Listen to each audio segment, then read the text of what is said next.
working? Oh no, I might have to. Oh, okay. Hello, can you guys hear me? Oh my God. My fucking microphone wasn't working for a second. Piece of shit. Miffed, hi. How was Outer World? I was lurking, but I was trying not to also spoil it for myself. How we doing today? Welcome in, everybody. Happy Sunday. This kind of music, it like literally gives me fucking life, dude. Puppy, what's up? Welcome in. How goes it? Live with learning. Twitch.tv/Nikki Hooray. Oh, you know what? I also need to share this with you guys as well. Oh my god. He's good. Sometimes I don't like spinning, but it's a nice story. Dude, I can really relate to that. Although sometimes I don't mind spinning. I actually don't mind it. What's good, everyone? My mom gave me this shirt. Isn't it cute? I'm doing amazing. Oh my god, I got something back today. I'm excited. Really? Let's go. Tell me all about it. Unless you don't want to. Oh wait, is it the thing that you told me about? Stephen, thank you for getting first and for paying your taxes. Oh Lord. Hunter, thank you for getting second. Ja, welcome in. Hope we're having a good day. I know that we are Ja and anybody who might be coming from Midi's stream space. I know we miss Midi. Midi's PC, rest in peace. But also get the fuck back here because we need you and your chaotic content. Good morning and happy Learning Sunday. Yes, Hunter, we here. Ja, thank you for paying your taxes. And Bobby, thank you for paying your taxes. Matsuma, thank you for paying your taxes. And no, Mercury is being a little shit. Oh, Mercury, come on. Don't make Hunter's life more difficult. Come on.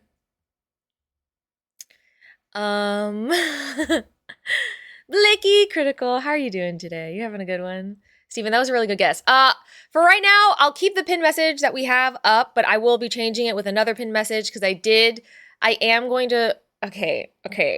Here's the deal. I gotta be more serious about content creation, okay? We really gotta get more serious about this because like, I'm getting close to graduation and your girl needs to start, I need some sponsors to start looking at me and being like, hey, you know what? She looked like she would be good for our brand. So we're going to start working a little bit more harder, a little bit more intensely, oh God, at our YouTube game, which means I'm going to be having an edited videos channel, which is going to be the channel that you all know and love as Nikki Hooray. And then a little bit, shut up, Critical. And then the other one is going to be Nikki Daily, which I will show you guys shortly. And that'll be my, like even today's VOD will get posted on there. At some point, I want to start doing multi-streaming on both platforms for certain things, like maybe Social Sundays we multi-stream. I don't know. I haven't quite decided yet, but we have to figure it out. But we're doing it. I'm doing it. I'm just going to stop being a little bits and I'm going to do it. Okay? But I'll show you guys that link in a second. What's pinned up at the top right now, if you're a subscriber to the channel, you already know this. You get to be a platypus, and I'm really grateful. Thank you so much, because I know subscribing isn't for everybody. But, yo. Pump Daddy? Thank you so much. I appreciate that. I will post a link soon. Y'all can subscribe, okay? And y'all can support me free by subscribing to my YouTube channels in a bit. Subscribe to the Twitch channel if it's accessible to you, and you too can become a platypus, which is really rad and really wonderful, and I'm really grateful, right? If you're a subscriber to the channel, Ram, I'm busy talking right now. 10, you asking if we can hear you is like asking if the sky is blue. By the way, thanks for attending the early today art teacher. Are we still in the WoW category? I have a feeling we are. First sponsor. Second is for hearing aid. Yeah, Third, loud vocal coaching. Oopsie poopsie. You are on the track for it, you dork. I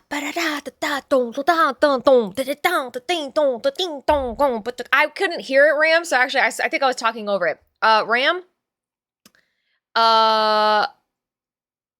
Thank you so much for the bits. I'm going to read it out loud. You asking if we can hear you is like asking if the sky is blue. By the way, thanks for attending the early today art teacher. Also, who's MIDI? Also, great first sponsor. Loudly auto. Don't click that link. Second is for hearing aids. Honestly, I'm not upset with that one. Third, loud vocal coaching. Yes.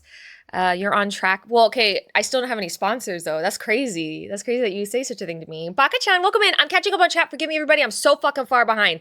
Basically, what I'm trying to say, everybody, is that if you're a subscriber to the channel and you have yourself a beautiful platypussy like this, look at Baka-chan, you sweet bean. I will gift you 500 points in Stream Avatar if you can guess what the first topic for today is gonna be, okay? You do got a pussy, baby. You gotta pull out a pussy. If you don't know what we're talking about, every Sunday, Social Sundays, I'll go get a t-shirt so you guys know. We come together and we learn about social science things together. I'm an anthropology major. I will be graduating. I will be graduating at the end of next semester, which is super exciting and super terrifying. But the lovely Layla and a couple other people really wanted to push for us to have a community mascot for our learning streams. And so the platypus became the thing. But one day I think I might have talked about platypussies. I don't even really remember. And then that just became the thing and we ran with it. So let me demonstrate. Hold.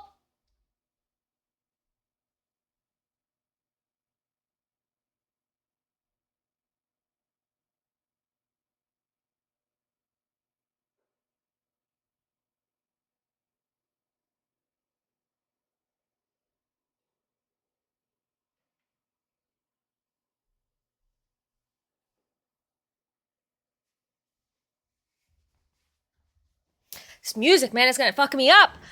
Oh, I wore this already, so it's dirty, but this is one of our tank tops that you can find. Well, actually, this one you can't find anymore because it's a sparkle edition, but it is our social Sunday mascot, baby. It's the platypus. It says Sunday social. There's a platypus, a little bit of a light bulb, some fire in the background because we have fire here. Those little doodads, you know, that means science, okay? And then platypussies, circa 2024, baby. Established in 2024 and going strong. I don't know if you guys can tell, but I'm feeling better today. Not for anything, nothing has changed except for me. So anyway, I digress. So if you can guess what today's first topic is before we actually get into it, I will grant you 500 points to Stream Avatar. The hint that I gave you guys is a Puerto Rican relationship between the human species and a non-human species. By that I mean located in Puerto Rico. Puerto Rico, okay? If you guys can guess it, you get 500 points. And you can use those 500 points to buy shit in the shop, which is super exciting because I am working with our artist who gave us these to make a couple more static items. So look for that in the near future. Catching up. Holy shit. Mift, how you doing today? I don't like spinning, but yeah, the story is actually really interesting. I'm super excited about it, but I get lost so easily. It's going amazing. Oh my God, I'm excited. Let's go. Nice shirt. Thank you. Hello, Hash. Wait. Hashan. Why do I struggle with names? Hash. What the heck? Why can't I hear any of this shit either? Oh. Okay. Jiner, welcome. And Jiner, I saw Layla's makeup she did for you and it looked fucking great. Go follow Jiner. Thank you so much, Hash. I appreciate you. The whole game feels like a carnival ride. It really does. Thank you, Hunter. Appreciate it. Can I show you? Keeping it under wraps? Yes, you may. Relationship between humans and the Coqui. Wait a minute. Ricky got it. Congratulations. All right. Well, good job, Ricky. Oh my God. Cool, Ricky. I'm about to grant you. Hold on. I got to do math because you already have points. I thought this would be easier. 12 or 3 plus equal. Okay. Wait, that was so much easier. I made that so much more difficult in my brain hole. Okay, there you go. You should now have it, Ricky. Congratulations. You deserve every penny. Let's fucking go. All right, well, forget that. Unpin that message now, and let me pin a new one for y'all. So yes, today our first topic of conversation that I just wanted to touch base on, let me actually back up. Today, as with last week, I don't really have anything strict and structured to be going over with you all. So I figured we can equal parts. I have some stuff we can look at. I have some like news that we can kind of look into, and we can explore different topics together. But I am more than willing and interested in kind of moving in different directions. If we have a topic that we want to explore and deep dive into, I'm making space for that. So that is what we are going to be doing today. But the first topic that I wanted to kind of touch base on was the Coqui. If you guys are super loose, about as loose as these sleeves, baby. If you are unaware, there was an incident on Tiki Tac where visitors to the island of Puerto Rico did not enjoy the loud sounds of Coqui. And if you've never heard what a Coqui is, I will definitely let you hear them. They are very loud, but they are home for a lot of people. And I grew up knowing about them because I am also Puerto Rican. I grew up here in the States, but my family is Puerto Rican. And so hearing about this was devastating. It was very heartbreaking. And so we'll kind of touch base on that a little bit, and then we will also move forward into other areas. Hunter, not cocaine, but really close, really close. Okay, the other thing I wanted to get into.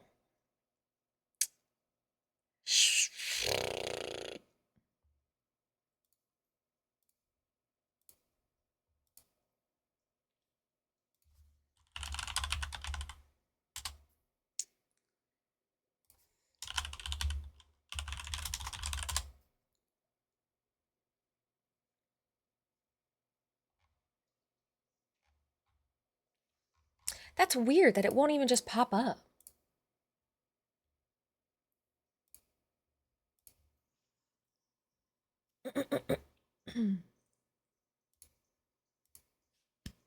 Okay, there's nothing on it yet, but there will be something on it at noon today from the last stream we did. So, let me, sorry, wrong page. Bruh. Okay. It's nice. The window is open. Ooh, that's lovely. Hi, Red Hood. Welcome in. Wait, we do miss Mitty? Yes, we absolutely miss Mitty. Pump Daddy, welcome in. I hope you're having a really good day. I might have to only call you Pump though, because we also have another friend called Salty Daddy or Salt Daddy. Oh God, I'm forgetting full names, but we do not address the daddy part. A little bit more harder. Suck it up, Buttercup. You right. Don't lick that link or click it, but don't lick it either. Hi, Baka. Welcome in. You do have the pussy. Yes, we do have merch. Thank you, Pump. I appreciate you. Can tell. You do have a bunch of energies. Yes, Puerto Ricans are banging aliens. Ooh, that was also a really good guess, Booty Bandit, but no. Happy Pride. Yes, happy Pride to all you Pride Beans as well. If you do identify as a 2S LGBTQIA plus member, you deserve to have money in your bank at all times. You deserve lots of love and support. You deserve a raise at your job and more time with your pets. Whatever pet means to you, you know? You deserve all of those things and more. Giner, thank you. I appreciate it. And happy Pride to all you Pride Beans out there. Been a while since I clicked the link. Oh, the merch link. Mamuette, welcome in. Oh my God, that is the cutest. Katie Derp that is a cute little emo. Oh my goodness. Hash is good to see you. Welcome in. Hash, hash, hash, hash, hash. Thanks, we had fun. I'm so happy you did. It looked like you did. That was so much fun. The clip of the fucking party pooper. Oh my God, Jessica coming in boykin. I loved it. I sent it. What do you think? Hold. I'll open. Make your fourth sponsor Grammarly after saying that name properly. Yes, I could do that. No, thank you, Ricky. Oh, I thought it was going to pop up on screen. I freaked out. Wait, they're so cute. I love it. Puppy? G motherfucking G's. I'm so excited. I'm so excited. Loose lesson plan. Let's fucking go. Yes, Sue. Lefty Lucy. Hi, Lex. Welcome in. Gum Gum Fruit Loose. Exactly. Birds. What? Wait, where are we in the conversation? Cocaine? No. Oh, the froggies? Yes. I thought you said copay. Really? Really? Coqui. Maybe I wasn't enunciating well. You knew that? Cocaine, copay. Because if you do do them responsibly. That's fine. Whatever works. Sounds good, Pump. Welcome in, though. How's your day going? I hope you're having a pump the jam. Pump it up. Stop. You're triggering me. If you're living right, you're hearing it IRL. I mean, what? What? What? Maybe because Portuguese sounds like it's from another planet. Ooh, you know what? Portuguese is a beautiful language, though. I think aliens prefer Brazilians. A platypus? Platypussy? Player.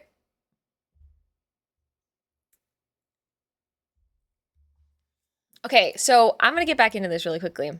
Shika, I see you and I love you. Go follow Shika right the fuck now. I'm gonna post 2 links in the chat.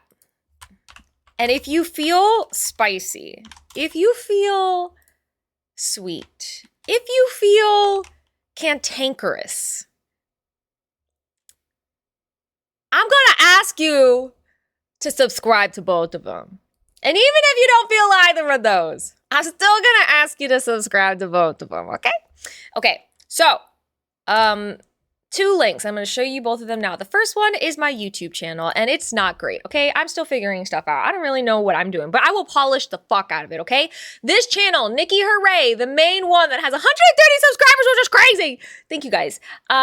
Is going to be for edited content moving forward. So, I won't necessarily delete the videos that are on here, but I will slowly phase out the full VODs and all that. This is going to be for edited content. So this channel won't be posting as much, okay?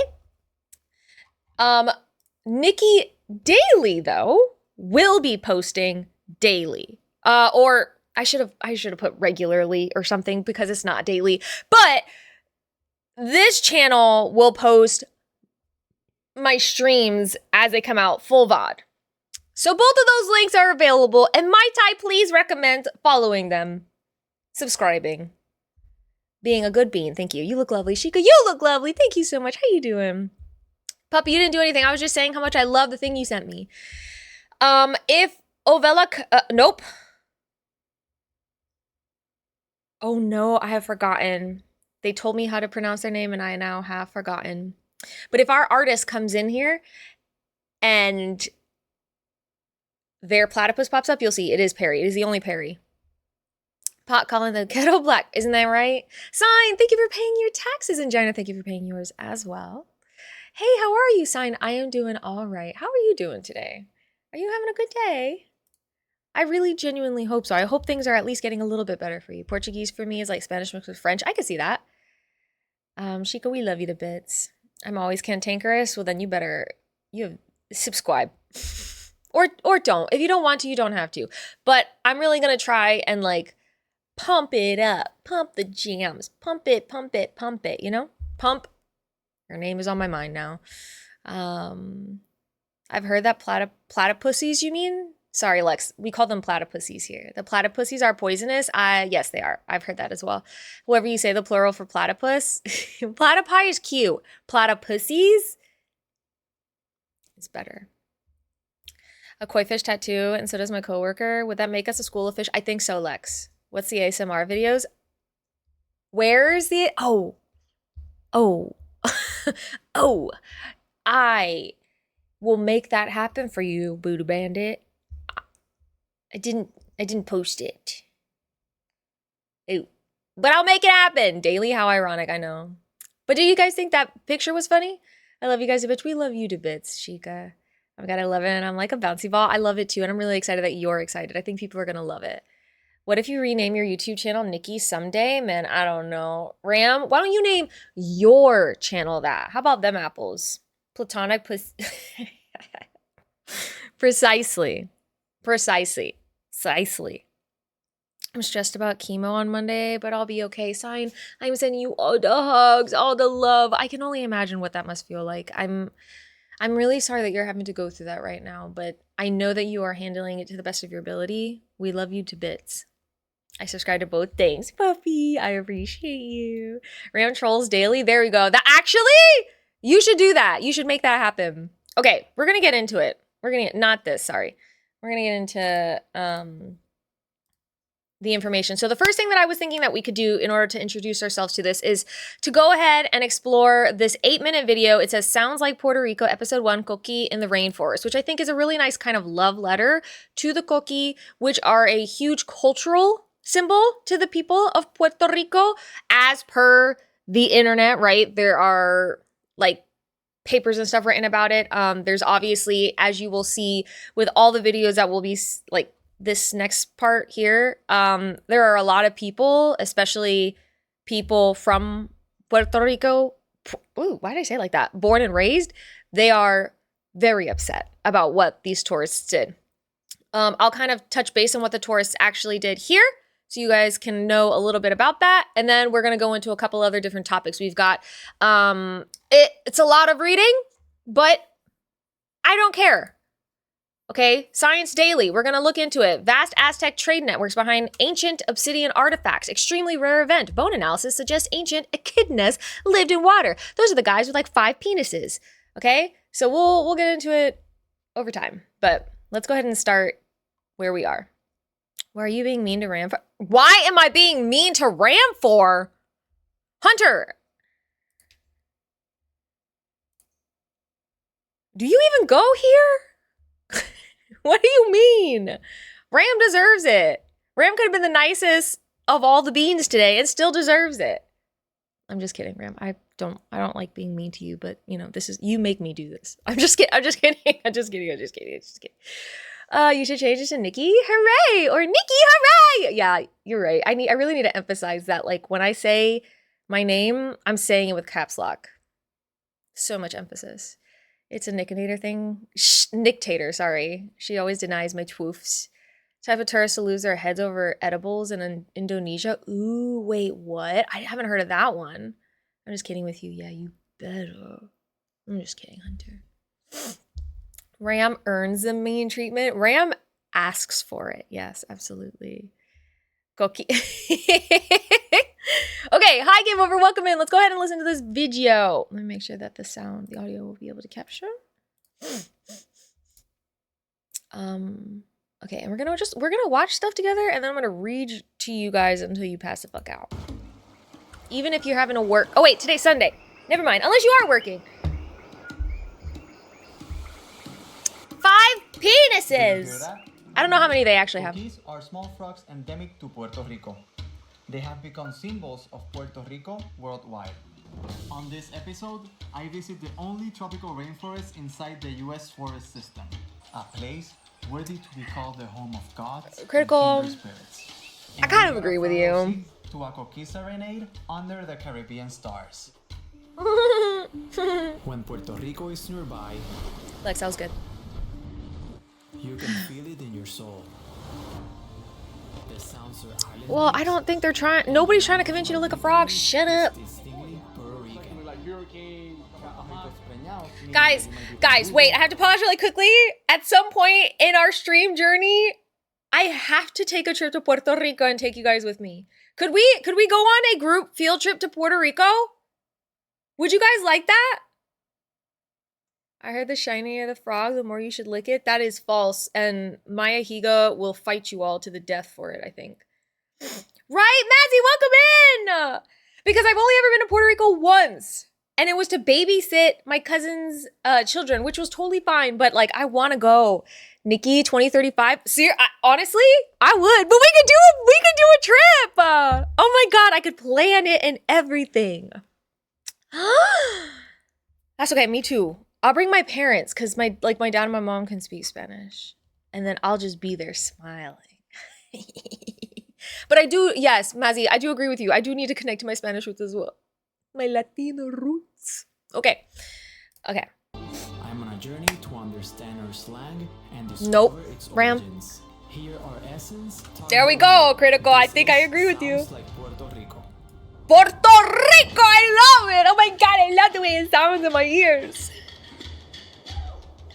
Just 45 minutes away from San Juan is Just Spanish still. the only tropical rainforest Still. in the U.S. forest system. Home to some of Puerto Rico's endemic species like the coqui and the Puerto Rican parrot. El Yeah, Yunque baby. is a place full of mysticism and Yunque. magic. Our goal is to Oh, understand yunque. why the native Taino Indians venerated the forest, or bosque in Spanish, and how their language is an integral part of our culture and slang. Do you see that skinny little bird? Darling, I'm so excited to be visiting here at Massey Yunque. can Me relate. too. I think it's a very magical place. So we're gonna be learning more about our heritage. Lex, I don't know. Our language. I don't know. Coqui a Taino word? Do you know? I know that Coqui comes from their sound that they make. Coqui, Coqui, Coqui. And I can't wait Cute. to hear El Coqui singing during the night. Hola. Hola. We're so Nuh-uh. excited to be at El Yunque. We're doing a road trip around Puerto Rico, and we want to know about our Taino heritage and all the language and all of those words that have come to our Spanish. Oh, I might start And crying also, again, y'all. Don't forget that we want to see cookies tonight. Oh, you're in luck. I'm the Heritage Program Manager. People also Hi, call me the Raymond! archaeologist for Let me Yunque, go right? walk with It's a you! great place I mean, to work with teach you! about culture and Taino heritage out here. So Yokahu used to be one of the gods of the Taino, one of the deities, right? So he used to be the main deity. He was the son of Atabey, the Mother Earth. For the Taino, heaven was among the clouds. on top Wait, of- please stop. Hold on. I'm sorry, everybody. I'm taking notes. I gotta look at this stuff later. I'm so sorry. So, ka. I'm getting confused now. I'm so sorry. Yeah, slow down. That's good info. Hold on. Are we moving at... Okay, we're moving at normal speed. Okay, so Tayano, god of Jesus Christ. God of creation, y'all. We will be looking this up later. It will be on the test, so fucking pay attention. God of creation. Most religions or most cultures of people have a creation god, especially if they have some form of like spirituality. You are going to take my dorky test, or you'll be failed. Gods of the Taino, one of the deities, right? So he used to be the main deity. He was the son of Atabey. Interesting. Son of Atabe. You know, goddess of earth, fresh water, and fertility, dog. Oh my god. Goddess of earth? Oh, I can't spell. I'll look this up. Miss 30 minutes of class. Massey, you better sit your ass down and pay attention. The Mother Earth. For the Taino, heaven was among the clouds on top The of bugs the are bigger than my Peak. fingers. No, that's why very they call fair. it the house of Yokahu all the way. That's over true. Yunque Peak among the clouds, right? So Yokahu also had a counterpart called Gualan 6. One more note. Guaban 6. Ooh, another goddess too. And it was a counterpart, so I'm assuming partner? Uncontrollable forces of nature. But she was the That's goddess a of the wind. 19. And when she did that, what she created Right? was hurricanes, huracanes. So you reckon it's another Taino word? That's right. So what's the origin of El Yunque as a word? So El Wait, Yunque actually comes from I need to get with Yunque. Tor So soon. Yunque means the white lands because we have a lot of cloud formation on top of Yunque, right? For this test, That's that Mount is. Olympus, the Puerto Rican version. We might go up. Mazzy, to- thank on you the for letting me top. know ahead of Let's time. You go. know what? You're All right. excused. Ram, though? Actually, guys, I'm not even kidding with you. We could go here. We could try. We could. Well, take a minute. I actually appreciate the view. Wow. This Ooh, one my of the brain is highest mountain percolating. ranges in Puerto Rico. I'm going to talk to you a little bit more about the geography of the area, especially the municipios. So over here you have Luquillo, and you have Fajardo. Up there should Like be Ceiba. municipals. And on the other side of Municipals. the mountain, we also have Nahuatl and Humacao. Many of them sound like Taino words. Yes. They carry the name of caciques, of the chiefs. Like to the Those who screen? were in charge at the Critical? time of Spanish. Iguaca, the parrot, the native name, it all comes from a Taino word. So we have them. Sometimes we don't even know they are. And I see you have a little bit of Yeah. Taino art in there, right? You know what that is? That's like Coqui Taino. Yeah, that's a little small trick. Oh, and yeah. You find Ooh. them all around the Ooh. island. I'm taking it. We're. I'm seeing that the sun is falling, so I want to make sure that we can see the cookie today. Yeah, sure. We will. Wait, this But is- first, this is I a wanna good take you and idea. Show you all the different forest types we have around the Yunque, all right? Closer Perfect. than Let's me, go. yeah. Go down. Ricky, I got you 1,000%. I will absolutely link it. I'll link it to you right now, actually, just so you have it, but I will also link it in the Discord so that you guys have it there as well. That coquita. Yeah! Wait, looks... Kind of So looks in like... Yucatan Looks like forest, what? We have 4 main types of You're forests. welcome, Ricky. We have the Tahuanuco forest. Then as you go up the mountain, you're going to find Palo Colorado, which is where we are right now. This is the Palo Colorado area. If you keep going up the mountain, you're going to start seeing all these palm trees. Those called the Palma de Sierra, or Sierra palm. And on top Palma of de that, on the Sierra. side, what you're going to find is what we call the elfin wood. Titty tattoo. Which used to be the only forest I that get was you, left I in get Puerto you. Rico in the early 20th century. Art. That's what we call it the virgin forest, el yunque. So right now, El where we are here, this yunque. river, este riachuelo, does it originate at a waterfall? What we're Riachuelo. seeing here is one of the many streams. They get together in what we call a watershed. And they become, as they go down, larger and larger, and they get together and they form rivers. So this is part of the La Mina River. We have the most diversity in this forest in the whole United States, right? We have of all the 17 species of Coqui, 13 are here in the Yunque. Is there a spot where we can see charcoals, enjoy the sound? Yeah, of the there probably cookies, are. And see the natural beauty of a yunque? I'm gonna take you to one very special place, Quebrada Juan Diego, and it's called also Charca Juan Diego, also Juan Diego Falls in English. Let's go. No, you can't, Lex. Awesome. You can't. As we begin our hike, I'm humbled by a sense of reverence and respect. We are walking in the footsteps of our Taino ancestors. The more we walk, the more I realize how expansive this place is. Ooh, I'm getting It this, like, covers 28,000 ache in my acres of stomach. protected land, Yes, you could bring back and food, each though. corner is its own little ecosystem.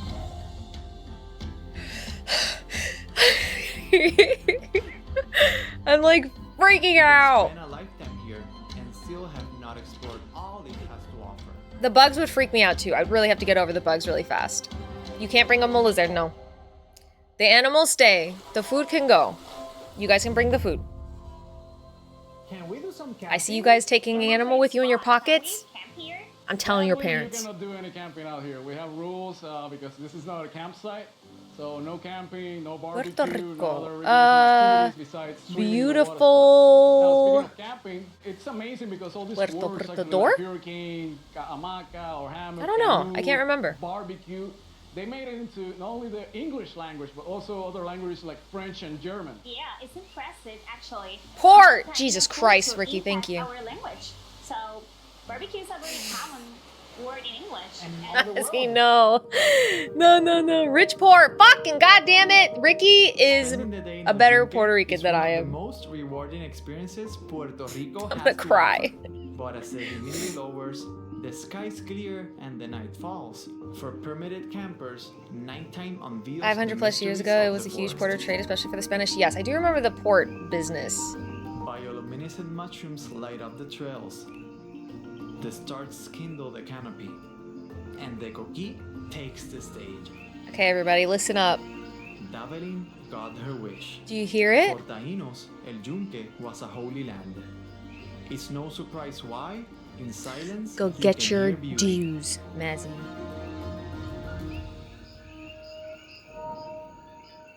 Wait, that was so lovely. Barbacoa!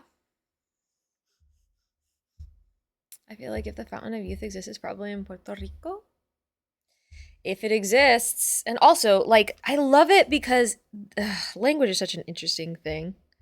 Somebody might have heard Fountain of Youth and thought of it as one way because that's how you view the world. But then all of a sudden, somebody else who views the world differently, it's an entirely different object. From the US? Okay, grab them, Mazzy. Okay, so that was the Coqui. And honestly, way more about Puerto Rico and the major forest that's there in Puerto Rico, the rainforest. So again, I'll be posting that in the Discord. Lewis, thank you for paying your taxes. It's so good to see you. I hope work is going well. Actually, you're not at work, aren't you? You're off today. I heard that in Costa Rica, there's a black sand beach. Really? That's probably beautiful as fuck. I love having you here. Let me make sure that that's gonna... Ooh, I don't know if it sounded... I don't know if you guys heard that. I hope so, but love having you here, Lewis. Thank you for coming through. Mazzy, thank you for paying taxes. Nikki, have you ever ordered barbacoa? Can I have barbacoa, please? Yeah, exactly. That's exactly how I say it. Yeah. And they're always like, okay, gringa, no problem. If the Cookie Monster was Puerto Rican, he'd be the Cookie Monster. Probably. Oh, I love it. There are black sand beaches here and there through the Caribbean. Really? And what is the... does anybody know what the reason is for the black sand? Is it just the mineral composition? Volcanic activity? Oh, that's pretty cool.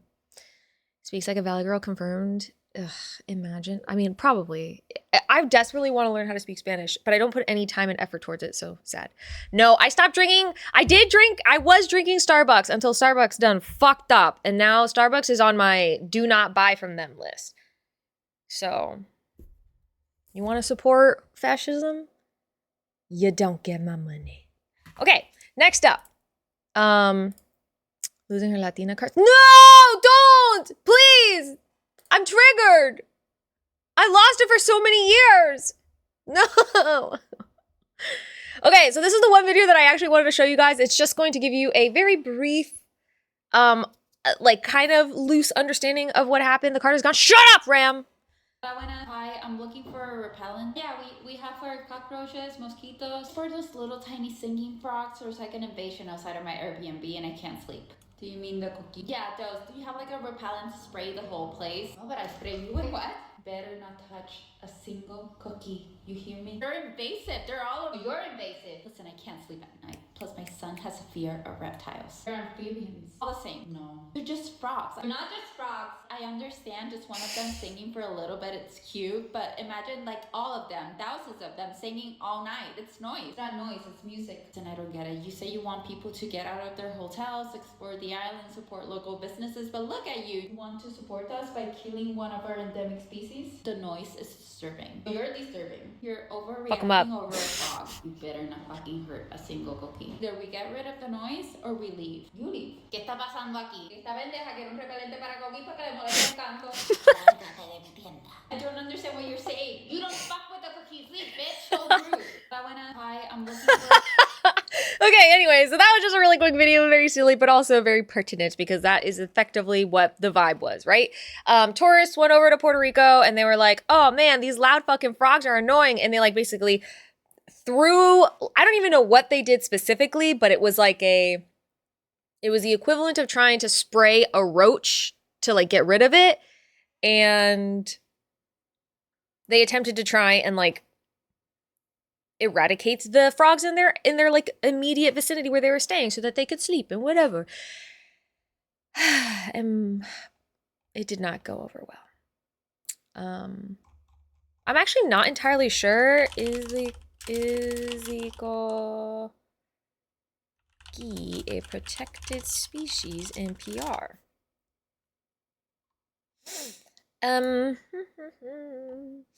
So they are classified as an amphibian. They are not endangered. Life history, conservation. Lowland populations are stable, but coqui numbers may be declining in the Palo Colorado forest of Puerto Rico due to fungal disease. Habitat loss is also a threat, which is like a threat for many animals and species in the wild. Particularly those in rainforests, because like fucking rainforest is like such a beautiful biodiverse area that humans who want to do harm see it and they're like, ooh, I can cut down all the trees and I can get all my stuff and like, oh my god, palm oil. And it's terrible. But yeah, okay, so they're not necessarily an endangered species, but I have no doubt that obviously the people of Puerto Rico and just in a general sense, the idea of biodiversity and wanting to keep all the species that you have, especially endemic species, because endemic means it is only found, like that species of coqui is only found in Puerto Rico, or like it is predominantly and like its origins are from Puerto Rico, right? They might migrate elsewhere if people take them elsewhere, right? Because that's how species can become invasive in different areas if they like get transported. Those of you who wanted to put a freaking lizard in your pocket, Mazzy, I'm looking at you, but yeah. So just stuff for you guys to know. And as you can see, humans are equal parts wonderful and terrible because they just are. But I take such good care of it. No! I'm always amazed when people enter nature and are shocked to find nature. Thank you. Thank you. I agree. It's like whenever you walk into somebody else's home and you're just like, oh my God, like, I didn't know that you were into incense. I don't know. Just like, why? What? I don't know. Maybe that wasn't the best example, but it doesn't make any sense. You're walking into somebody else's home, you know? I love frogs, but I'm terrified of my dogs. Yes, I also agree with that.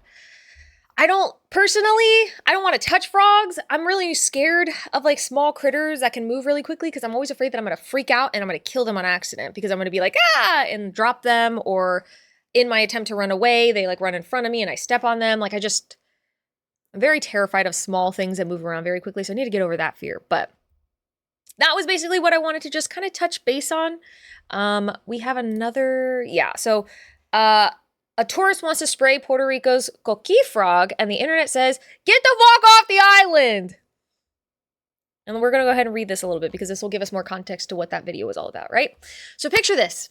You're in Puerto Rico, an island so lush and magical it's literally nicknamed Isla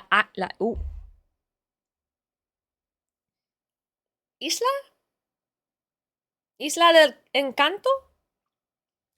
The palm trees sway, the mofongo is perfectly garlicky. I love mofongo. Oh my God, my dad makes the best mofongo. And as night falls, you hear it. That rhythmic, hypnotic coqui, ow, sound from the island's Coqui frog.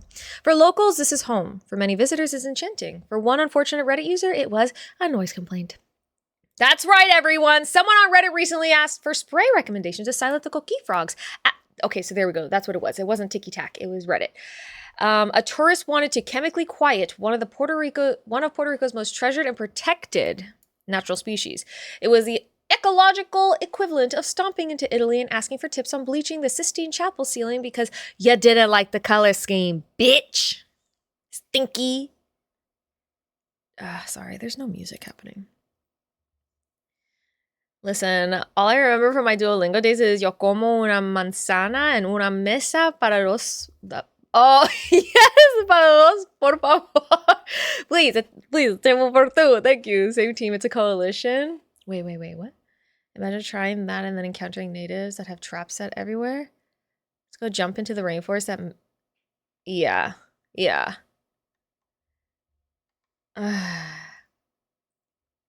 Oh, I don't know if there are camouflaging ones. I don't know if the Coqui frog camouflages. I'm not entirely sure. Apparently, as that video sort of mentioned, that is one of the most biodiverse rainforests in all of the United States, which means they are continuing to discover more and more species.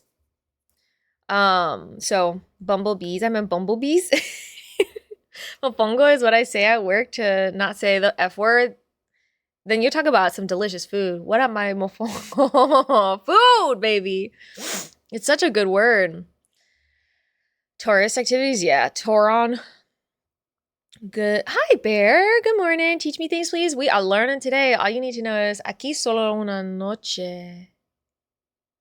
Wait, aquí solo una noche? So you're only staying here one night? My coworker laughed when I realized I say bacon in Spanish wrong. Is tocino? But I would say bacon just with an angry French accent. Oh. Here only one night? Okay, so that's what I thought it was. Bear, we are currently talking about the Coqui situation on the internet. I cannot pronounce their official name or just Coqui. To anyone who's ever experienced joy is a tiny frog, often no bigger than a bottle cap, that belts out its famous two-note call from dusk till dawn. It's a sound so beloved it's considered part lullaby and part national anthem. Puerto Ricans don't just tolerate the Coqui, they celebrate it. El Coqui es el white noise boricua. Oh, wait, said one commenter on Reddit. Oh, others chimed in to confirm el Coqui es sonido que va con el abanico?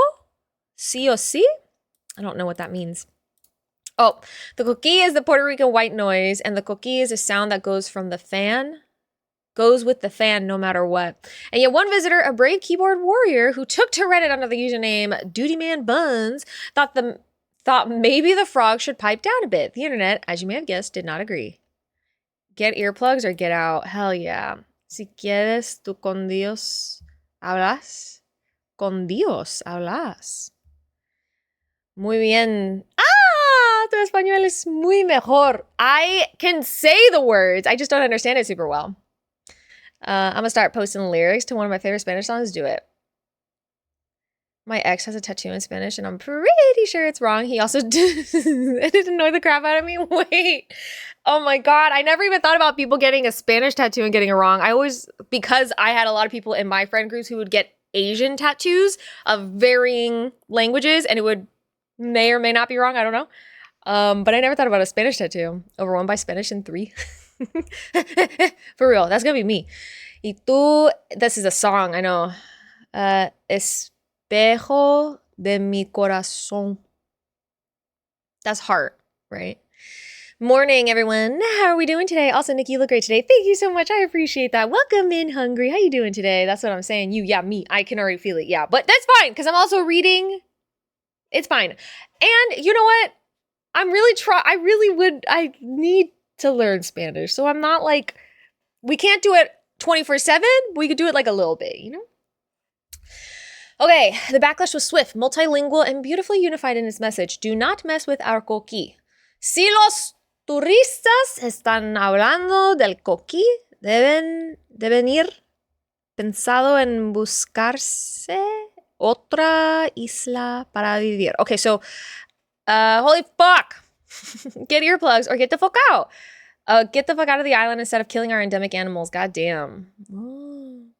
The vibe was clear. You don't spray the Coqui, you spray yourself with some bug repellent and put in earplugs and reflect quietly on how beautiful the world is when you're not trying to murder its melodies. I saw a video saying how this tattoo artist doesn't do angel numbers because numbers don't represent angels most of the time. Oh, interesting. I had a boss who got an Asian tattoo. This girl started cracking up laughing when she read it and asked if he meant that. He said it meant never satisfied. She said, that's not what it means. He did not have the courage to ask what. No! Oh God, I want to know. Always get your characters fact checked for real. Wait. Oh my God, I would want to know so badly. Like, I don't necessarily hate the idea of getting a tattoo from a different language or culture per se. So long as you're obviously doing it respectfully, or at the very least, you're not trying to be disrespectful in your approach. But yeah, making sure it's gonna read what you want it to read, I think is kind of important. Kanji is structured. It can mean several different things. Yeah, that's what I've heard. That's like my very bare minimum understanding. Oh.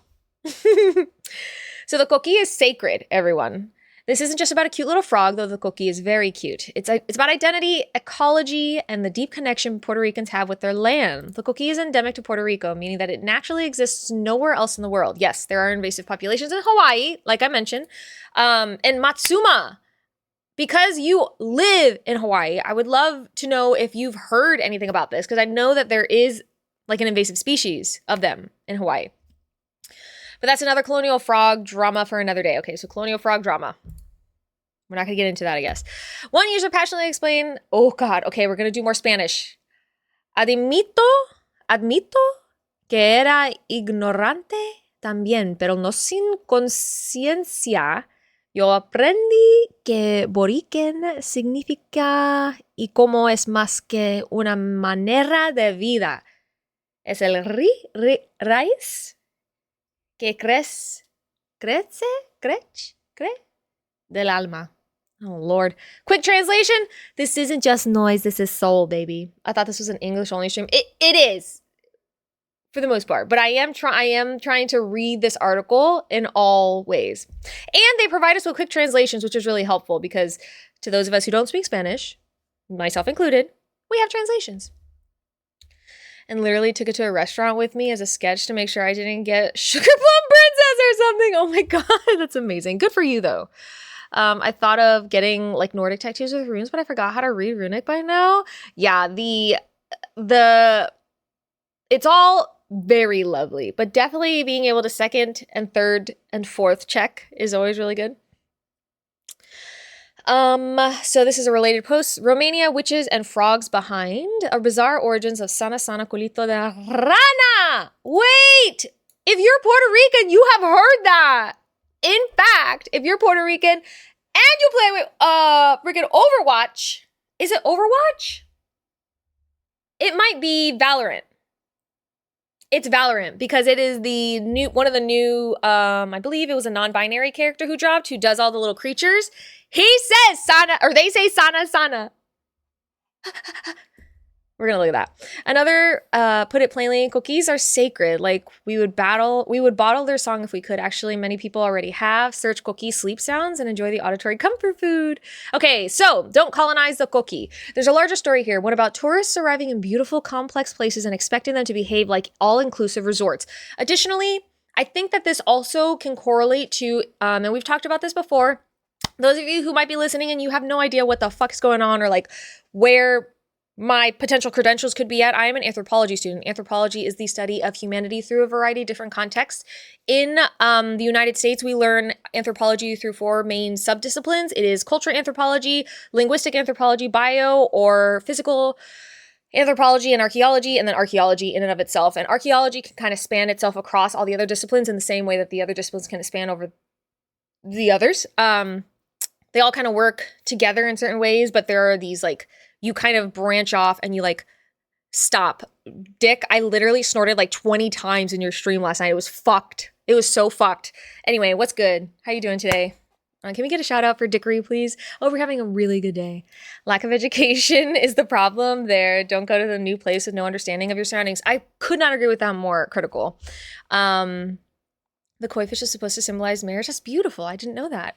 But anyway, to really quickly sum up that thought, some of the things that we like talking about here, most of the things that we like talking about here on our Sundays is going to be anthropology. And I really align myself with cultural anthropology. I like learning about different cultures and how they relate to other cultures, how they completely differ from other cultures. And one of the things that kind of really stands out here is not only is it an element of these tourists have an expectation for the worlds that they enter into to look exactly and behave exactly like the worlds they are familiar with, that in and of itself can be defined as ethnocentricity to some degree, where it's like you believe your culture is better than any other culture. And so you kind of lean into this idea that if anything is outside of your expectations, it's uncomfortable, it's wrong. And that can be as innocent as someone just making a faux pas in a country that they're not super used to and then being corrected and it's totally fine. It opens up their world to being more culturally relative, which is being willing to release your expectations in order to embrace this new space you're in. Or it can turn into something like this, where you have individuals who go into a different space and almost like you have a sense of like ownership and you are entitled to something in that space, right? But it doesn't matter if you're going to a different country and you're paying for your stay. That is a very colonialist mindset to basically be like, I'm here, I'm paying for this. It's not what I need it to be, so you need to fix that. Like that's a very, in a very like extrapolated sense, it's a colonialist mindset, but then also it's very like, there's the nuance of capitalism and whatever else. But as Critical sort of said, it's good to be uncomfortable. I agree. And as Critical said earlier, it's also really important to be educated.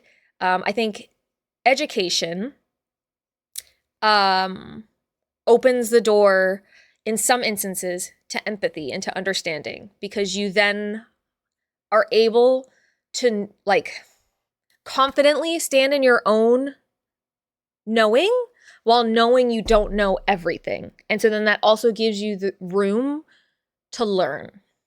I digress. That was a long-winded way of just saying, these son of a bitches, you know what I'm saying?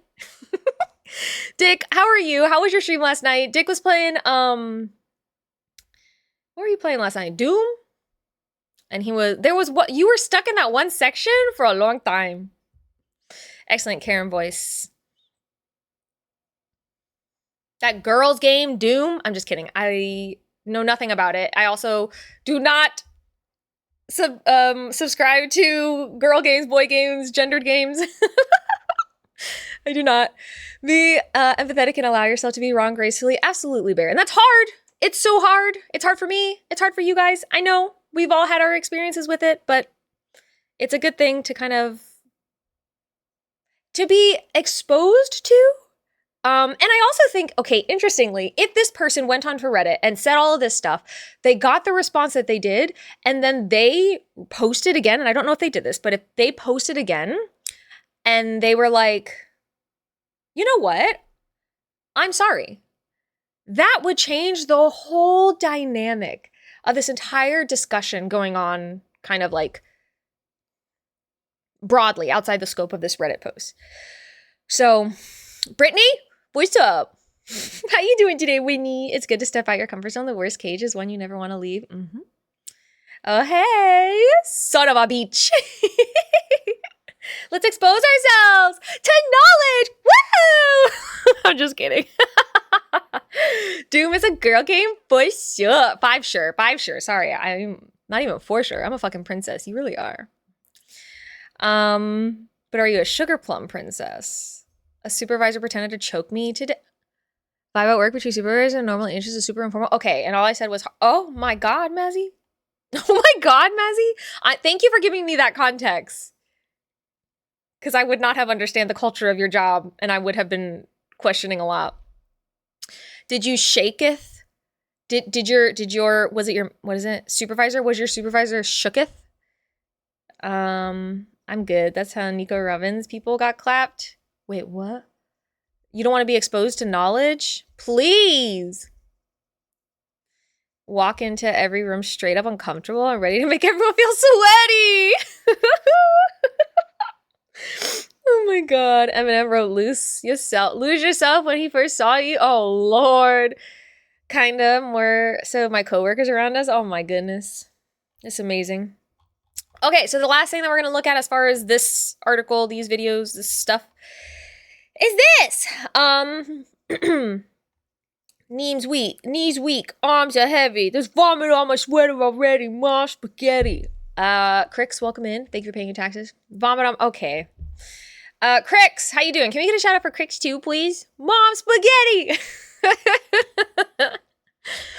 Romania, witches, and a frog's behind the bizarre origins of Sana Sana Culito de Rana. Explain. So this, Nikki, you just don't get me. Dick, I'm so sorry. You're 1,000% right, and I apologize because I really want to understand you. You're like an enigma, and I try every single day to get you. I'm good. Thanks. How are you? Yes, of course. I'm doing okay. I'm actually doing much better today. Yes, 2 days ago, kind of fucked. Today, much better. So, happy to see you here. Welcome in. So if you're unfamiliar with what this is, I actually didn't learn the entire song myself, but my mom and my grandma would sing this to me every single time. It was one of those songs, and let me know if you guys have this based on your own cultures, your own upbringing. Was there any type of like song that your family would sing to you, or maybe a little jingle that when you fell and you hurt yourself, they would sing it, right? It'd be like, oh, like, I don't know. I don't really know what other people would say, but like, no pain, or pain, go away. Come again another day or some shit, you know? I don't know. Was there anything like that for you guys? And fucking Space, welcome in, you VIP cutie. I love you so much. How are you doing? Yes, please, everybody, observe. Space's new, beautiful, amazing platypussy with her little sushi on her head and her backpack on her back. She's going to school, bitch.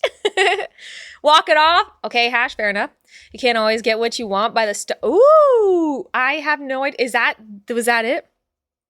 I'm so happy. Genuinely, when I think of you, I do think of this like space theme. Like what I wanted to do is put like stars on you and stuff too, but like obviously I can't. Oh, but I could do this. Hold on. You're not gonna have a backpack anymore, but you can have Oh, I gave that to Ricky. Shit. Okay, well, Ricky, now you have stars coming out of your ass.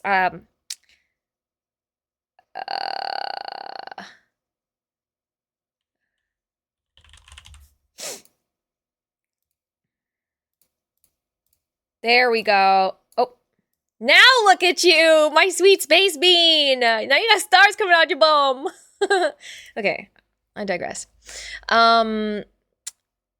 You can't always get what you want by the Stones. Okay. My grandmother would sing Frere. Oh, that's sweet. Okay, I'm familiar with that. A banger.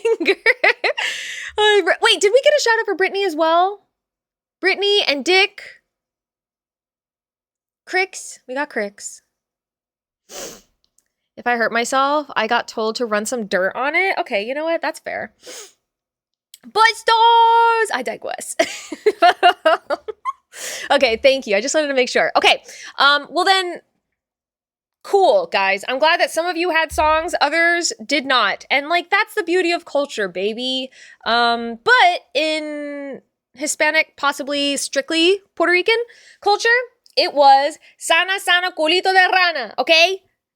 Digress is your middle. It literally is. Let me just go ahead and digress. Nikki, digress, hooray.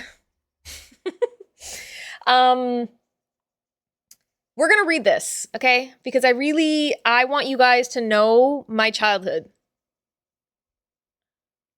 And also this is gonna help me to better understand my own childhood because why? Why did we sing this, okay? Spaced and everyone, please take your seats again.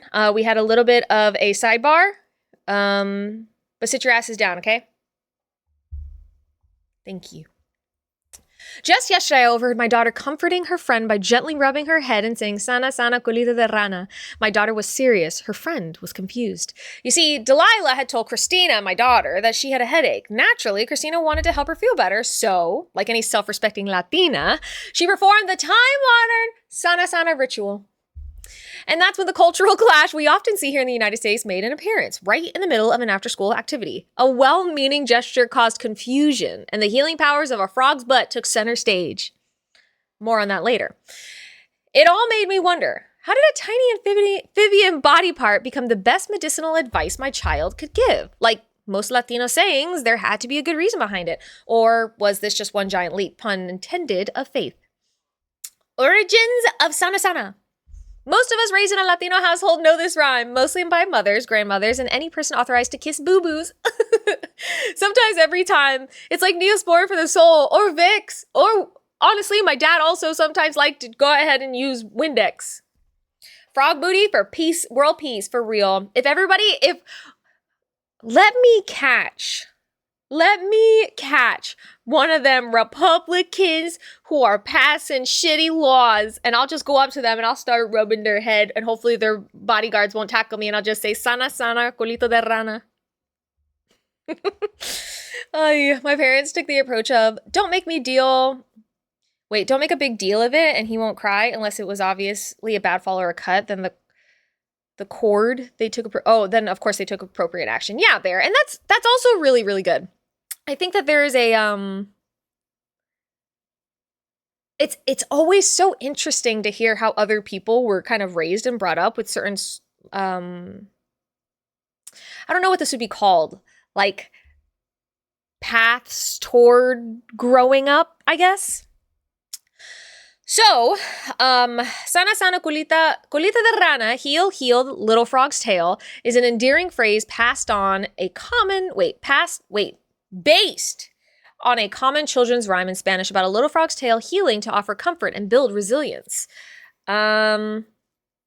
This expression is commonly used in many Latino, Latina, or Latinx communities to offer consolation when one, specifically a child, has fallen or gotten hurt. The phrase continues with, if you don't heal today, you will heal tomorrow.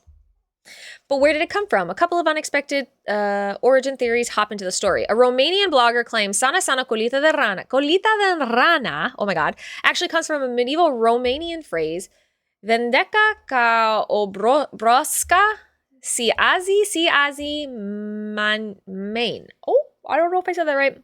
Heal like a frog both today and tomorrow. He says it was brought to Spain by Romani Gitano communities through flamenco music, then passed on to Latin America during colonialization. In Romanian folklore, frogs were seen as healing creatures, especially for their magical ability to regrow limbs, often used allegedly in witchcraft. This takes us to Spanish language TikToker. Oh my gosh. Dice Onario Venezolano. Flamenco, I know, right? Oh my God. I went to Spain 3 years ago, and I saw flamenco for the very first time, and my bisexuality was flaring up. And like, I was literally in awe. I was in awe. I went back there for a second and again, ooh, I loved it. Okay, who offers his own theory. It's rooted in Northern Irish witchcraft, suggesting that the rhyme's healing power has mystical origins far older than Latin America. Like it's an affliction. It's not. No, it was it was not. Is it sana culito, or curita? Everyone can agree that at its core, no matter what country it came from, sana has a great message. Things will get better tomorrow.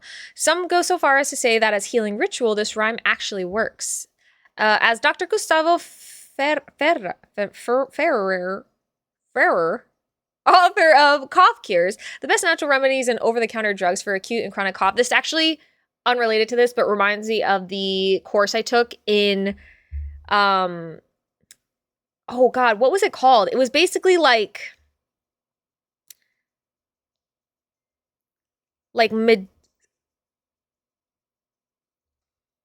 medicinal cures all across the world and what that kind of looked like. And there was one, I think it was in Brazil, but I could be wrong, where there was a doctor that they had visited, and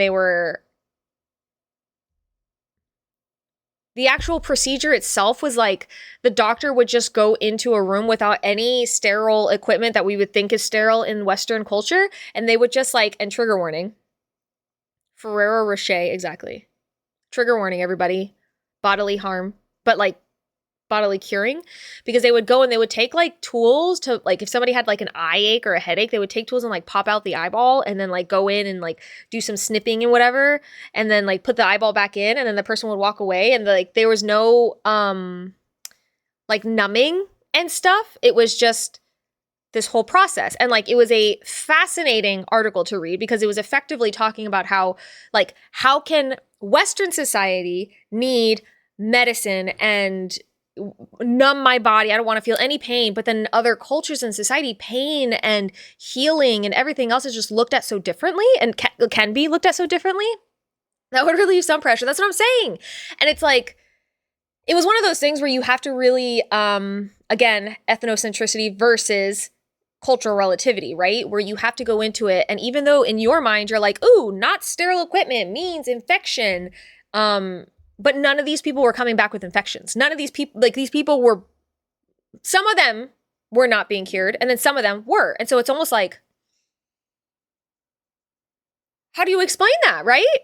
Add in a minute, everybody. We'll see you guys on the other side. You too can subscribe to one of your favorite, actually, no. If you want and you don't mind sitting through an ad, that would actually mean the world to me, because it means that you get my content for free. We'll try to take a little bit of a cheeky break during the ad so you don't miss much, okay? Y'all never witness someone's, no, I've never critical, and I literally hope I never, ever do. I got a pretty high pain tolerance, but I'm gonna take my pain meds for that. Thank you very much. Yeah. And like, that was one of those things. It was very difficult for me to read. And I actually had to like email my professor afterwards and be like, hi, can you give us trigger warnings whenever you make us read these articles? Because what the fuck? I was eating when I was reading this. Hello? And then afterwards they did, and I was very grateful for that, because I'm such a sensitive being. But it was just so fascinating. And after the fact, in hindsight, I'm like, your girl kind of want to go back and read that article again. Anywho. Okay, so a Spanish language TikToker offers his own theory. It's rooted in Northern Irish witchcraft, suggesting that the rhyme's healing power has mystical origins far older than Latin America. Is it Sana? Okay, so everyone can agree that at its core, no matter what country it came from, Sana has magical powers. Tells me most healing rituals by abuelas bring comfort no matter what. They offer a moment of mindfulness and spiritual reset.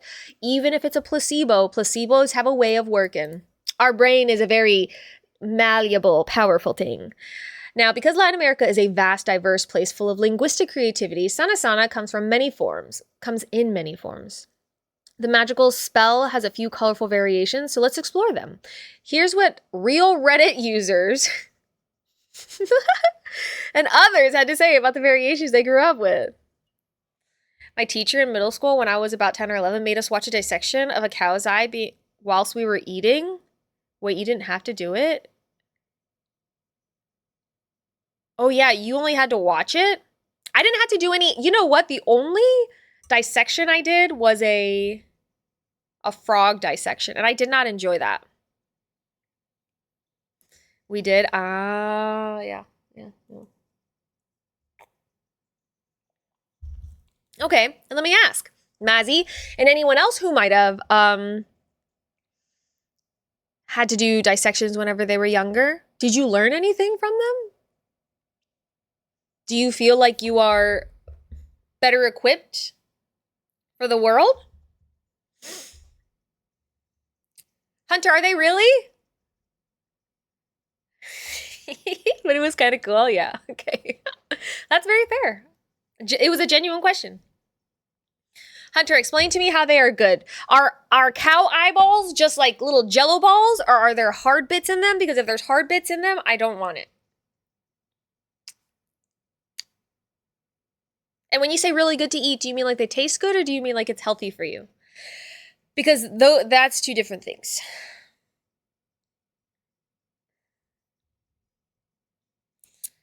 The dissection of the frog that I had to do was admittedly also kind of interesting, but I just didn't, I don't know. I think now as an adult, I might be a little bit more inclined to be somebody who can dissect an animal and be okay with it. But back then I had a really hard time with it. And thank you so much for the follow. Welcome into the community. We're happy to have you here. I hope you enjoy your time. I literally cannot hear any of the alerts though. So apologies if I speak over them with any sense of consistency. We do have anonymous follows on. I don't know if I said your name already out loud. I don't think I did. Okay. But I appreciate you nevertheless. I'm just kidding. I never had it. Hunter, why would you lie to me? I'm actually curious. I only learned not to trust teenage boys holding cow eyes. Okay, that's very fair.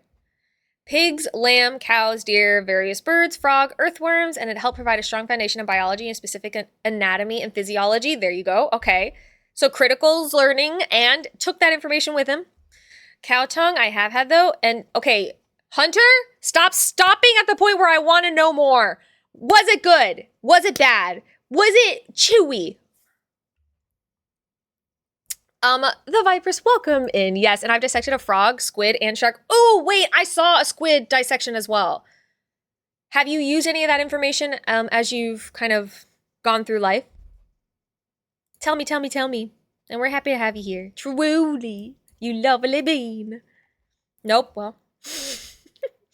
It's not for everyone, I know. High school and all of that, call it whatever. It's like about learning, figuring out where you want to go, but it was really chewy. Did you season it with anything? Welcome back from the ads, everybody who was in one. Thank you so much for sitting through it. If you did, we will continue on reading. Meow. Sorry, I don't know if that was cringe, but yeah, whatever. I've also seen a cadaver dissected, but I couldn't partake. You couldn't partake because you weren't allowed or you didn't want to. Thank you, Crix. Did have pig's cheek back when I still ate pork, but that's an Italian delicacy. Was it good? I do love pork to some degree. Yeah, Hunter, did you season your cow tongue? Oh, your ribs. I see. Ooh, how interesting. I wouldn't. I watched a very short TikTok on somebody breaking down like the anatomy of the brain and like different parts of it and whatever, and there was a very strange part of me that was like, I wonder what that feels like. And like I wouldn't mind doing that. But I don't know. I also think that for like 2 seconds, I was trying to look into the in Puerto Rico. It's one of the first places, or maybe it's like the origin place of preserving the human body for showcase. Like, oh God, now I can't remember exactly how it was told to me, but they're one of the first places to, like, during a funeral, to like make it a common occurrence to like actually have the person looking as lifelike as possible. So they're not just like lying in their casket, they're not whatever, they're like sitting in the room with you looking lifelike. And I was going to explore that, but I was also eating a bagel and I couldn't. So like I really don't know.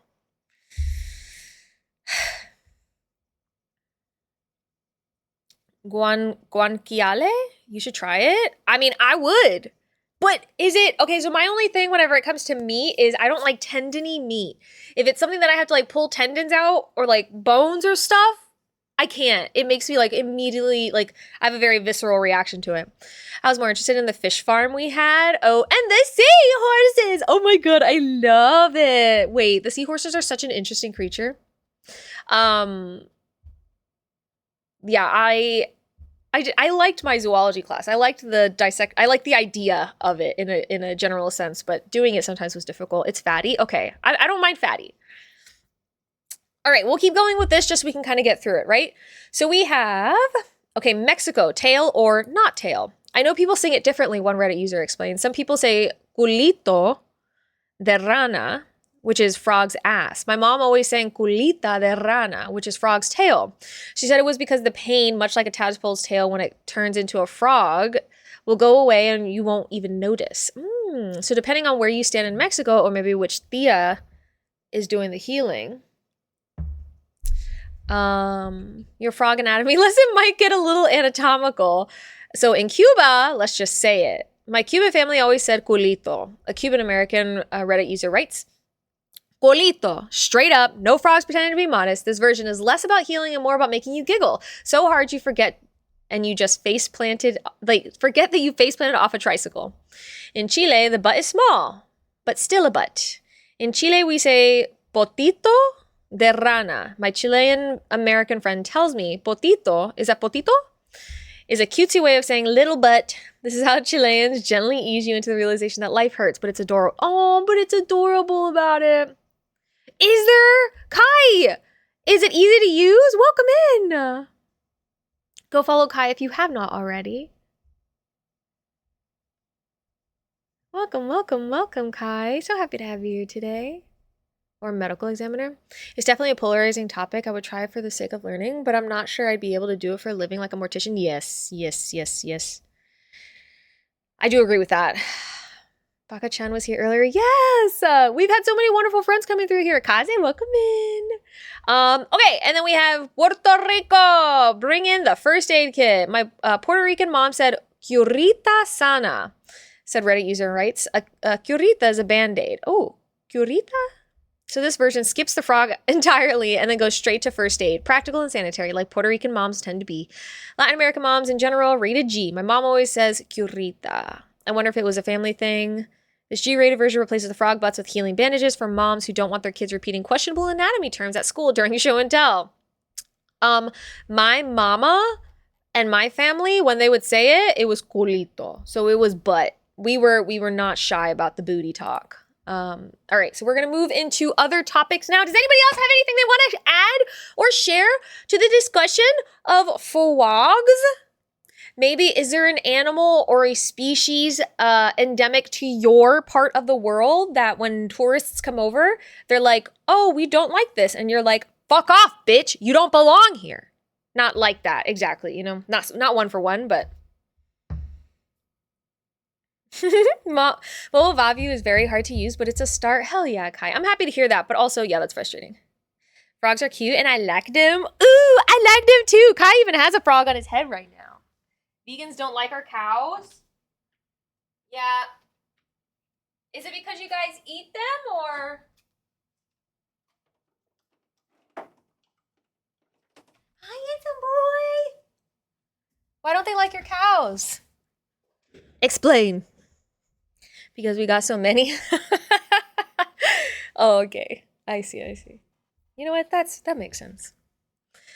If you don't like the cows, get the frick out of here. What a beautiful plant corner. Thank you. You like it, Quicks? Look at. We got lots of plants over there. They're all doing pretty well. They're all, for the most part, alive. I appreciate it, Quicks. Thank you. I feel the same way. What Kai just said, I feel the same way, Critical. Just want you to know. Mostly alive is such a vibe. You know, we do what we can. I've got a greenish thumb. Mostly the green thumb comes out when I am not depressed. But your girl be depressed a lot. So my plants unfortunately take a hit. But I love you guys, and plants can hear you when you talk to them. So I love you guys. I think you're beautiful, and I'm really sorry that I neglect you guys sometimes. Excellent addition. Quite astute, yes. However, if someone comes for the free stabige, I'll cut the, what is that, Mazzy? Tell me. My mom one night got tired of me and my brother calling each other buttheads, so she said, you can no longer say butt in the house. You must say, in the house, you must say, except flash forward 10 minutes, me yelling from the stairs. Oh my God, except hole. Oh my God, that's amazing. I'm walking, so I'll be right back in a minute. No worries, Kai. Sounds good. You enjoy. Google it. It's cute as fuck. Issa Pupper. Okay, I'll look it up right now.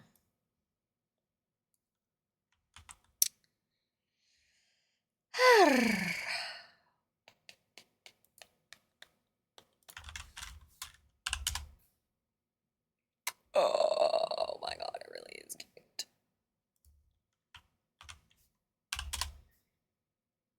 Oh no, it's cute. The stabby hound. Intelligent, loving, and responsive. Show me that baby. What the hell? Where did the dog go? Okay. That is a cute pup. I wanna just all over them. He's a pupper. Native to the Netherlands, the stabbyhoen is related to, oh my God, big words. He probably owes his name to his versatility. Hi, Brock. How are you doing? Welcome in. I hope you're having the best day of almost all of my life choices. Yes. Oh no, it's cute. Yep. Can relate. Spaced can relate. Hi, Brock. Welcome in. How are you doing today? Are you having a good one? Get this ad off my page. Stand by me. That's very cute. Thank you for sharing. I love it. Is today the last day? Are you traveling back home? Oh my God, sorry. Are you traveling back home? I walk back to my hotel, gonna rest my feet for a few. Hell yeah. What's the plan for the rest of the day? If I ever get another pepper, I want it to be like my old peppers. What do you mean? Critical. That gave me nothing. Give me more information. Okay, so we're just gonna, I think I want to just read the summaries of these, and I'll make sure, or like maybe additional little bits here or there, because there's obviously a lot of information to get through with these. So if you're interested in these and reading into them further, I will again post all of the links in the Discord. You need to join the Discord if you want to get them. Sorry about it. Last day, but in 2 hours, we got a big ass party out on a pier. What? That's so sick. Oh my God, I hope you guys have the best time. I know you said you're tired, but have you been enjoying yourself? Is this the first time you're meeting everyone? And did you give Tiz a hug? If I ever get a pupper, I low-key want a corgi. Corgis are really cute. Like the same. Oh, I see. Yes. Okay. Yeah, same temperament and breed. I understand that. But also what's the breed? You might have said this a long time ago, and if you don't want to share, you don't have to, but then train ride tomorrow. Let's go. Beep beep. Hi, Dr. Broctopus. Welcome in. Brock and Dr. Broctopus. You guys are in the same room. Are you guys gonna fight? I know, Dr. Broctopus, you said it. German Shepherd Akita. Ah, okay. That's adorable. I love it. Also, those are some beautifully large dog breeds. I can see my next hyperfixation forming. What is it? Crix, what is it? Plants? Dogs? Vast Aztec trade networks behind ancient obsidian artifacts? Of course I'm having fun. I've been meeting pretty much everyone, and yes, Izzy gave a hug after she flicked my forehead. Cute! I'm so happy. No, sorry, now I'm being vague as fuck. Yeah, you are, Crix. Guys, stop being vague in chat. I need to know exactly what you're trying to say. Saved by the Bell, I no longer have to get my ass kicked to stay and hang. Let's go. Let's go. Need a dog. You guys, neither of you ever had to get your asses kicked to stay, just to be very clear about that. Go follow Layla. Layla's here, and I love her to bits and pieces, and she is an amazing, beautiful, wonderful, talented, beautiful, wonderful, amazingly talented being. You finished your book club? Way before I was supposed to? Wait, why? Why? Was it an accident? Yeah, what book are you reading as well? Also, hi, Lemon. I'll send a link to the Rotterdam Discord. That would be... Wait, am I allowed to join it just to be a part of it and hang out? Oh, God. Oh, geez. We learning about nuances of trade traditions in the Aztecs? Yes, Lemon, we are! But also we're going to be learning about extremely rare event bone analysis suggesting ancient echidnas lived in water, and also skeletal evidence and so many other things. Just strap in. Just get your asses in here. We would love to have you guys be a part of the conversation. Join in, contribute. Let's go on little tangents. Where do you want to go? Hold my hand and take me with you. I don't know what I'm talking about anymore, but we're here. Yeah, I find this sort of stuff so interesting. Okay, Crix, well, I'm just saying we're going to be going over a lot of stuff. So you're about to hyperfixate on a lot of things, which is very exciting.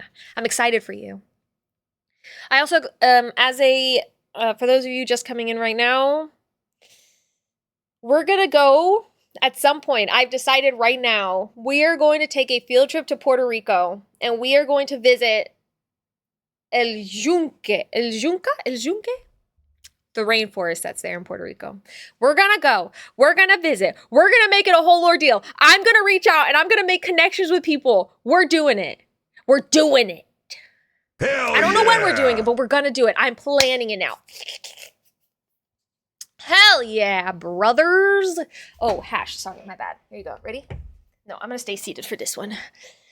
Because I'm lazy. Okay, ready? Can you see?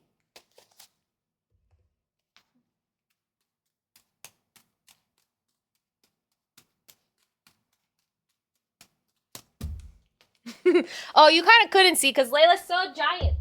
But that's okay. That's okay. Okay. So, thank you, Hash, for that redeem. That's such a fun one for me. I'll send a link. I would love that. I just finished my book club super early. Layla, I'm so happy you're here because it was so good. Wait, I'm so excited and I need you to read. Yes, ma'am. Yes, ma'am. That could be my next book. I'm still making my way through the freaking Akatar series, but I promise you, I will read it. Brock, thank you for paying your taxes. I don't know if I said that already, but I appreciate you. And Ricky, thank you for paying yours as well. Look at all the little fucking platypussies in the room. I'm gonna freak out. Oh God, The Nightingale. Yeah, I need to read it. It sounds good. I was on Izzy's stream for maybe 2 seconds, kind of camera shy. Oh, Brock, you cutie patootie. That's okay. I'm happy. I'm proud of you, man. You did it. 2 seconds is long enough. I was busy, but I heard sana culita de rana. Okay, sana culito de rana. That is what my parents and my family used to say. Okay, Ram? You heard right, though. Ass. Ass and titties. Ass and titties. The purple one's here? Indeed, she is. Yeah, but that ass. LOL, jicky. Maybe trying to stuff my face with early dinner before it's time for another early night because of work. No worries, Mazzy. Yes, go and eat. Take care of your body. Nice, I'm sticking the kettle on. Let's go! Oh my God, yes, Quicks, I would like one. Tinks. It's fake news. Knuckles the Echidna can't swim in Sonic 3. Ah, okay. Lemon, thank you. Thank you. Okay, you need rest. Yes, no worries, Brock. Rest well. Thank you so much for popping in. We love you so much. I'm so proud of you and happy for you and everything. We'll chat with you later. Okay, when we going? Seriously? Would a couple of you... Wait. I was just gonna go by myself, but would you guys really go with me? Would people go with me? We will get to hear her amazingly fluent Spanish. Brother. Laziness for the win. Who wants to sit next to me on the bus? I'll sit next to you. If Nikki and I go, we might be able to make one whole Spanish person. I'm serious. We could go. Guys, we can go and I'll bring my parents and you guys can be my mom and my dad. LOL, so we know, Layla. Never apologize. Never apologize for taking up space, you beautiful, amazing being. You could do it with 4, though. Juggling? I could not. I have never tried. Go follow Cesar right the fuck now. Thank you, Cesar. How you doing today? I was dancing. You were. They could see. Can you unmod her for that? No, I can't. She deserves. Of course, Hash. Thank you for redeeming it again. No, unmod. Only timeout RAM is true. Just realized I didn't pay. That's okay, Ricky. Melamaram. We're pretty cute. It's so true. I'm fucked up about these platypussies. We are adorable. It's so true. You are especially adorable. I concur. I agree with that. Hi, sweetie Brittany. Oh my God. How are you? Look at it. Look at all the beans in here right now. Seriously. I love you guys. I would go with you anywhere. Oh my God. There are actually people who will go. Mom and dad. Yeah, you guys would be my mom and dad. Do we have to learn to juggle before we can go to Puerto Rico? No. No. You all, if we go to Puerto Rico though, students, children, everybody has to at least, because we're going to Puerto Rico, okay? Each one of you has to at least learn one Spanish word, okay? One Spanish word, that's all you need to know. I don't care. It could be hola, I don't care, but you learn it, okay? And you have to learn one known species found in the rainforest, okay? Hangs out with her parents the whole time. Yeah, exactly. Honestly, they would love you. I mean, they gotta be pretty cool if they meet. They are so cool. I love my parents. Look, nobody's perfect, but I love them. Ricky! You have angry eyebrows and a red headband. Oh, Lord. The Southern came right the fuck out of me. I love it. You look so cute. Could you get your parents to teach you Spanish? I don't know. My dad is probably the only one amongst them who could speak pretty like good Spanish, but even his Spanish is like, he's been away from Puerto Rico for a long time. I'd ask them to adopt me on the spot, probably. They would be willing. Hi, Rashan, welcome in. Thank you for being in Texas. I can't roll my R's. That's okay. We can teach you. Or you don't have to. Okay? Maleta. There you go. ¿Dónde está? Baño. Sí. Look at that. You learned. Overachiever, Layla. I love you. Y'all think I can afford that? Hell no. Lemon, you don't. Look, here's the deal. This is the deal. I'm going to plan the trip to Puerto Rico, okay? Those who can actually show up to Puerto Rico, that's on you. That's on your dime. I love you guys, but that's on your dime. But, culito. I'm going to take you guys with me. Streamer? I'm a streamer? You guys in my telefono? I take you guys with me. And we go and we see everything together. What do you guys say? So Lemon, you can come with us free of charge. You ain't got to spend $1, a dime, a penny. Because I'm just going to take you with me. Cerca de la playa? You know what? I'll take it. You got beach in there. Can I learn how to say fuck in Spanish? Yes. Puñeta is like... Puñeta. Is that like shit? Is puñeta fuck? I don't know. I can't remember. I just know a couple of curse words in Spanish. Cesar, please. Whoever speaks Spanish, please forgive me. I don't mean to shake any of y'all up, but I don't speak Spanish a whole heckin' lot, but I am trying. Knows multiple Spanish words. Cesar, you're coming. Vamos. Get your ass in the car, okay? We got a seat for you in the 12... Is there a 12-seater van? Do those exist? I'm trying to be green. I want to be a Ninja Turtle. Is there... Oh, I got you. Hold on. I'll do it for you. Because I don't think the colors still work, man. It's stinky. For right now, Ricky, I'm going to make you this green. But... Oh, sorry, Lila. But one day, if you ever make VIP, if you want to make VIP, whatever, whatever you want to do, You could be another type of green. But you and, oh, sorry, everybody, Hunter are disgreen. What we gonna do? Hi, Rashan. It's good to see you. Una cerveza, por favor. Space you're in.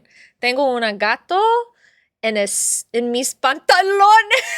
Okay, you're in. I would love to. Rashan, you're coming with. We're just gonna let Nikki do all the talking for us. Oh my god, no, I'm gonna push my dad in front. I'm gonna be like, Pops, you're the field trip, what's it called whenever you have a, what is it called? Field trip chaperone. You're our chaperone. ¿Por qué gritan estas mujeres? Because I have a lot of feelings inside of my body, especially in my throat, and I gotta just, I can only roll them at the beginning of a word. My Dutch accent prevents me from pronouncing any R's at the end of words, and that is okay. Very critical phrase. Yes, yes, yes. How's your day? Honestly, puta, that also works. That's bitch, and we know that one. I need a buddy if you expect me to behave, but my Spanish is good. Yes, yes. Critical. You're not gonna be allowed to leave the group. You know what? No, actually, I didn't expect you to behave. You go and you do whatever you want, okay? Some of us are gonna be learning. Some of us are gonna be learning a lot about ourselves, and that's okay.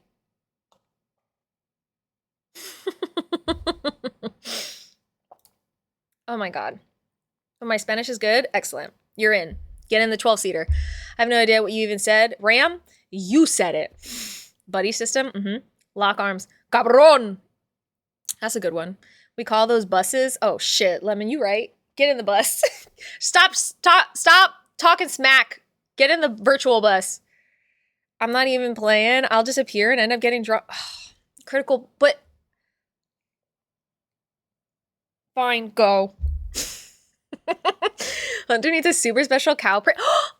Oh, wait a minute. Okay, yeah, I like it. I'm gonna do it. I'm gonna make a note. Cow print vegan, because I have to remember where I'm going with that information. That sounds fun. It does sound fun, and I would do that too. Wait, what did I do? You deserve the world. Because you're a cowboy. You're our cowboy. Just a long line behind Nikki's dad. Every time a local says something, yeah, we're all just standing there like, okay, I need to know, is your username based on the 20th century quack doctor, John Romulus Brinkley?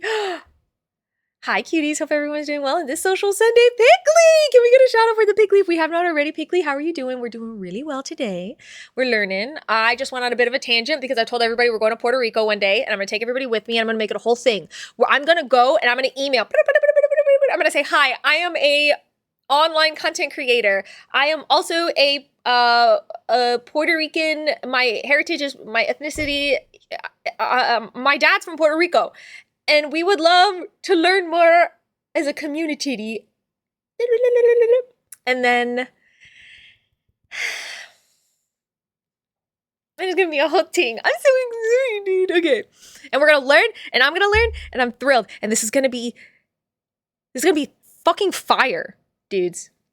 This is gonna be fire. Oh man, enabling me to go tank on this vacation. Yeah, you do whatever you want, Critical. You're coming along because I love you, but if you love something, you let it go. Oh my god.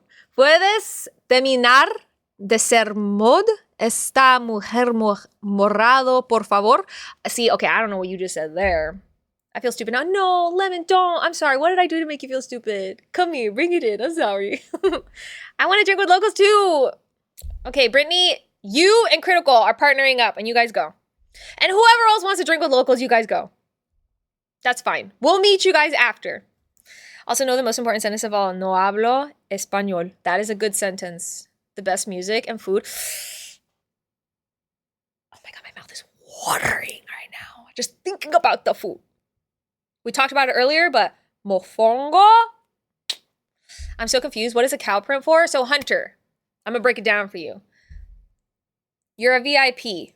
Not only are you a VIP, but you're a VIP and a subscriber to the channel, which means you have a platypussy and you get to customize your platypussy's color. Originally, you said you wanted it to be green and purple, but I don't care what you said originally. I'm gonna make you into a cow print. And you know why? Because you are our resident cowboy, AKA you are my cowboy. No, our cowboy. And because we love you, we're gonna make yours into a cow. And maybe one day I'll also make you a little lasso. Wait, no, what do you need to be a bull rider? I'll get you a bull and you'll just ride it. I don't know. But that's the breakdown. They say something and we're all like, that was nodding. Yeah. I'm crampy and I slept on my neck wrong, but otherwise good. That top is so cute, Nikki. Thank you! My mom gave it to me. She recently gave it to me and I'm like, oh my God, I feel really pretty in it. Thanks, Mom. Thank you, Pickly. I appreciate it. I'm sorry that you're not feeling super great. I'm also a little crampy. I'm also still not feeling super great. I've also been kind of sleeping wrong on my neck, but you know what? We out here. Pickly, how was your Sunday going? Are you planning on streaming today? I'm asking you a million questions. So next year? Yeah, Brittany, honestly, I'm thinking that like I will start planning after this stream.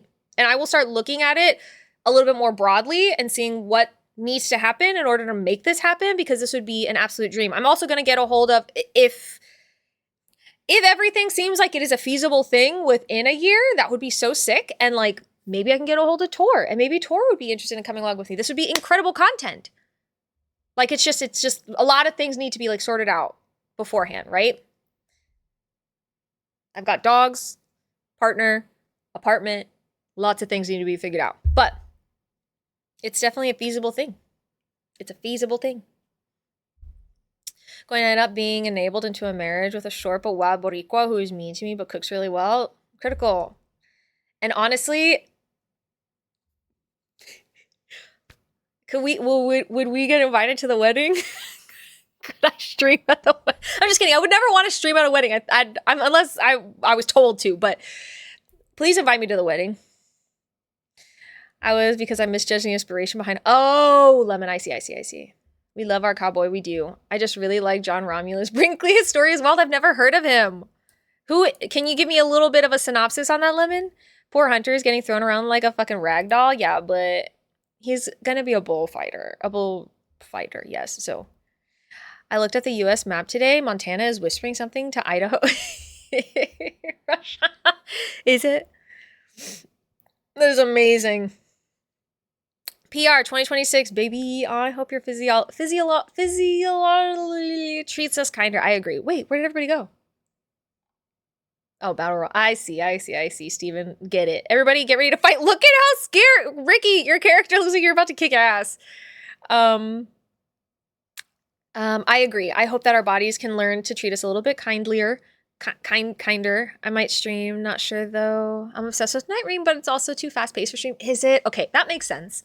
Well, whatever you decide to do, I hope that you enjoy your evening, enjoy your Sunday. You deserve it. While this battle continues to royale, I'm going to read this part. I'm sorry, Crix, it took me a decade to get here, but we're going to read this now. Oh my God, Ricky. Okay. Vast Aztec trade networks behind ancient obsidian artifacts. So like I said, I don't know if we'll really read everything. They are short reads, but still. I don't think we'll get into all of the nitty gritty here. I want to just read maybe the beginning part and then I'll let you guys read the rest of it on your own time. A friend of mine to emigrate to the Netherlands. Apparently I'm married to him and I'm like, sure, because he's hot as fuck and nice too. Let's go, Mazzy. Let's go. Yes, go, Platy Pickle, go! Oh, shit, she's chasing! There we go. Pickley, congratulations. You deserve this win. I love it. Yeah, good work, everyone. You fought well. And Steven, thank you for initiating combat. So, researchers analyzed 788 obsidian artifacts from Tenochtitlan. I know I've heard this word before. I just cannot pronounce it right now. Forgive me. Always down for a scrap is true. Me too. Hell yeah, Mazzy. Revealing that the Mexica Aztec Empire sourced this important material from at least 8 different locations, including regions outside their political control. Published this week in Proceedings of the National Academy of Sciences, the study analyzed 788 obsidian artifacts excavated from the Templo Mejor of Tenochtitlan.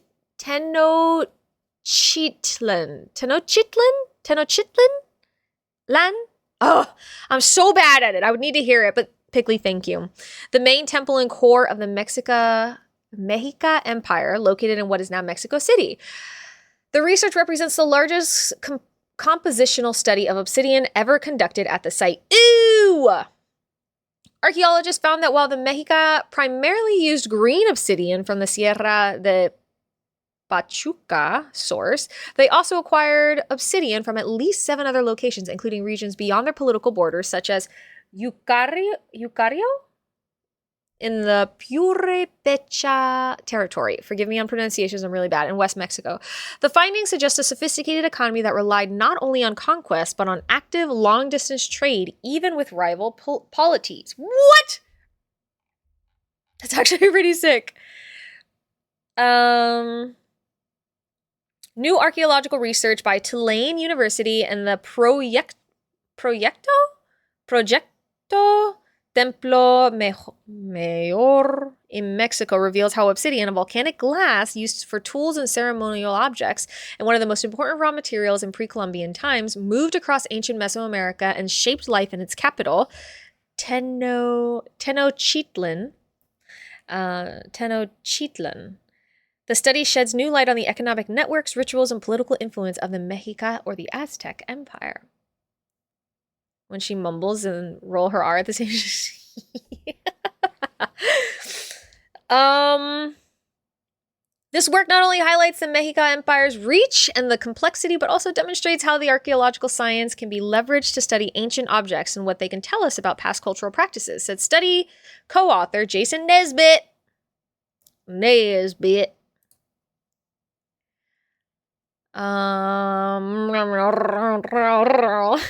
Like a fucking cat. John R. Brinkley is a serial doctor conman who had a strong rivalry with the burgeoning American Medicinal Association despite Brinkley not receiving a full formal medicinal education. Medical. At least according to the AMA standards, he was a far more competent surgeon than most doctors in America. He was at one point the richest man in America. Part of his wealth was gained from his goat gland procedure, where he stapled goat testicles to men with erectile dysfunction. Huh? That's actually insane. That is actually insane. Oh my God, Brittany. What? What an unhinged response. Yum. That is crazy. I've never heard of that though, Lemon. What an interesting thing. And the fact that you're obsessed with that is so funny to me. Or like very interested in it. That's crazy. Don't knock it till you try it. I mean, I guess. Mwah. Thank you for paying your taxes, love. Look who it is! You can see right through her. Hi. Thank you for paying your taxes, Selene, you sweet bean. I hope that you're having a really good day. If I could spell. He single-handedly funded most of Kansas' infrastructure. Really? That's crazy. Nothing gets me giddy like goat nuts stapled to me. I guess, yeah, don't knock it till you try it. Maybe a distant relative. Okay, so that is this unhinged side. True. That is the vast Aztec trade networks behind ancient obsidian artifacts, which is also very interesting because it gives us a better insight into the politics of this region, of these people. And I think that is a super interesting and not valid, important for the context of what we're trying to understand of ancient communities, right? Next up, we have extremely rare event bone analysis suggests ancient echidnas lived in water. And I just wanted to know a little bit more about this because I know echidnas are weird. New research questions the evolutionary history of some of our most peculiar mammals. that may have been because of the dozens of follow-up testosterone shots. Who can say? Who can say? Up until now, the accepted understanding about these egg-laying monotremes, arguably the most unusual mammals on the planet, was that they were both descended from a land-bound ancestor. And while the platypus's ancestors became semi-aquatic, the echidna stayed on land. Or the story went. Following a UNSW-led analysis of the bone, which was discovered by a team from Museums Victoria, it now looks like echidnas and platypuses evolved from a water-dwelling ancestor. Lead author and paleontologist Emeritus Professor Suzanne Hand from UNSW School of Biological, Earth, and Environmental Sciences, School of Bees, I love it, says there are about 30 instances where mammals evolved from land dwelling to live wholly or partly in water. For example, whales, dolphins, and dugongs, seals, walruses, otters, and beavers. But it's virtually unheard of to see mammals evolve the opposite direction. So animals went from land to water, but we don't often see water to land, right? Evolutionarily is what they're saying.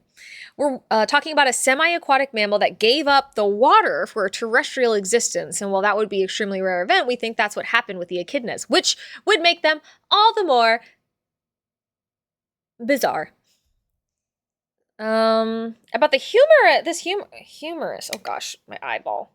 In a study published today in the science journal PNAS, the researchers describe how a single humerus bone, I can't take these off. I thought I could, but I can't. No, it's okay. Brinkley was also a radio host about a border blaster. Radio in Mexico so strong that Russians tuned in from Moscow to learn English? Wait.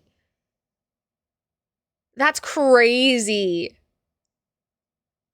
That is actually insane, Lemon. No, please. I love hearing about your fixations. That's so fun. Autistic. Oh my god. If you guys are aquatic, would you want to live on land? I would. I'd pull out all the evolutionary stops. From being in the water to being on land, there's more water than there is land, isn't there? I don't know. There's not very much of like an appeal to land stuff. Is there? Okay, you'd be a shitfish. That makes sense. Yeah. Evolutionarily, your genetics would have been like, no, sorry, we can't. In a study published today in the science journal PNAS, like I said already, the researchers describe how a single humerus bone discovered in Victoria in the early 1990s challenges the terrestrial ancestor theory.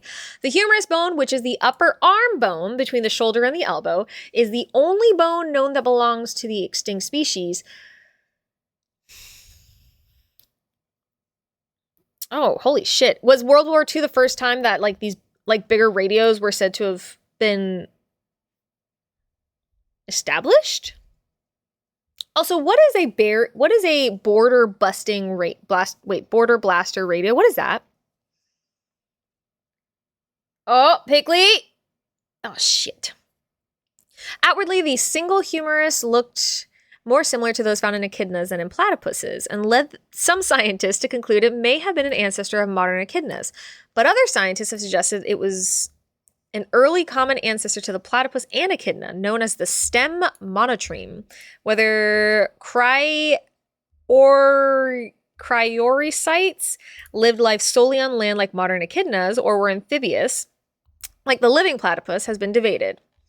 So, there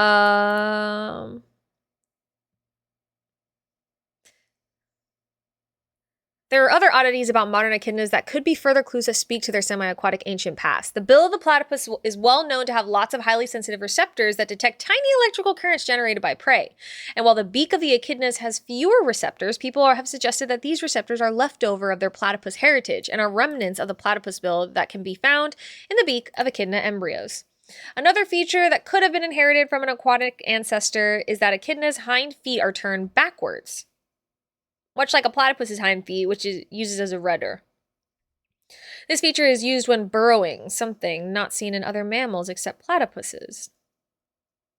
They've also been found to have a diving reflex triggered when immersed in water. A diving reflex when immersed in water. How did they find that one out? That helps conserve oxygen and prolong breath holding. And a study of respiratory protein called myoglobin, in mammals also suggests a semi-aquatic ancestry for echidnas. Ew. Okay.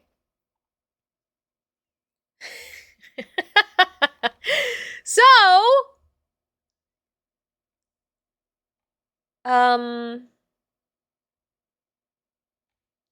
that's very exciting. Were echidnas, are they just the evolutionary anomaly that we need to explore further? I think so. The next thing to look into, skeletal evidence of Roman gladiator bitten by lion in combat. So we're back on our, I know they're cute. They are pretty cute. They're also, the whole penis thing really gets me. It like throws me for a loop-de-loop every single time. Bite marks found on a skeleton discovered in a Roman cemetery in York have revealed the first archaeological evidence of gladiatorial combat between a human and a lion. Wait. You can't drop that and move on? What do you mean? I'm going to Google it no, I don't have to Google it on my phone. I can Google it in another window, but I'm pretty sure echidna fun facts.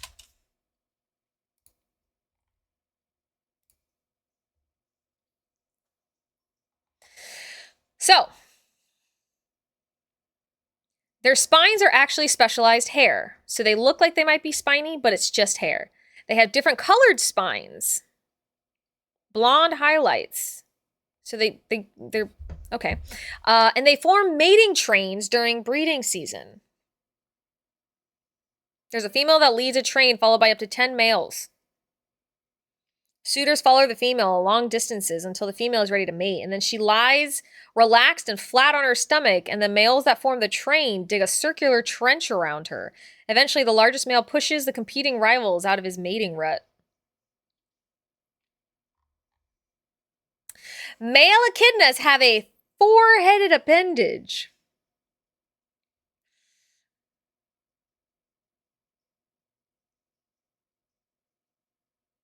A four-headed penis. So how on earth does that work, you ask? Well, when mating, two of the heads shut down while the other two grow larger to fit inside the female echidna's two-branched reproductive tract. Echidnas alternate which heads they use when mating with different partners to improve their chances of becoming a dad.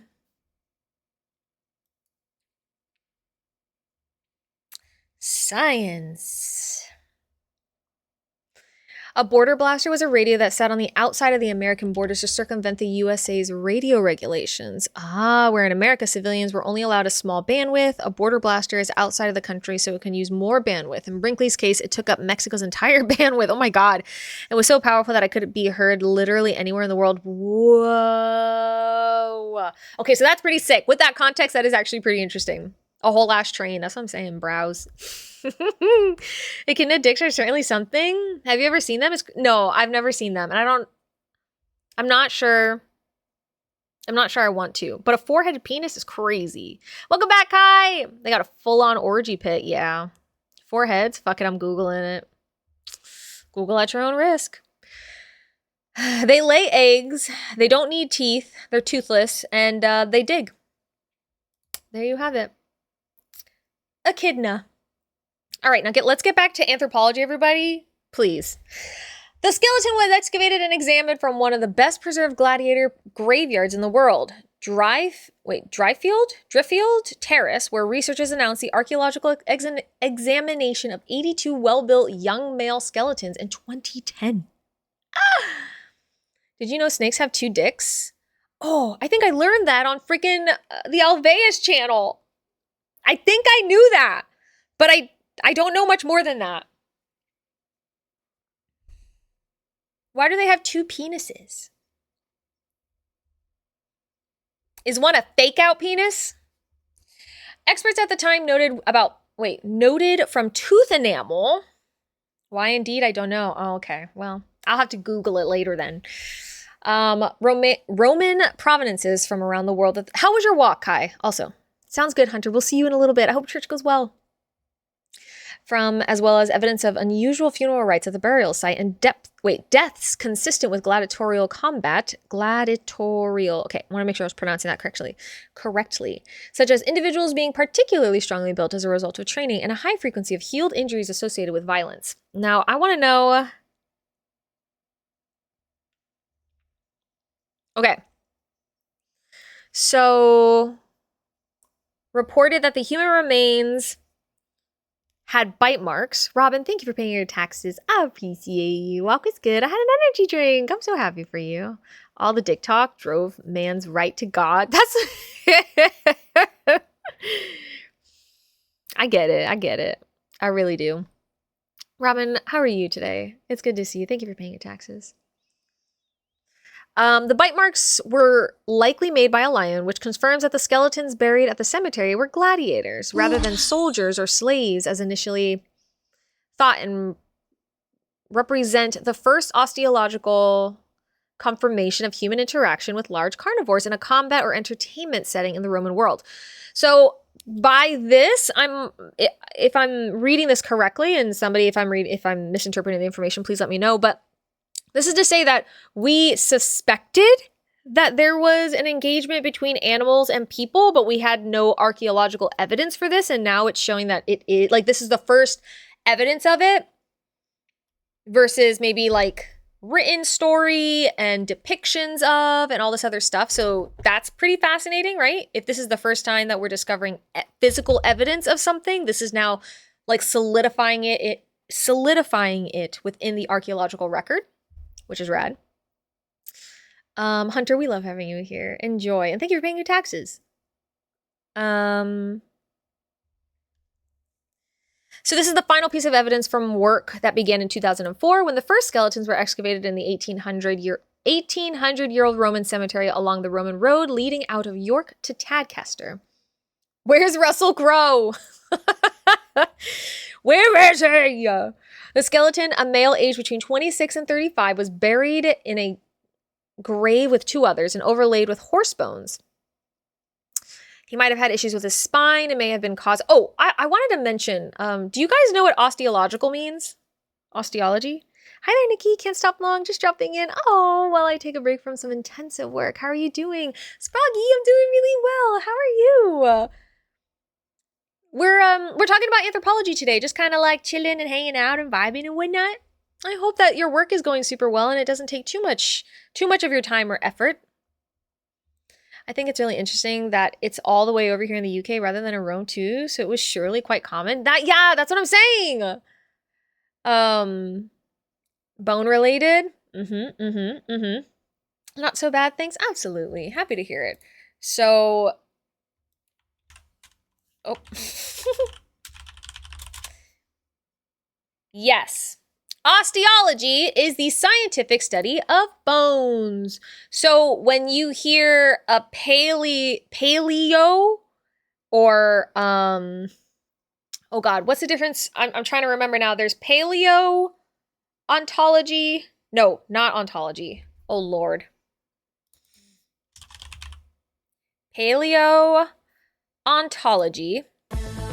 We have paleontology, which is the scientific study of the past of life on Earth through fossils. But then you have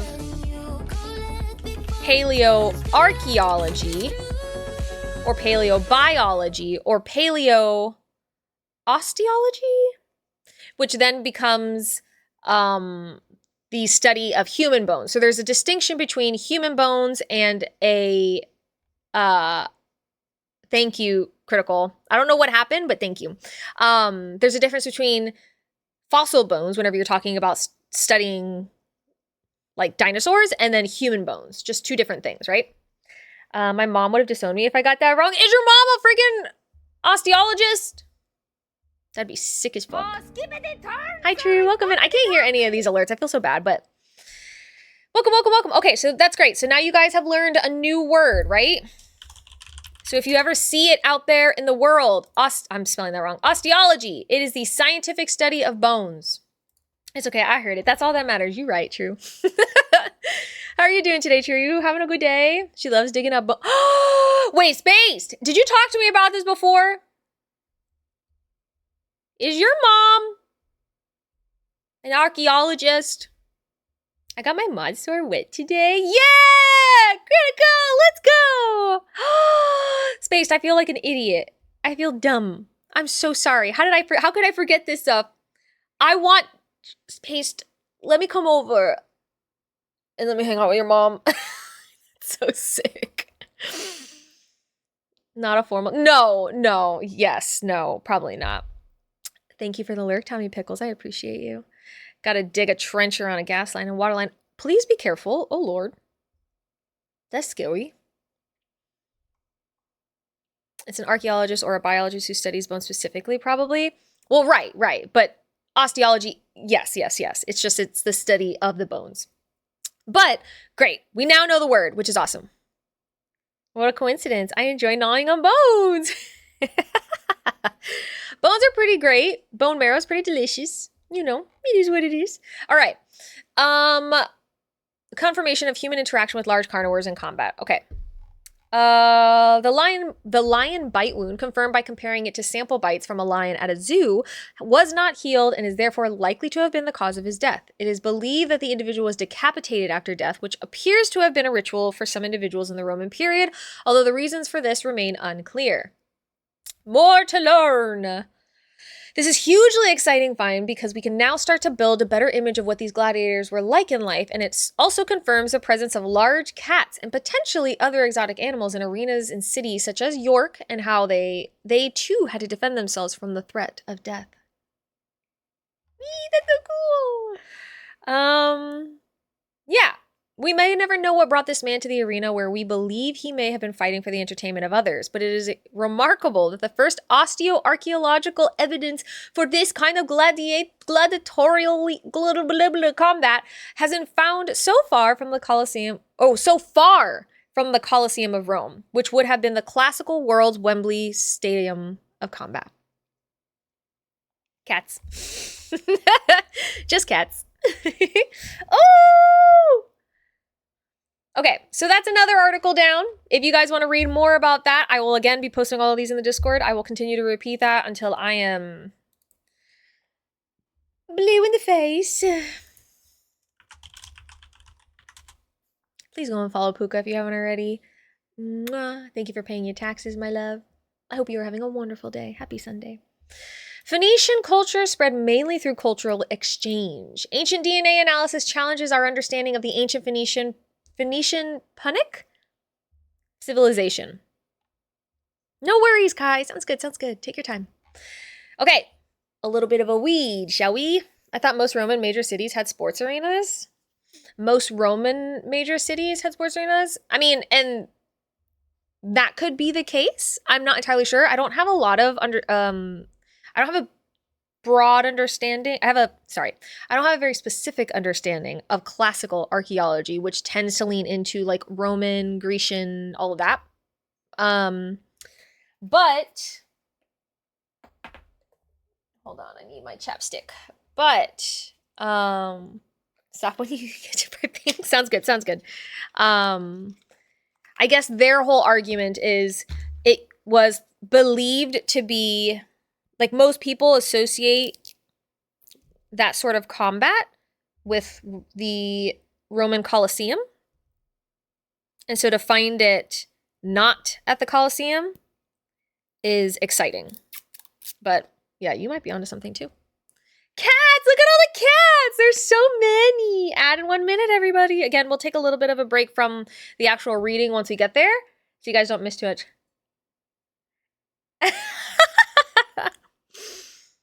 The Roman Empire, indeed. Okay, so the Phoenician culture emerged in the Bronze Age city-states of the Levant, developing prominent innovations such as the first alphabet, from which many present-day writing systems derive. By the early first millennium BCE, the Phoenician cities had established a vast maritime network and trading posts as far as Iberia, spreading their culture, religion, and language throughout the central and western Mediterranean. By the 6th century BCE, Carthage, a Phoenician coastal colony in what is now Tunisia, had risen to dominate this region. These culturally Phoenician communities associated with or ruled by Carthage became known as Punic.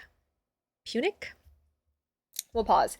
I also don't know a whole lot about the Phoenicians, but I know that they like make a huge impact on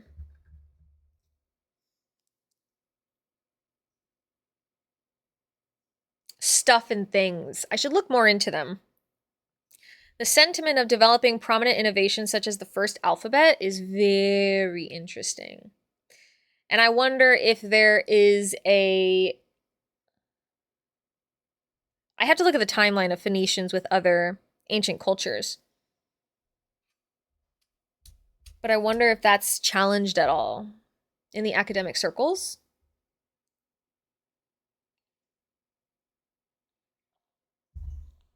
Because there's suspicion or like research going into the ancient societies that were believed to not have a written language for a really long time, but that might have had a written language that wasn't able to be preserved super well.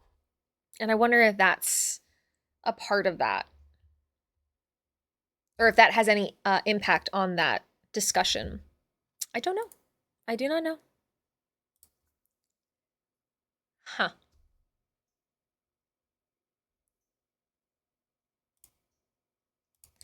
Phoenician. Welcome back, Kai. How you doing? Eating nudes. Let's go. Is that for dinner? Were the Phoenicians the first ones to create alphabet? Question mark. Yeah, are they spicy?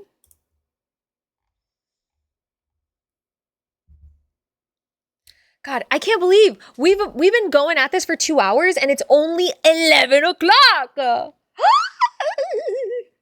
Hakka noodles with Manchurian gravy and balls, baby. Manchurian balls? Delicious. I think there's like a hair on my nose. It sucks. That sounds absolutely amazing.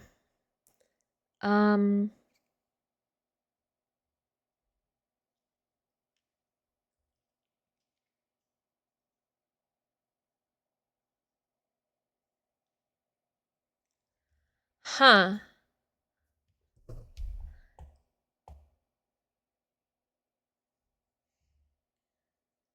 I'm reading a Reddit post on Phoenicians. Somebody asked, why do the Phoenicians get credit for inventing the alphabet? And there's like some comments. To all the commenters getting bent out of shape because the Phoenician alphabet wasn't agid. Here's the first line of the Wikipedia title, Phoenician alphabet. The Phoenician alphabet is an alphabet. More specifically, I'm guessing they made the alphabet the Greeks adopted, then Romans. Yes, it does look like there was like an adoption of the alphabet. But like, thank you for the hydrate, space, and the stretch. No worries, Robin. Well, welcome to the waking life. I hope today is a much better day for you. Do you have any plans for your Sunday? If you haven't already taken a big old swig of your water and stretch your legs, huh? The Phoenicians were a major seagoing culture. That's what I'm sort of uncovering here as well. So they're like this potentiality of trade, like sharing culture across different regions due to their capacity for travel, but we'll get back into the reading. By the 6th century BCE, Carthage, did I already read this? Yes, by the Romans. The Carthaginian Empire left its mark in history, particularly well known for the 3 large-scale Punic Wars. I'm going to say Punic, but it might be Punic. With the rising Roman Republic, including the Carthaginian general. Enjoy your lurk. Yes, yes. Go make that chili, Robin. We'll chat with you later. Have a good one. Drink your Wawa. Yeah. Carthaginian. Carthaginian? Am I pronouncing that wrong? But that's Carthaginian.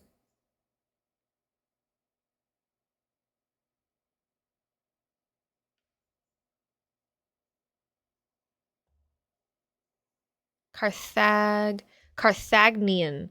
Carthaginian. Carthaginian. All right, I'll pronounce it that way.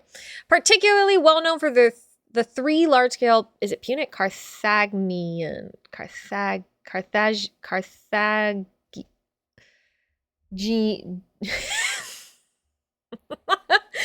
so bad at pronunciation. It sucks. I'm so sorry. Oh man, I'm sat here trying to say Carthage. That's what I'm saying. Oh my goodness. Casio Pip. Within the framework of the Max Planck Research Center for the Archaeoscience of the Ancient Mediterranean, co-directed by Johannes, director of the Max, Jesus Christ, that's a long title. Great. An international team of researchers has now presented a study of the genetic history of these ancient Mediterranean civilizations. Carthaginian. Okay, now, wait, Kai, are you trying to help me? Carthaginian. Carthaginian.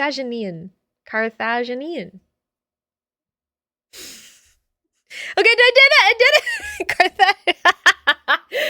Not sure, but I think the G belongs in the next syllable. Carthaginian. Wait, why am I getting flashbacks to when Layla also was struggling with pronunciation? Oh no! I did it! I have forgotten. Oh no, Carthaginian. Carthaginian.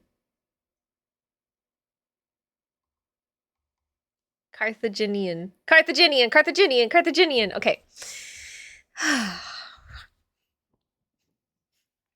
Who said you can't teach an old dog new tricks? You know what I'm saying? Congratulations to me. Thank you guys so much. I appreciate all of your patience and help. The new study aimed to use ancient DNA to characterize, is it Punic or Punic?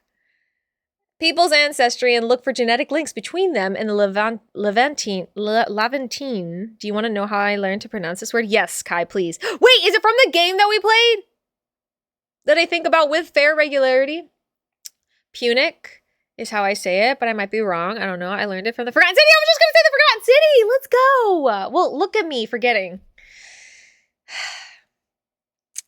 Phoenicians, with whom they share a common culture and language. This was made possible by sequencing and analyzing a large sample of genomes from human remains buried in 14 Phoenician and Punic archaeological sites spanning the Levant, North Africa, Iberia, and the Mediterranean islands of Sicily, Sardinia, and Ibiza.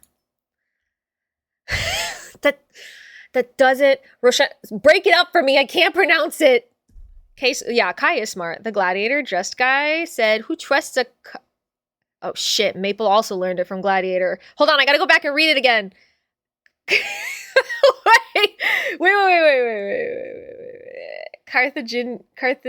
Why? Carthaginian.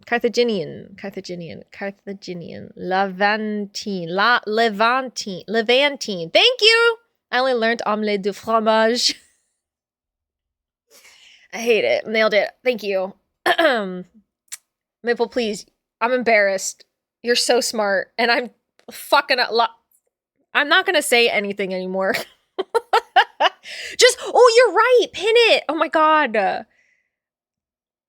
Here, I'm going to pin this. This is a brilliant idea.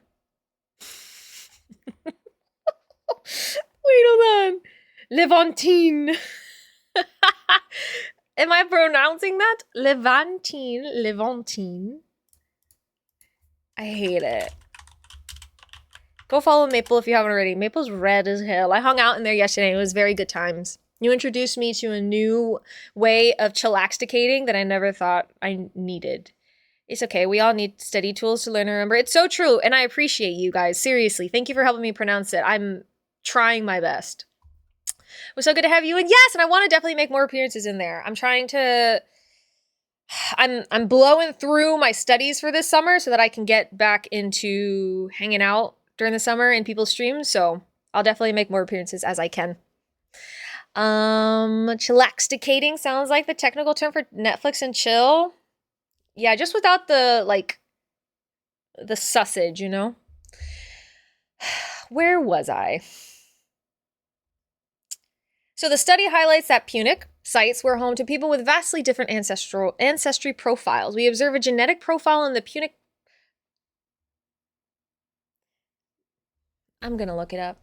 I can't. It's driving me crazy. Ethnic pronunciation.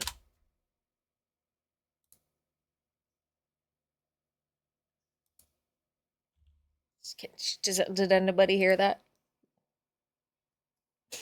Come on, Google. Is that Punic? I think that's Punic. I'm gonna say it's Punic. I'm settling on Punic.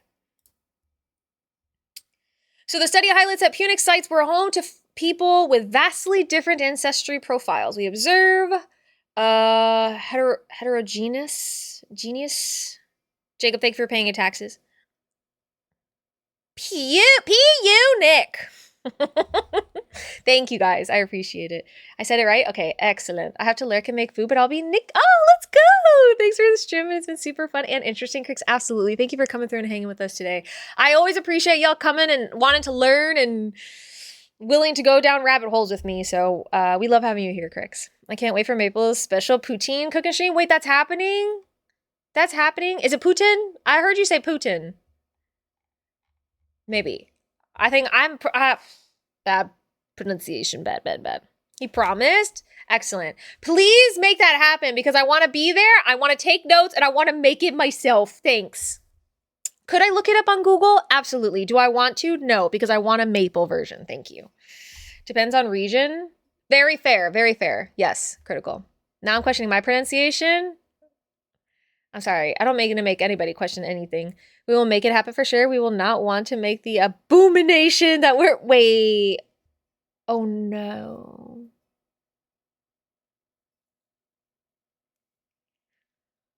I don't know.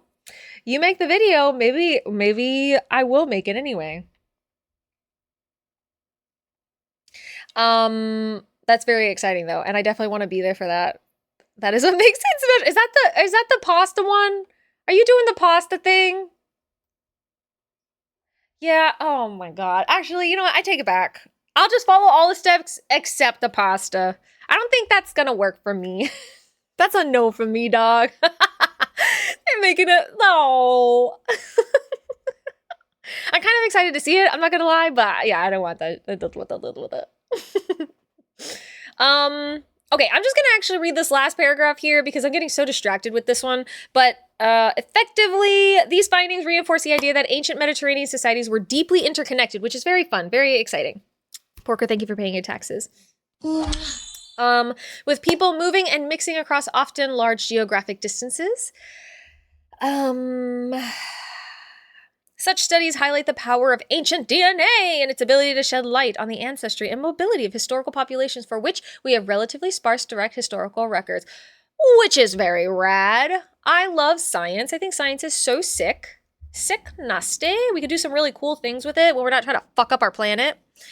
Porker, I love having you here. How are you doing today?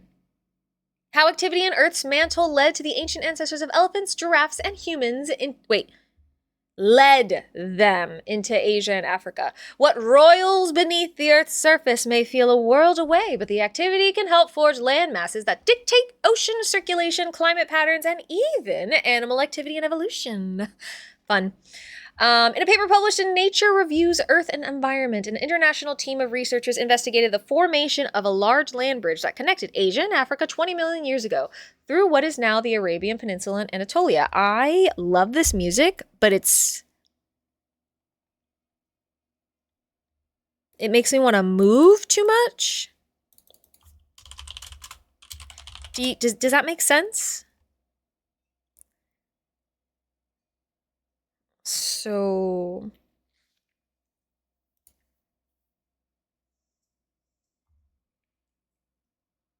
maybe that'll help. The paper brings together previously published research with new models created at the University of Texas at Austin-Jackson School of Geosciences and the GFZ Helmholtz Center for Geosciences, baby. This gradual uplift of land enabled the early ancestors of animals such as giraffes, elephants, rhinoceroses, cheetahs, and even humans to roam between Africa and Asia. The appearance of the land ended a 75 million year long isolation of Africa from other continents. So the relevance to the question of how did our planet change in general? What are the connections between life and tectonics? Ooh. So this story begins 50 to 60 million years ago when a slab of rock sliding into the Earth's mantle created a conveyor belt for hot rocks to boil up in an underground plume that reached the surface some 30 million years ago. This convective activity in the mantle, coupled with the collision of tectonic plates, created an uplift in land that contributed to closing the ancient sea, splitting it into what is now the Mediterranean and Arabian Seas, and created a landmass that bridged Asia and Africa for the first time. Hell yeah. Nice job staying clean and orderly, Kai. We appreciate you. Also, thank you for the follow. Welcome in. We have anonymous follows on here, so if you'd like to join the conversation, we would obviously love to have you, but otherwise, enjoy your lurk. The studies lead... He had said the appearance of the land bridge and animal evolution go hand in hand. Ooh, fun! So the shallow seaway closed several million years before it otherwise likely would have due to these specific processes. And remember, evolution takes so long. Despite how quickly we are seeing technology just evolve, this takes a... You guys are in the same place! Wait! You guys! Friendship! Oh my god! We're making connections! Kai, where are... Don't out yourself if you don't want to, but... Take it to the DMs. Make friends. Go have lunch, take pictures, and send it to me so I can be jealous. Anyway, I'm not. Now kiss! I'm not parasocial, you're parasocial. Let's see. Without the plume, you could argue that the continental collision would have been different. In this case, timing is everything. If it had been an additional million years before Africa and Asia were connected, the animals that made their way into and out of Africa could have been on a different evolutionary path. Ooh, which obviously includes us, right? Because if you believe in science and evolution, we definitely do be coming from animals. It is a small world. I absolutely love it. I love it. And Kai also, I'm just saying. Kai also streams. So if you want to go hang out with Kai sometime, Kai is also a little bit of a streamer. It's an example of how long-term convective evolution of the planet talks to the evolution of life. This paper brings together existing research spanning plate tectonics, mantle convection, topography, and paleogeography. Paleogeography! Evolutionary anthropology, mammal evolution, climate evolution, and ocean circulation, among other topics, to tell a cohesive story to the wide-ranging effects of these mantle dynamics, which is really rad. And two people in Nick's stream are in the same city. Yeah! It's fucking sick! I love it. I love the fact that we can make connections like this. This is what community is about! Okay. That was interesting. Did you guys like that? Okay, so this is actually one of the other things that I thought was pretty interesting. And it sort of leans into present day topics a little bit, even if it's a little bit extrapolated, right? This says archaeologists compare the size of 50,000 ancient houses to learn about the history of inequality. And what they found is that it is not inevitable. Inequality is not an inevitability. Which is an interesting conversation, and I'm not entirely sure where this is going to take it specifically, but when we think about societies, when we think about the development of societies, of cities, of civilizations, you need to have a driving force that is trusted by communities in order for things to be done. And much of what a lot of people have seen, especially in present times, is that somebody needs to have a lot of power. And this power isn't always used for good, but having a lot of power dictates how things progress and what gets made, right? The power then creates a divide because you having more of the resources means you get to delegate it to other people, which means people have less resources, because if they had the same amount of resources, you guys would be equals, and that just wouldn't work, right? But interestingly, this article exists. So let us explore what this has to say, huh? And 45 minutes away from each other too. That's what I'm saying. That's crazy. That's saying something with so much traffic. Wait, that is true. Lurking lovely and catching up on Stranger Things. I hope that it's so much fun, Gothic. We love you to bits. Thank you for lurking, love. Can we get a shout out for Gothic as well, please? We have so many beautiful people in chat, man. All these like lovely chatters, pardon me, I meant to say lovely streamers, but also chatters. Thank you, Critical. Okay, so we're living in a period where the gap between rich and poor is dramatic, and it's continuing to widen. This paper is a part of a larger study in which over 50,000 homes have been analyzed to use differentials in house sizes as a metric for wealth inequality over time on 6 continents. So not always is house size a direct correlation to inequality, but in this case, this is what we were looking at. Gary Feynman, the MacArthur Curator of Mesoamerican, Central America, and East Asian Anthropology in the Field Museum in Chicago. I gotta go to Chicago. This is an unprecedented data set in archaeology, and it allows us to empirically and systematically look at patterns of inequality over time. So it delves into a comparison of the extent of inequality at different localities, mostly archaeological, to figure out how these things changed over time.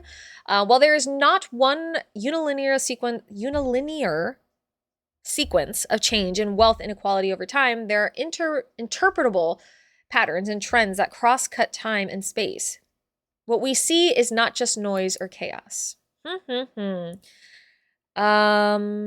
There are a lot of things that have been presumed for centuries. For example, that inequality rises inevitably. The traditional thinking expects that once you get larger societies with formal leaders, or once you have farming, inequality is going to go way up, which is what I just sort of mentioned, right? That is the generalized understanding of societies, right? These ideas have been held for hundreds of years, and what we find is that it's more complicated than that. High degrees of inequality are not inevitable in large societies. Just don't go to South Chicago? Okay. But I want to go to the Chicago part where that museum is. I just want to go to Chicago for that.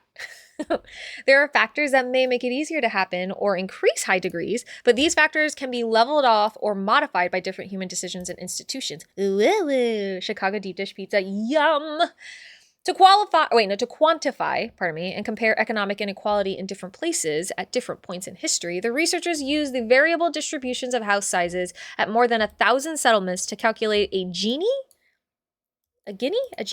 coefficient for each site, conducted statistical analysis in which they examined the relationship between the amount of inequality in a society and the political complexity of that society.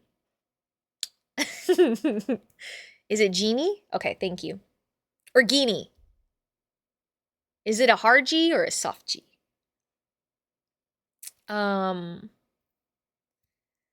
think I missed the variability in sizes of houses may not be full extent of wealth differences, but it is a consistent indicator of the degree of economic inequality that can be applied across time and space. I know from my own archaeological fieldwork in the Valley of Oaxaca, Mexico, that most always the larger of the house, the more elaborate of the house, with special features and thicker walls, may, soft G, it's a statistics term. Okay, referring to data purity. Oh, thank you! Gini. Although I feel like how one would define inequality is also an integral part of the question of whether inequality is inevitable in large societies. True, Z, that's a very good point. Language is a fun relative thing, but I think through this lens, the argument at the moment seems to be society tends to have this singular path, right? As we continue to develop more and more as a society, we tend to see more and more inequality within, and it like shows itself in, wait, G? Oh, it's Genie. Genie. Okay. Thank you. I got confused. It's okay. I maybe also did, but I appreciate that. And Z, welcome in. I hope you're having a good one. So I read that the Gini coefficient is a commonly employed metric to assess inequality that ranges between 0, complete equality, and 1, maximal inequality. Oh my God. Okay, that doesn't seem like a big gap, but I'm assuming decimals. The coefficients for each locality were then compared across time and space to examine trends in inequality and assess how it varied in relation to population, political organization, and other potential causal factors. So that's, I guess, how they're defining inequality right now. The investigators then looked at these trends in the Gini values in the context of the size of the sites that were compared and how complex the hierarchical structure of governance was. So this is to say that we have information on the hierarchy of governance, so how the people were governing themselves, right? And the hierarchy of the social hierarchy therein. And we're getting the Gini values for the size of the sites themselves, and we're comparing the two. Nikki is diving into the literature. Yes, we're learning today. Sundays for learning, baby. We're happy to have you here. They found that even while populations have risen over the years, inequality hasn't always increased in a uniform way. So, okay. The measure of inequality we found in these sites is quite variable, which suggests that there's not one homogenized pattern. Homogenized meaning like homo one, a single pattern. In other words, contrary to traditional scholarly thinking, there's no one-size-fits-all explanation for any society becoming economically unequal. I think kind of relating to your sentiment, Z, on the relativity of the term unequal and equality. Human choice and governance and cooperation have played a role in damping down inequality at certain times and places, and that is what accounts for this variability in time and space. So, okay, this makes a lot of sense in a very abstract sense, right? I think for maybe many of us, when we think about people, it would make sense that humans who create society and who have the who have the capacity to create equality or inequality, like we create this idea of equality or inequality, we would have, we impose the most variability upon it, we're creating this, right? But in a pragmatic, maybe academic sense, and what we kind of went over earlier in the article is that for a long time, we have tried to understand how it's happening almost outside of the human experience to some degree, even though that's not one for one, but it's we're seeing it as an inevitable path, a historical path that is laid out, and we don't often think about the human choice in it. We're just humans be humaning, and they're going to go down this path, and it is inevitable. And what this article is trying to, I guess, challenge is saying that the human choice, the human impact on it isn't just, it's not creating that inevitability. Because obviously, and I guess that makes a lot of sense. It's just, I don't know why I'm breaking it down even further. I think you guys get it. I'll read that in a second, Z. Let me finish this because we're really close to the end of the article. And if inequality isn't inevitable when human aggregations get larger and governmental structures get more hierarchical, then there is a suite of implications for how we view the present and how we look at the past. Although history has shown us that elements of technology and population growth can raise the potential for inequality at certain times and places, that potential is not always realized, as people have implemented leveling mechanisms and systems of governance that mute that potential. The often expressed views that certain economic, demographic, or technological conditions or factors make great wealthy disparities inevitable simply are not born out of our global past. So is it the chaos theory? I'm not entirely sure. I think it's the chaos theory. But I remember early on in my anthropological career, my collegiate career, where I was really excited to learn about human history because I felt like human history is an ongoing unfolding, unfurling reality and, whatever for us to be able to better understand. But I also it was during the time of COVID. And it was during a time where I was just seeing a lot of really ill-willed attempts at addressing humanity. And we've also seen it in present day stuff with how many humanitarian crises we see all across the globe, right? Now, in the past, all of it. And I started really spiraling a bit into this idea that, okay, the past repeats itself and it is an inevitability. We are going to do the same thing over and over again because humans are prone to it. Humans, we've adapted only so far, and now we're just doing the same thing over and over again over centuries, right? But then I was introduced to, I think it's the chaos theory, but I might not necessarily be, that might not be the right one, but it was effectively saying that nothing is actually an inevitability. Anything has a potential to change, right? The past doesn't have to be the same. It doesn't. We can follow the same pathways. We can look at the past and use it as a,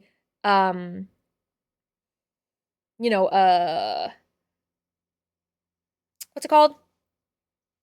I don't know. We can use it to build the future in the same way, which is what we kind of see even in present day times, right? We see past behaviors being reenacted by present leaderships, but it doesn't have to be that way. And I think realizing that there are some things that may be law, there are some things that may be like the term inevitable, but not everything has to be. And so in this particular situation, this, even if it's an extrapolation of my own brain and an extrapolation of the current day issues that humans, people who are not a part of the 1% are experiencing, like, inequality doesn't have to be inevitable. And I think that I don't know, there's something about that like brings even like the tiniest bit of hope to me. And I like that it is being found through the lens of archaeology. I think a lot of people, they like often asking like, what the fuck is anthropology? And like, what the fuck is the point? But I think archaeology and anthropology, it's just so necessary because it helps us understand stuff like this. So yeah, anyway, I digress. Let me read what you had to say, Z. I think it's important to distinguish from, for example, whether a society where 5% of the people have vastly more wealth resources than the rest of the 95% of people have very much the same level of access to resources and is a society of equality, or does it have to be 100% of the population to have equality? Yeah, and based on the scale that they were using, I mean, yeah, it's kind of, it has to be, it probably falls somewhere in the middle. And that's a really good point. When technological advancements are being made, they often first introduce new inequalities that later get compensated by societal functions. But I wonder if there's any pattern of how long this has taken in various different points in the history. Yeah, that's true. The time in between. That makes me think of like solar panels. How when they first came out, it was like, nope, this is not going to be a thing anybody can have. It's going to be super expensive, blah, blah, blah. And now it is still expensive. It's not like it's not like inexpensive per se, but it is more accessible to the general public. It's a really good point. Yeah. This is Z. Well, at least on the mathematically, it's much more difficult to prove something is inevitable than to prove something could happen. True. The idea of inequality not being inevitable is strangely comforting, but also there's a part of my mind pushing back on the idea for some reason.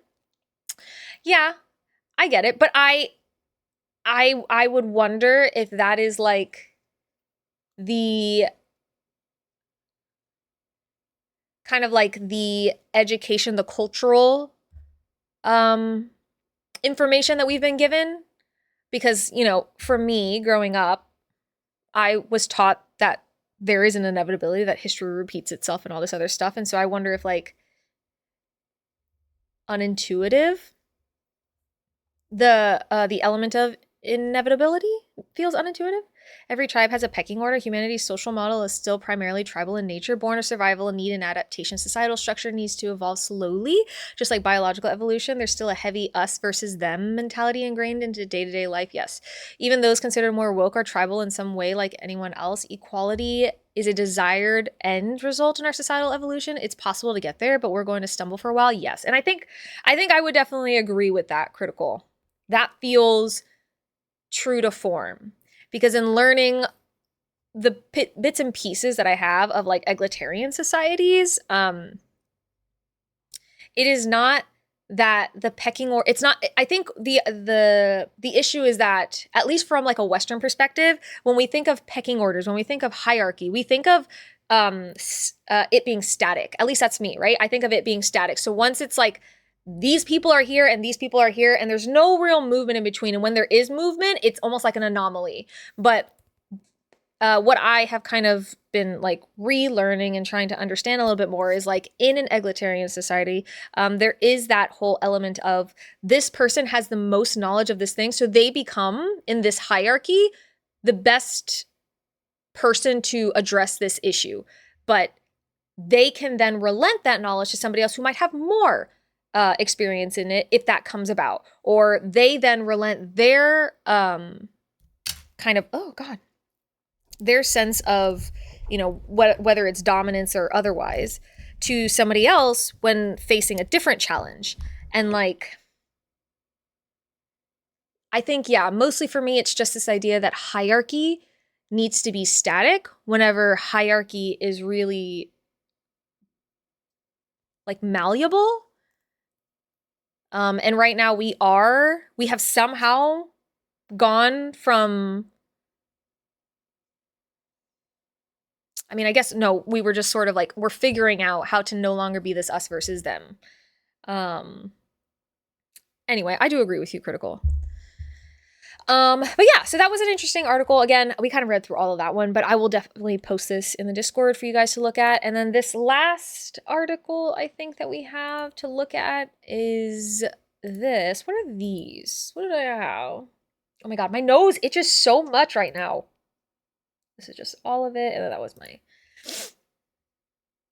roach milk.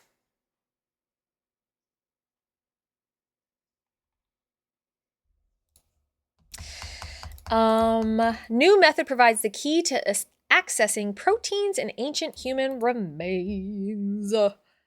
New method could soon unlock the vast repository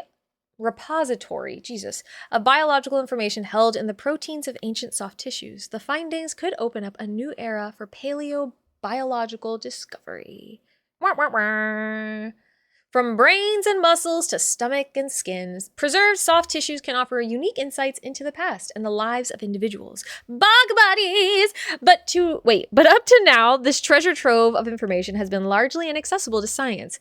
In the new study, the team led by postgraduate researcher Alexandra Morton Hayward developed the first robust method for extracting and identifying proteins from ancient soft tissues, then demonstrated its capability on archaeological human brain samples.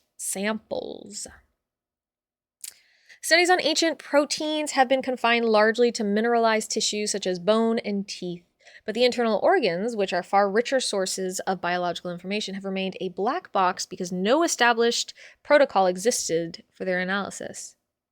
Ooh. So they had to find an effective way to disrupt the cell membranes to liberate the proteins. Testing 10 different strategies on samples from 200-year-old human brains excavated from the Victorian Workhouse Cemetery, the team discovered that urea, a major component of urine, successfully broke open the cells, liberating the proteins within. Ooh, there's protein in ancient remains. We can eat them to get our goal. Kind of! But like, honestly, kind of. It's not moral, it's not ethical, said the vegetarian, for real. After extraction, the proteins are then separated with liquid chromatography and identified using mass spectrometry, and an analytical technique that separates proteins based on their mass and electrical charge. The team found that by coupling the liquid chromatography mass spectrometry step with a method called a high field asymmetric waveform ion mobility. This is too much. This makes the technique a powerful approach to recover proteins from samples that are hard to analyze, including degraded or very complex mixtures. It all comes down to separation. By adding additional steps, you are more likely to confidently identify molecules of interest. It is a bit like dumping out a bucket of Lego. Why did I get water? If you can start to discriminate between pieces by color, then shape, then size, etc., the better chance you have of making something meaningful with it all. Interesting. Okay, so let's continue down. The vast majority of human diseases, including psychiatric illness and mental health disorders, leave no marks on the bone, so they're essentially invisible in the archaeological record. Wait! That's rad! Okay, so this makes a lot of sense. One of the issues that was talked about in some of my classes was that a lot of what we use to study ancient people is through bone. We need to have like the protein, the bones to have them, to be able to explore different diseases, but it has to be a disease that can be like cataloged in the bone, right? If it's not a bone degrading or marrow degrading disease, and we're probably not going to be able to understand it, and we'd have to use other means to kind of explore that, right? Especially when it comes to mental and psychiatric illnesses. But apparently this method, this technique, can open a doorway into what ancient humans experienced. Like, how far back does depression go? How far back does oh gosh, my brain just stopped working. Other psychiatric and mental health things. Since less than 10% of human proteins are expressed in bone compared to about 75% autism. Yes, I just gave my cat, oh, good for you. Good, sweet kitty. Osteological evidence? No. Because that can be found at least at the moment. But we're talking like stuff that will probably be found like in the gut, right? Or in other organs. This part of the article basically says exactly what I needed to. This technique promises to vastly expand our understanding of ancient diet, disease, environment, and evolutionary relationships. Senior author Professor Roman Fisher, Center of Medicine's discovery at the University of Oxford, added, by enabling the retrieval of protein biomarkers from ancient soft tissues, this workflow allows us to investigate pathology beyond the skeleton, transforming our ability to understand health past populations. Now, pathology definition. Okay, don't ask me how to spell. I refuse. But to give you guys another definition in case you're unfamiliar with it, pathology is the study and diagnosis of disease, right? So pathology is the study of disease. The word pathology also refers to the study of disease in general, incorporating a wide range of biology research fields and medical practices. In the event that you need, like I often need, a definition to be able to understand the context of a sentence. Did you win? You did. Congratulations, Stephen. Behind the skeleton, transforming our ability to understand the health of past populations. The method has already attracted interest for its applicability to a wide range of archaeological materials and environments, from mummified remains to bog bodies, and from antibodies to peptide hormones. Department of Zoology at the University of Cambridge, who was not involved with the study, said ancient soft tissues are so rarely preserved, yet could hold such powerful information regarding evolutionary history.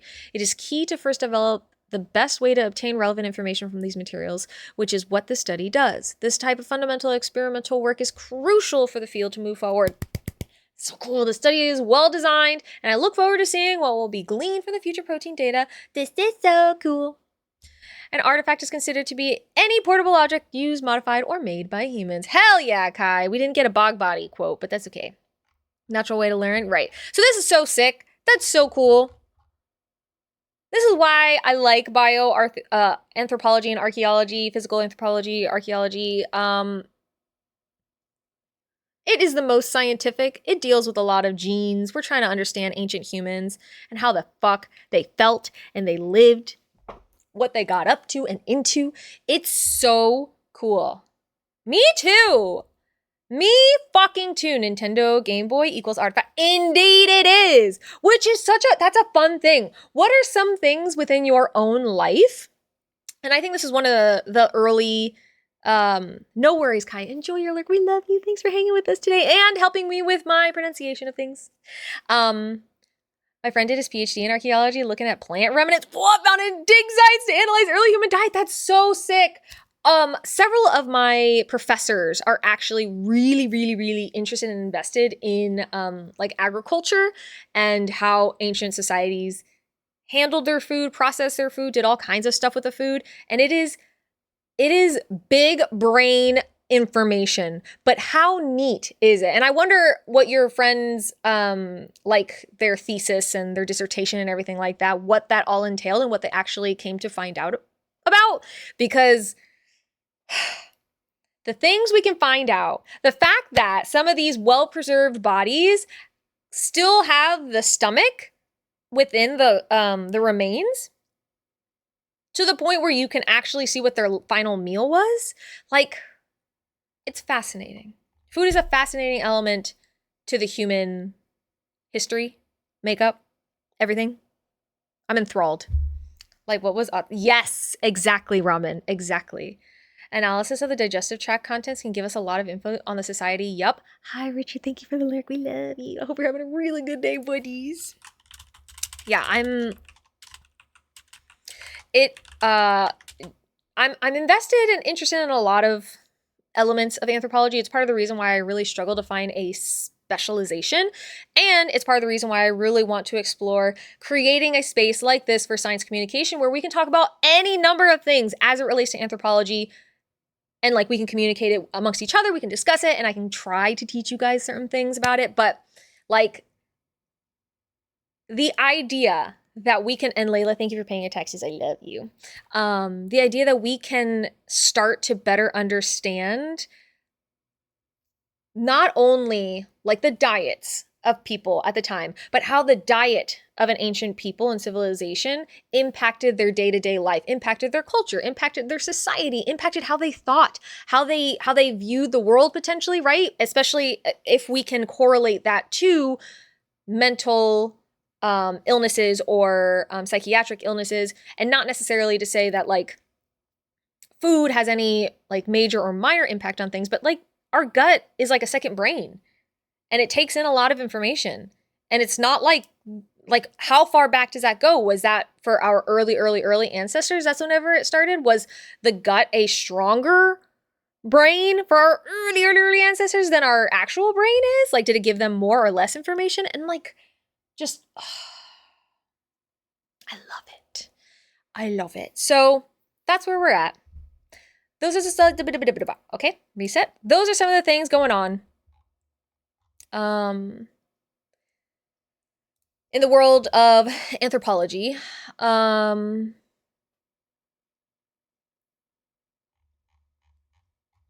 yeah, I really appreciate you guys being willing and interested to kind of listen in and learn with me, explore different topics that are sort of populating in the science sphere. It's really important to get a really good handle on what's happening in your own region, in your own communities, how like politics and the government and society is working, how it's like what's going on outside of that, because like the current, what's happening in our human lives is obviously very, very important, right? There's lots of good, lots of bad. But it's also really interesting to find out about ancient shit, right? Dig into the past. Not necessarily to rewrite or not necessarily to bring the past into the future and kind of try to emulate it, but maybe to like rewrite how we continue moving forward, making it so that the world and our behavior isn't inevitable. The bad shit that we see isn't inevitable. Oh my God, isn't it, Z? Cool shit going on in the world of anthropology. And this is not necessarily like, this is all stuff happening this year. This is stuff that's also like been happening for a while. We saw like one of them was like 2008 or 2004 was the first study. And so it's just, this stuff takes time. Oh, it's so cool. It's so cool. I love it. No, I posted a tin whistle video in the Discord. I put it in the music channel. I literally cannot wait to listen to it, Ricky. Do you ever hang out with homozygote late night? No. Whomst? Is this a streamer? No, you're gonna have to explain to me what this means, Maple. I'm just checking, seeing if that's. Oh, it is. Hold the phone. PhD in molecular biology, one of the few science understanders on Twitch. COVID-19, Mpox, and beyond. Come get your science takes here. I don't, but I am. Anytime anyone has a science communicator on this platform that you would like to recommend to me, please do, because I want to learn from these individuals to figure out. Layla, I love you. Look at your fucking egg. What the heck? And your glasses, you're so cute. Absolutely up my alley. To that point, Maple, and I don't know if you're already familiar with this content creator as well, but we have another streamer who also really was inspirational to me and my like desire to pursue this as a goal, you know, science communication and whatnot, and like actually talking about what I'm learning and sharing it with people, because fuck paywalls, baby. That is another individual that I would highly recommend you check them out. Tiny Toxic Tofu is a oh my gosh, a physicist. Also has her PhD. Super rad. I think you will definitely enjoy the time that you're there. She is not only really wonderful and like educational, or her content is very educational, but also she plays games and she finds ways to correlate these games to what she knows. It's rad. So thank you so much, Maple, for sharing that. And this goes for anybody. If you guys know of science communicators online on Twitch, let me know them, because I also would love to just be a part of these spaces and learn from them in all the varied ways that I can. I love learning. I love learning. I got an egg on my head, feel the yolk running down. Do you guys remember that whenever like you were kids and you did shit? Layla, she's here. Can we also get a shout out for Shadow Porker, please? I don't know if we have already. Thank you, Maple, for that follow for Tiny Toxic Tofu. Hello, coming into fuck paywalls. I think this is a chill place. Hell yeah. Hello. Okay, is it for I was just saying how shitty I am with pronunciation. Is it Mayo? Let me know how to pronounce, what you would like your nickname to be, and I will do my bestie best. Wait, I have seen... Is she spacey? Hold on. Am I not following? No, I am. I am following Moo Hoodles. I am going to give them a shout out, though. Another space. I'm going to read their, about me. Space, sharks, snorts. Wait, snorts. Psycom! Variety gaming, science communication streams on astrobiology, science, sharks, conservation, and programming. Snorts at her own bad jokes while nerding out over space in a chill, positive environment full of enthusiasm. Let's fucking go. Variety streamer since 2014. Go follow. Let's go support women in STEM. Bitch, let's go. I love it. Please don't. I quit. Wait, Porker, did you really quit streaming? Am I pronouncing that correct? Mayo?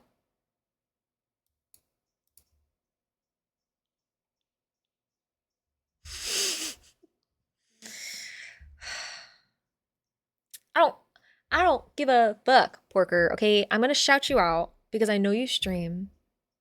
If people are interested and want to check out your content, which I highly recommend that you do, we're going to give them the opportunity to be able to do so. So shout out. Get shouted out. That was sick. Okay, sorry.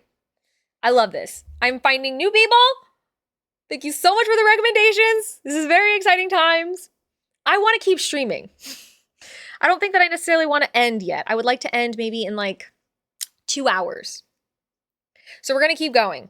What would we like to do, though? Because that's all I really had as far as educational content is concerned. If you guys have anything else you want to explore, let me know, because I'm down to do some more exploring. But otherwise, I'm also really super down to just play a video game.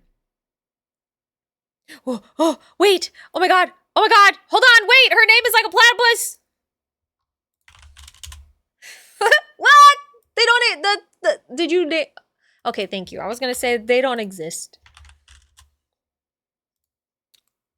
Oh my God. Wait. Trying to talk a lot of glots. Wait. Okay, this person knows... are there pronouns she, her? I want to make sure they used to be platypus based. Ah! I love it. That's so sweet. Okay. Yes, she. Okay. Yeah. Okay, we got it. I think learning languages is fun. Sorry, I'm now realizing that we're moving right to left on, right to left on their screen, which makes a lot more sense as far as languaging is concerned.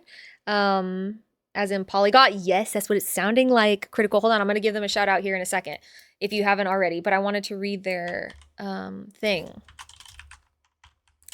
If you guys are interested, I read, oh, you did? Okay, never mind. Hi, Krypton, welcome in! I'm also giving them a quickie little follow. I think learning languages is fun. I like to teach myself by watching YouTube videos, playing Duolingo, and reading books. One day in October 18, I thought the fine people of Twitch TV might want to join me. So what do you say, internet? Yeah. So far, it says their primary language is English. They studied Spanish and Japanese in school for 3.5-ish years, relative to each. And then they are learning online in alphabetical order here: Arabic, Dutch, Croatian, French, German, Hawaiian, Icelandic, Klingon, yes, Korean, Latin, Mongolian, Portuguese, Russian, Turkish, Ukrainian, Zulu, and more! Holy cow. What I wouldn't give. She lets chat choose a language every stream? That is actually incredible. I'm going to have to really rework my followed channels list because I have a lot of people on here. And don't get me wrong, I love following everybody. I like to give everybody a good little follow. I really do. But I'm kind of like, I wish I could organize it in a way that's like in groups. I want to organize my Twitch follows into groups. It would help me tremendously. Like, right? Don't you feel that would make so much more sense if we could just categorize it? Because then I'd be able to find the people that I want to watch with regularity versus the people that I'm supporting as a means of supporting people, you know? And that I might not go into their chat every single day, but I still like supporting them. Son of a biscuit. That is so cool. Where do they store all the— That's what I'm saying. But Layla, what I wouldn't give, I desperately want to be in that space for real, because what I would not give to learn more languages, I have thought about it a lot, that I want to be a polyglot as well. I know her since 4+ years. Really? So you're a community member. She put together a Nakba Day challenge that was great. Challenged a bunch of streamers to do Arabic. One Arabic lesson? Okay, I'm in. I'm interested. I love it. Do we have anybody else? You guys, anybody else you want to show me? Please. I'm here right now, desperate to find more people to hang out with. Also, I don't know if we already did this, but please go and follow Krypton as well if you haven't already. Krypton is a wonderful gamer, a wonderful human, doing so many wonderful things right now in his IRL life, but also just continuing to show up for stream things. Do I know more people? Well, Roshan, gimme. We'll do this for a teensy weensy little bit because I'm into it. I'm ready to follow people to the ends of the earth. Yeah, the girl live, Shika's live. You guys need to go and follow Shika Wika. We do be loving Shika over here. She's literally an angel. Okay. Hold on. I'm gonna look them up right now. She's a Palestinian in Taiwan. Okay. Yes, I love this. Oh my god, I love her icon. Oh, shout out. And we will give. Oh my gosh, a maker. Yeah, they out here stitching. I want to learn how to stitch. Where did you say that they're living right now? In Taiwan? Okay. Ophi. I'm going to say Ophi because, again, really bad at pronunciation. This is pretty much a just chatting stream, but I keep my hands busy with cross stitch. Let's go. Oh my god, these cross stitching is stunning. Okay, Ophi. She knows the best chicken and ice cream place. Oh! Okay. I really want to get fluent in Spanish. There's no excuse for me not to have learned by now. Krypton, I could not agree with you more. Same situation. Maybe we'll figure it out one day. I was talking about this earlier with everyone, but as a Latina, as somebody whose family is from Puerto Rico, we are going to be, I've decided, it is like now within me and now I cannot shake it. I am making this a thing. We are going to go as a community to Puerto Rico. Okay, I'm going to take us on a field trip to Puerto Rico and we are going to learn. We watched a video early on from Discover Puerto Rico. Sounds like Puerto Rico, episode 1, the Coqui in the rainforest. And we're traveling. And we're going to travel there and we're going to go. And Krypton, you're invited. She streams rarely, but wait, Constable Babble? She's into science and climate. Okay, well, I love her space already. We are posting right now. I'm definitely open to any other person who wants to any other person who wants to share who they know on Twitch, because my sphere of influence is not very large at the moment. I'm still figuring out how to like branch out and like find new places and spaces to be, because I like meeting new friends, especially friends who might have an interest even remotely in some sort of humanitarian work, educational work, excuse me, political affiliation, like politics, and then obviously like science communication and whatnot. So new people are scared. What do you mean, Lemon? No way. I mean, okay, I will say I am a wee bit of a nervous Nelly. So I get it. I do get that. But it's kind of nice, you know? It's kind of nice meeting new people. And I'm like choking up over here. The best part about meeting new communities is that if overthinking was a person, the best thing about meeting new communities on Twitch is that you don't even have to say anything. They don't ever have to know about me. But I can go in there and I can enjoy the content. The best part about Twitch is that you can go in and scope it. Yes, Layla! Hello! Oh my gosh, Emilio, let's go. Welcome in. It's big. Wait, it's big, nice meeting new people. BRB ads, no worries. It is big. It is big. Agreed with that. I am giving a lot of follows right now. I'm on my follow hype, my follow kick right now. This individual paleontological. I'm gonna do it again. Paleontologizing. Anyway, go follow this guy, okay? Because already I'm into it. I'm a dinosaur paleontologist and science communicator. Now streaming every weekday on Twitch. Join me live for the latest paleontology news, fossil discussion, and Q&A, plus live broadcasts from the field during the summer. If you appreciate science. Wait, but this would be a dream. You worked it out. I'm trying my best. I'm trying my best. It's so hard. Hi, is it Uriah? Just Uriah. Welcome in. I hope you're having a really good day. Round trip to PR is only $200. This might be a thing that happens way sooner than I was expecting. Who knows? We'll see. Emilio, how are you doing today? Jinx to you, Layla. Hell yeah, I owe you a Coke. I gotta tell Dick about that one. I'm so bad, girl. You'll be surprised at how likable you really are, friend. True. Will you two have fun not being overly paranoid? I'm gonna go on being afraid that everyone will suddenly hate me. Lemon, I'm giving you cyber hugs if you accept them. I completely understand the fear, right? The fear of not wanting to meet new people. I can empathize with that. I often feel that way as well. But when it comes to online spaces, I don't know what it is, y'all.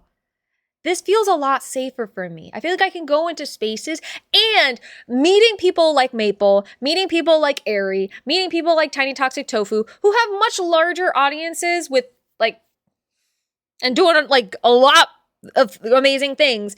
Like, y'all, them being so welcoming and the environment being so rad, I don't know. It just makes it feel like branching out and meeting any kind of community at any size a little bit easier. Because if like I could go into a space with a lot of people and feel like, wow, this person is really nice. Maybe I can go into another space where I'm like, oh my God, I think this person's so rad, but I'm really nervous. Maybe they'd be nice too. I don't know. I think that I'm spoiled by my interactions online. Because yes, I've met some crazies for sure. But yeah. There are a lot of crazies online. I do agree with that. I'm gonna read this person again. They're more of their their about me stuff. So you heard that right. My name's Danny Enduza, and I study dinosaurs. This is paleontologizing. God damn it! If you've ever wanted to hang out with a paleontologist, then you're in luck. That is so. Yep. Big vibes, big into it, really liking it.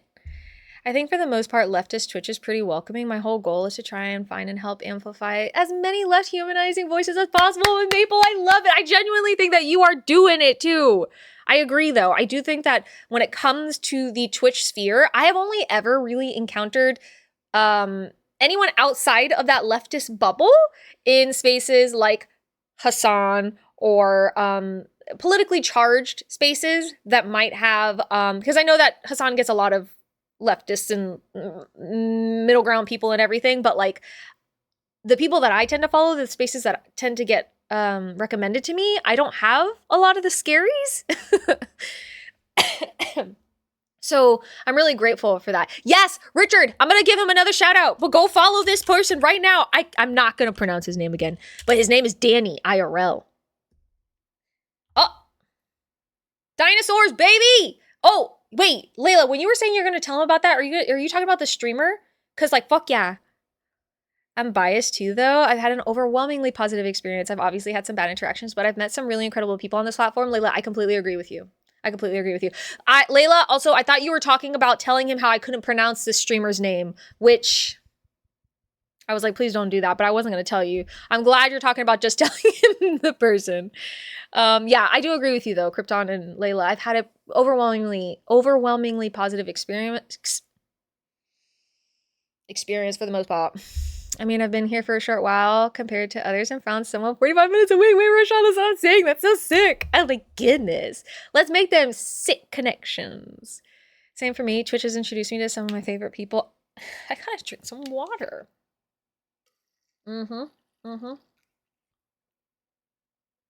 He brought like a dino. Oh my god! This is going to be a fun place to hang out in. I can already tell. Also, he's got a sick wall. His backdrop. Hold on. I'm going to just see. Hell yeah. Look at his cool backdrop. Guys, hold on. I'll show you.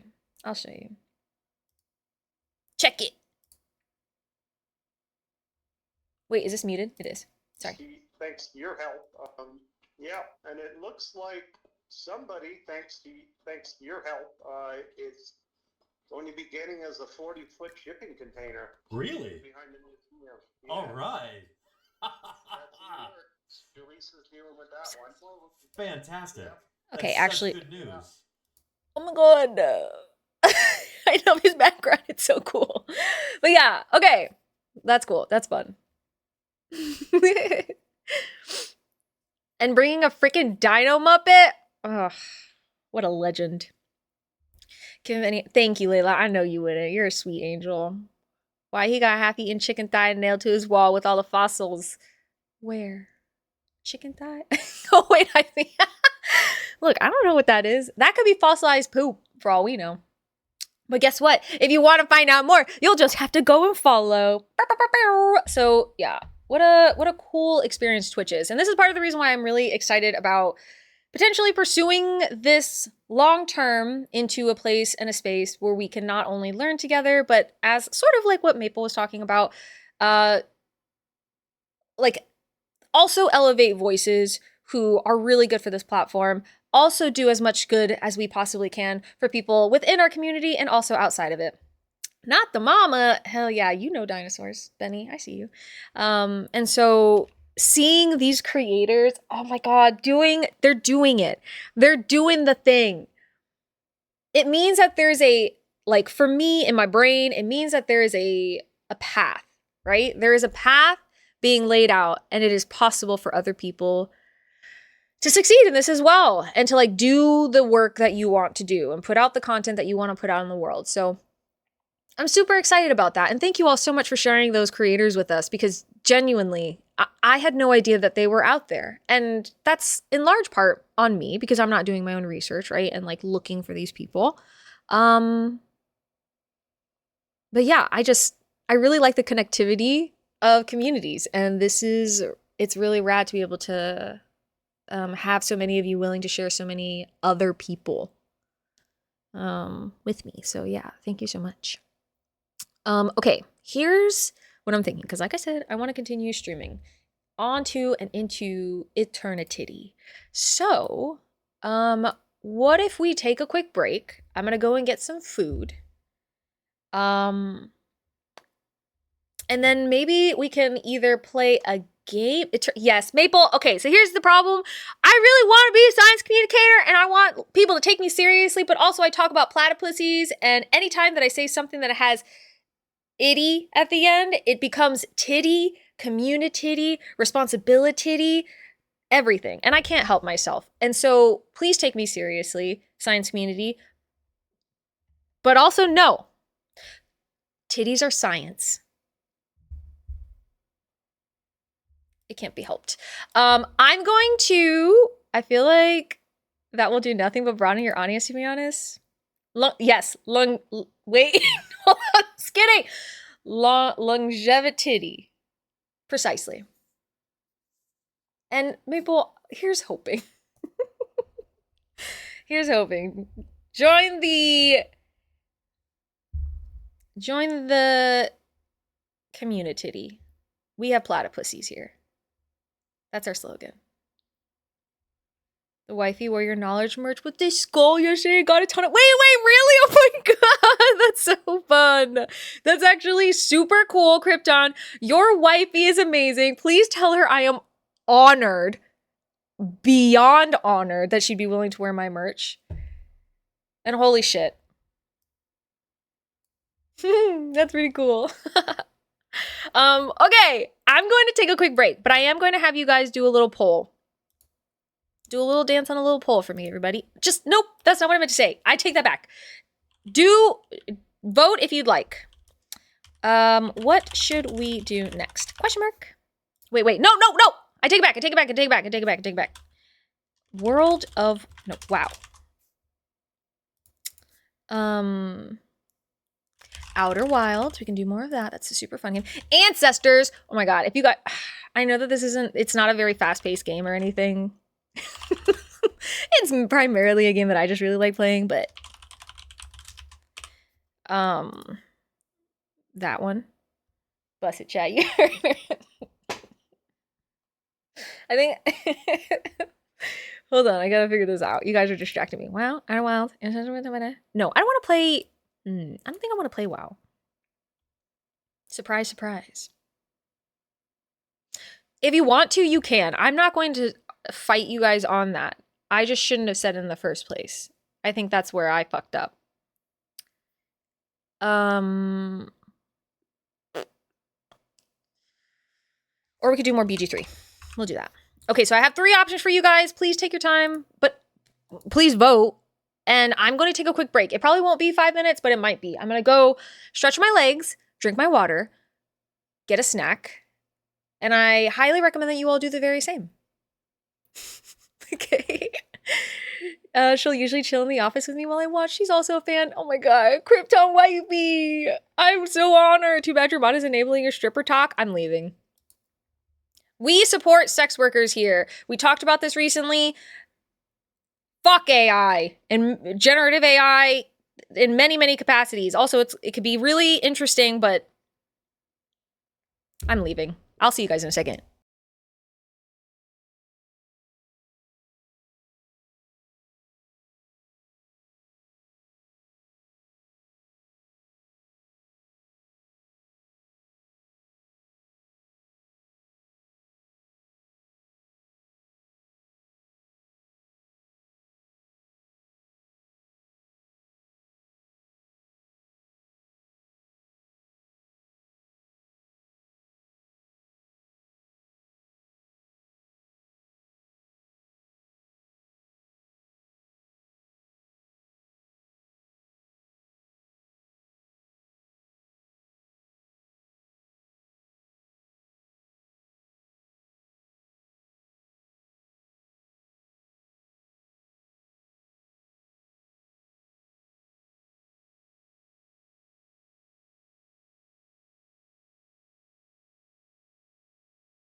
Honestly, I am so surprised y'all picked Ancestors. That is not the game I was expecting y'all to want. Crazy, dog. Crazy. But okay. You guys want me to play one of my favorite games right now? Okay. I'm not gonna argue with you guys. Hello there, you living embodiment of sunlight and wonder. You look like a dream. Sydney, thank you so much. I love you to bits and pieces. How are you doing today? Are you having a good day? Are you treating yourself well? How's the move going? Huh? It sounded like the one you wanted. It's so funny. It's so funny. Maple, anybody else who streams, do you guys ever feel like, okay, I'm such a people pleaser. And so I'm over here like, we're going to do a poll because I'm not going to dictate what we're playing. I'm going to make you guys vote for it, okay? Do you want to play this or this or this or this? And then you guys pick the one that clearly is the one that I wanted, that I could have just said, you know what, fuck it, we're playing this one. I'm really glad we have a democracy here. I love it. But like, you guys really just give in to me a lot.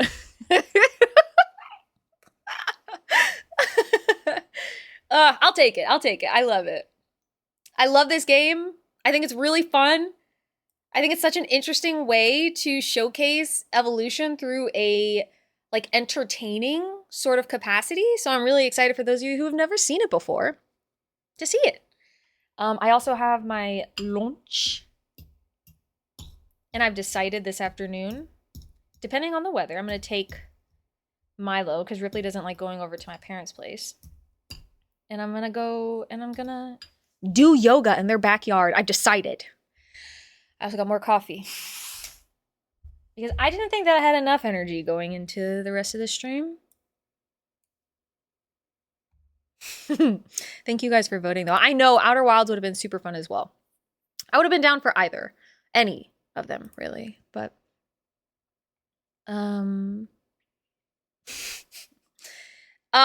your Lemon, your stripper name is Saddlemon. Or Saddle Up. That's also really true. Petrichor. You know what? If I were a stripper, I would also want my name. Like, my stripper name would probably be like, let me think about this. Hold on. Because I'd want it to be something anthropological, like hominid. I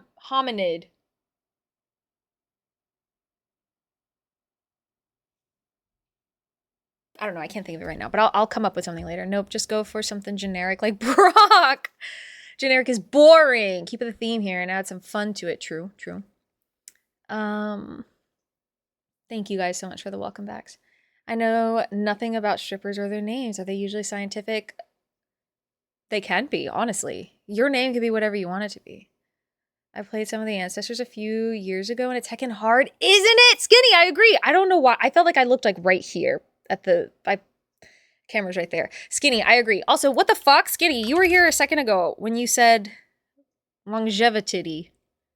And I just completely disregarded you. I'm so sorry. Please go and follow Skinny and go and follow Sydney as well.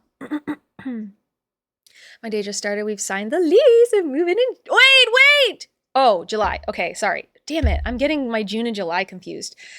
Fuck yeah. So excited for you, Sydney. Let's fucking go. Been a while since Ancestors was played, right? Variety is nice. That's true. Variety is really nice. I think we played it last Sunday. But I still like Variety. I'm not arguing. Your outfit is stunning. I love that you have such a versatile aesthetic. Thank you so much, Sydney. I really like spicing it up. Sometimes I got a lot of like black and dark clothes, and sometimes I really like that vibe. It's muted, it's fun, it's delightful. I can really make it work with anything. But then every now and then I get a really fun, fancy shirt, and I want to wear it. I appreciate it. You'd stand out more with a creative, uncommon name. It's a win. True? Petrichor probably would make many people Google out the... True? But then you would be like, discount for those who do their research. Don't have a stripper name, but I have my drag name. Sydney, go. I want to hear it right now. Unless you don't want to. Am I there? Where? You're here. Dinosaurs for a stripper name? Ooh, just a dinosaur scientific name. I like it. I have a goth aesthetic, so it's Morticia Adams Apple. love it! Sydney! Oh my God. Sydney, please, for one of your streams, please, for the love of God. I need to see. I love it. I love it. We all get distracted by titty occasionally. It's so true. Thank you for the shout out. Oh my God. Of course. I know it's unnecessary. And I never have an issue with you guys saying as much. But please know, I love I love giving shout outs. And whenever I don't have to give the shout out myself, but I can just ask my mods to do it for me. Because I don't like asking anything of anyone, but I learn how to ask somebody for something that I need, and I get to support somebody that I love. Shut the fuck up, dude. Leo Pelero Don. Wait. I think we're on to something here. Wait. Wait, but maybe we need to put Don in front of the Leo part. Or put a comma after the Pelero so that it suggests that the Don is the first name. You know, when you're doing citations and stuff, the last name always comes first. Leo Pelero, comma, Don. And so people think it's like, oh, you're the Don. Leo Pelero. Don. I really like where you're going with this, though. I'm sorry. I think I made it complicated, but I love where you're going. And I'm going to open up the game now so that I can stop making a fool of myself. Hunter, how was church? Welcome back. It's the magical Leo Pelero Don Charlie.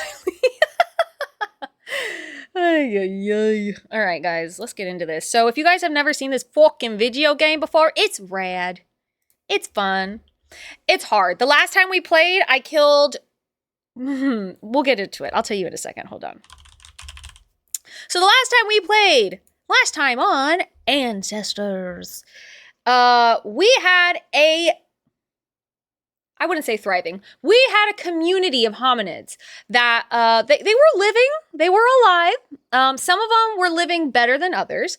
And I decided I was playing a separate game on my own because I'm annoyed. And I had my own game and then I had my stream game. And in my own game, I had figured out how to like make sticks. I was tool making. I figured out how to groom my partner appropriately so that they would want to mate with me. Like the whole thing, I was figuring it out.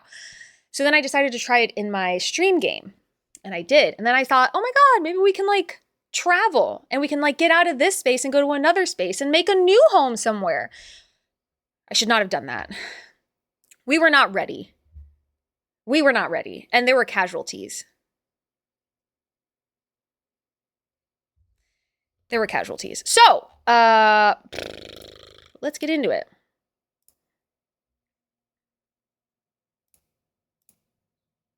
But like, come on, this game is just so fucking cool, man. Church was great, like always. So happy to hear that, Hunter. Stagasaurus as a stripper name. Ooh, I like that. Ooh, I like that. My name is Stagasaurus. I like that one. Stagasaurus. I could see that one being the one that people like pause at to be like, ooh, is that an innuendo? And then they think a little bit too hard on it and they're like, wait a minute, that's a dinosaur. And then they giggle. My other name would have been Estrogen. Wait, I love that one too. Can that just be another alter ego? I love it. We're going to Candy Mountain, Charlie. I understood the reference just to be clear. I should have addressed it better. All right. Oh, I have to get a controller. Hold on. All right, Beans. Let's do this.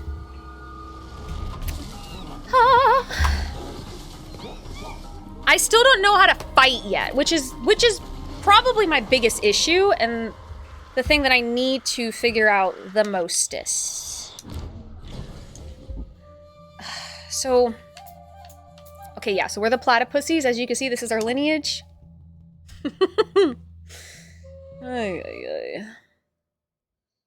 Oh man, but this game, seriously, I can't rave about this enough. It's a survival game. It's an evolution game. I'm an ape! A primate. Look at me! And I can, oh shit, stand. Look at, I learned how to swagger! This is my hangover game. Dude, actually, genuinely, I can see it and I actually love it. I like that. I like that a lot. How is the digging going, True? Are you okay? What do I have in my hand? Oh, it's that. Okay. Okay, so you... You're bleeding, I forgot. Oh god, I have to figure out how to help them. Okay, so this is the, all of our characters that died. Yeah, why is it already so freaking hot? Yeah, that's actually kind of fucked. Okay, we gotta collect these, I think. No, collect them, Bubba. Collect them! Triceratops! Wait! Wait, it's good! Oh, I like that one. Triceratops. I'm into it. Anytime I was super hungover, I'd sit in my room in the bitch black. the pitch black and just play this. Oh my god. I'll add it to the collective along with Addy Roll. And yes, no, I understood what you were saying. And serotonin, I'm such a fan. I like what I'm hearing here. All these names are really rad. You guys are doing a great job at this. Okay.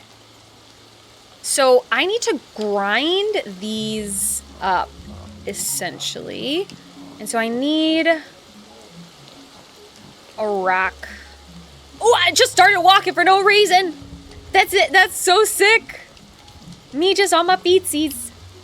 Okay, they don't call me the wayward wordsmith for nothing. That's true. That's true. I feel so bad about...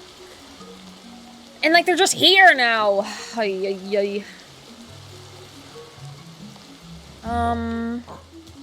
Where... I need rocks. There. Oh, there we go. Okay. Is this... Where did I put the... Oh, there. Okay. This one. Nope.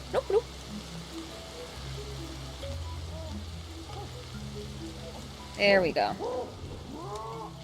I'm remembering my... abilities here. Okay. Oh! Wrong... Can I not grind?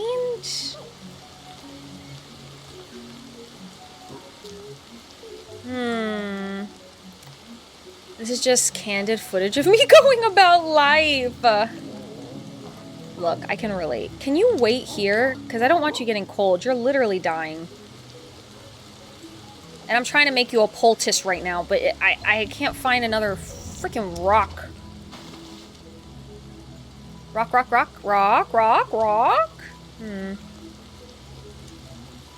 Okay, find a rock.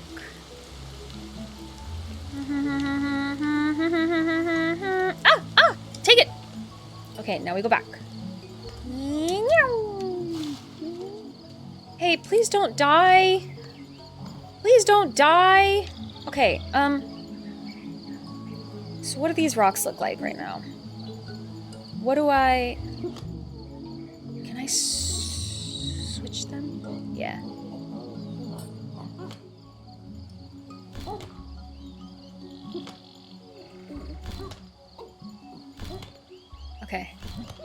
Okay.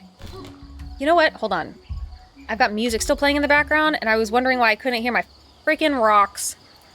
Okay.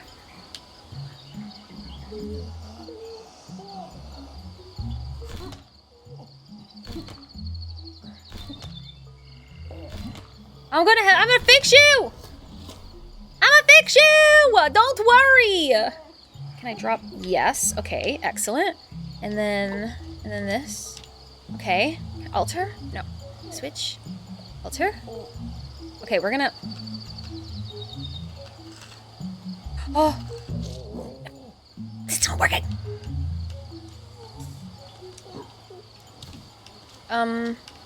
Where was that plant? Was it... Oh, over there. Okay. Okay, I've got to figure this out. To save my waifu!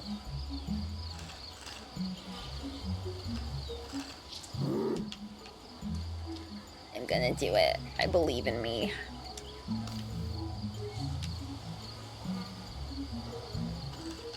Or maybe... No, I can't.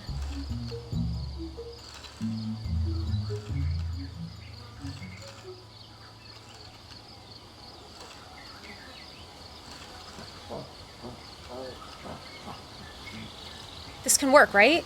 I did this before. No, come on with the storms. No more storms. Okay, I don't... Ah! I'm cold. Hey. Oh, please don't die. You have 2 babies with you. You can't die.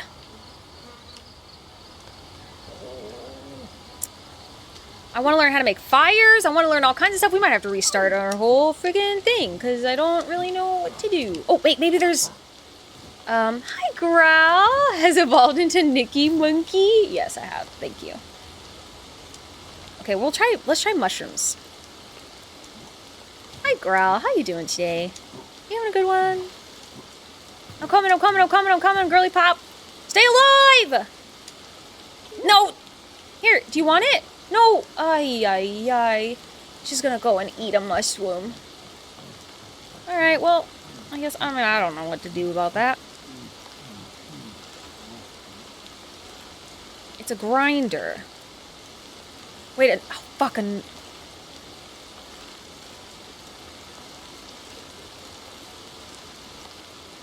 Okay, this is working. Okay, maybe I just need a generate... I need a little finesse. Oh. Girl, did you eat that mushroom? You feeling okay?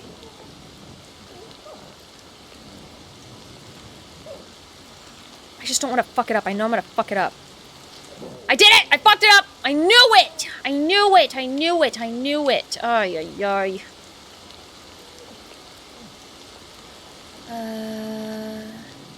Let's get one of these. And we'll munch. Uh-oh. For a month, I'm fucking tired. With some coffee and Nikki Chaos will make things better. I'm so sorry that, life has been lifing for you. I, can empathize. Life has also been lifing for me. Oh, you know what? Hold on. I think these over here... Girl, come over here and eat some of these. Because I think these make us, like, cold resistant.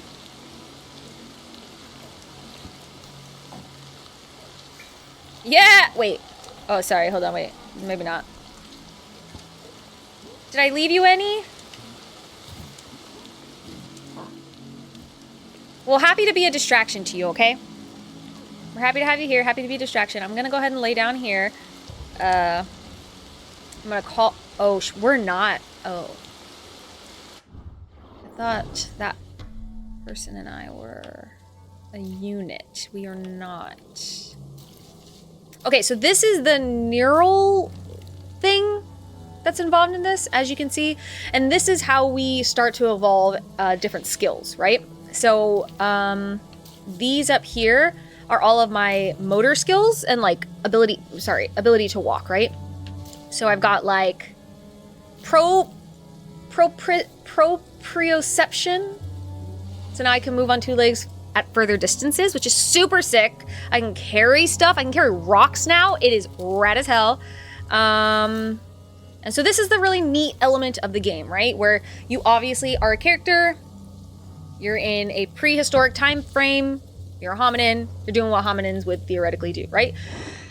Generations can pass where you have babies and then those babies grow up. You saw that mom had 2 babies on her.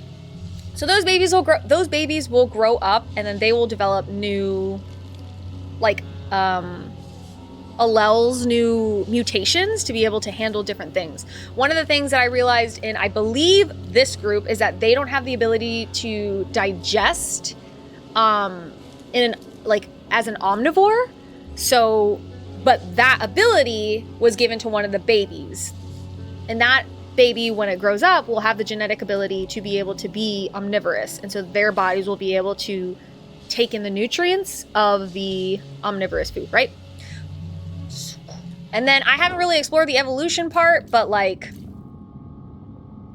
We can do some heckin' leaps. I just don't know if this means we will, like, if this ends the game. Progress through eras faster than what science suggests and benefit from genetic mutations. Launch an evolution to see how your historical feats add up to determine the length of your leap in time.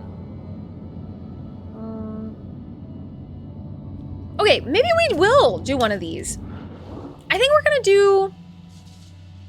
Wait, how would I do this?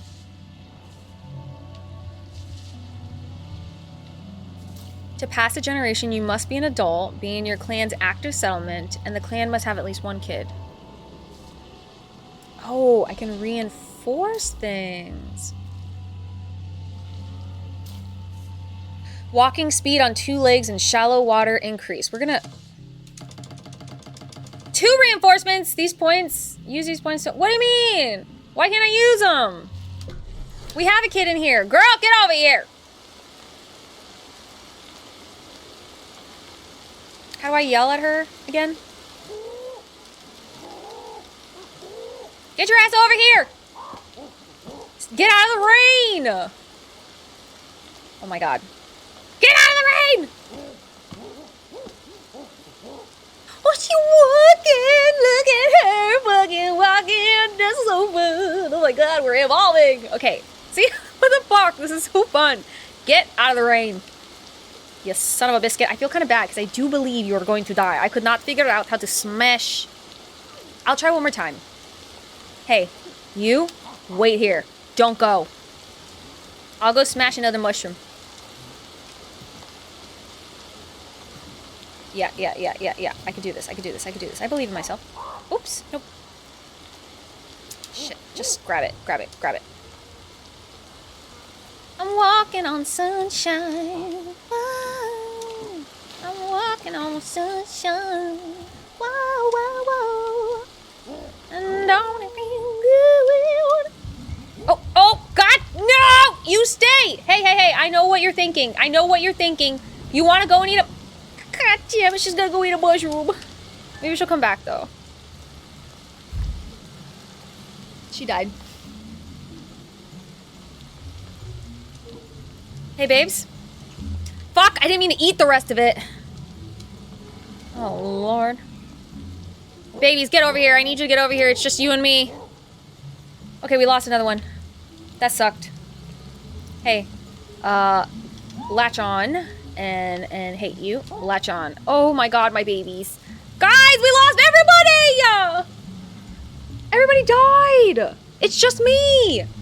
And these 2 little kids! What am I supposed to do? Guys, we're gonna have to go on an adventure. I need to go to bed, actually. Oh my god. This place is like... We can't stay here. It's just death. Death and decay. Just drop it. Well, shit. Must find new friends. Can I lay down? Alright, babes. Let's... Yeah, dude, we fucked up, man. We lost another one.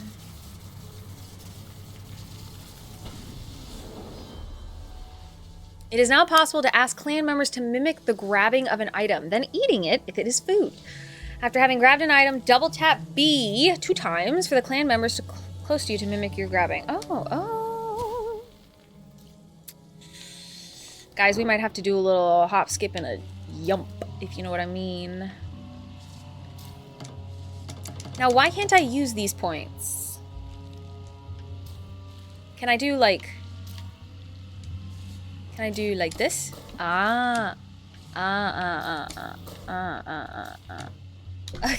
Okay. So, fuck, dude. So maybe... No, what? It reinforced, yeah. Yes. Okay. They're growing up. And they're gonna walk. Oh, baby! I'm so sorry! I think your mom died! I'm sorry. Oh my god!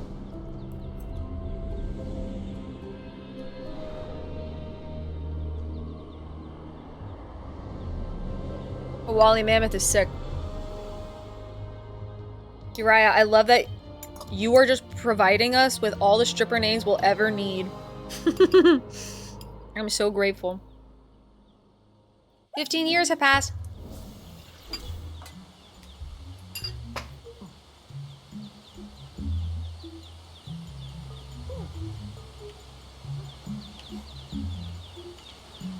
Okay.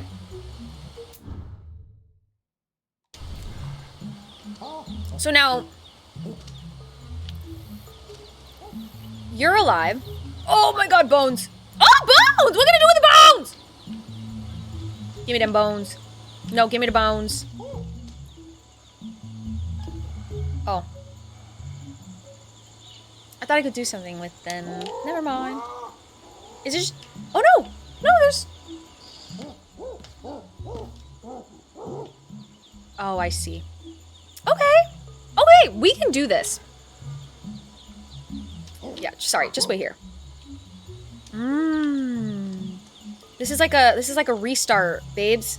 Okay. This is our fucking redo.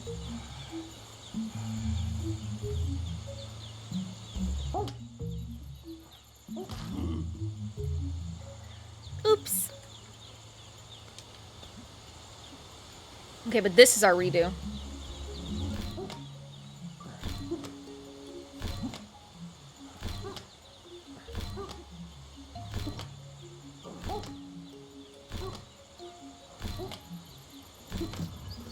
Oh, stop. Okay, babes, we all need to go to bed now. Oh, oh.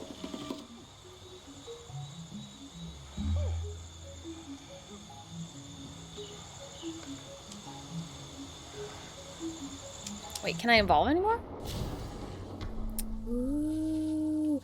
Ah, okay, so then everything that we did reset. Oh, interesting.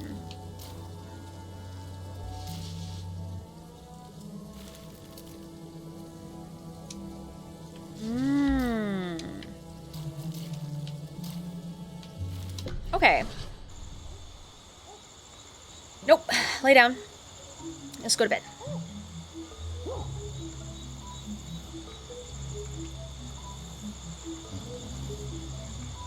They dream, y'all.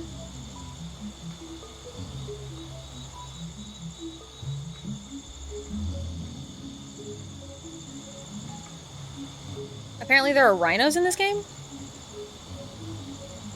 Okay, we're at dawn.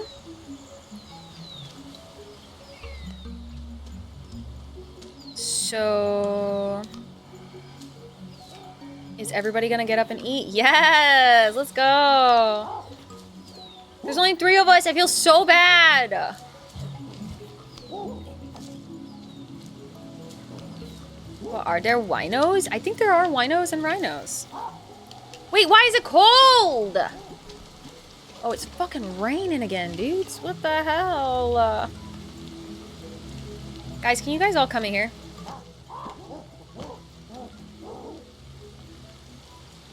Okay, I want to see... So it's a male and a female, and I want you... Not... I don't mean that in any other way than just... the sex in the game. So your mother and your father are those two. Okay, so you guys can't do anything together, unfortunately. But whoopst am I mother and father to? Who am I? Which one am I? I'm Pa. So, theoretically, she and I... Guys, I know, this is... So, can I...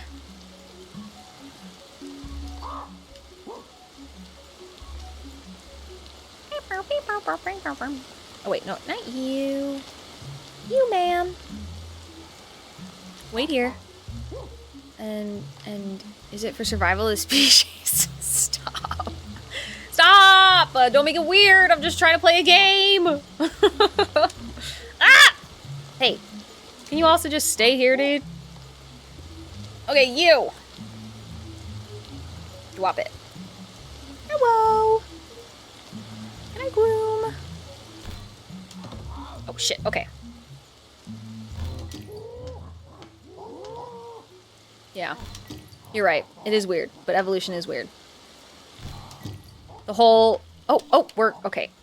Okay. That's it.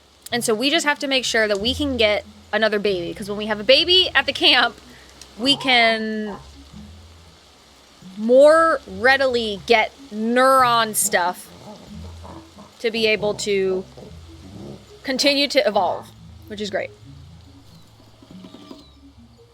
Boom, baby. I figured this shit out. Oh! And she can give birth right now. Do I want her to give birth right now? Is that... Yeah. Science is... Science be sciencing. We're gonna have her give birth just so we can have this baby around. Baby! It's gonna take 9 months?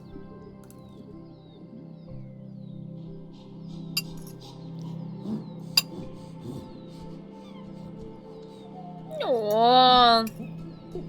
Just the baby!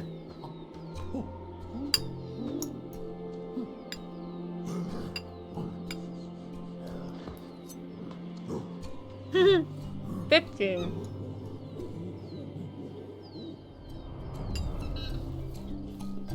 I like how this game shows so many more members in our clan. It's just a 3. It's miserable. I feel so bad. I killed them all.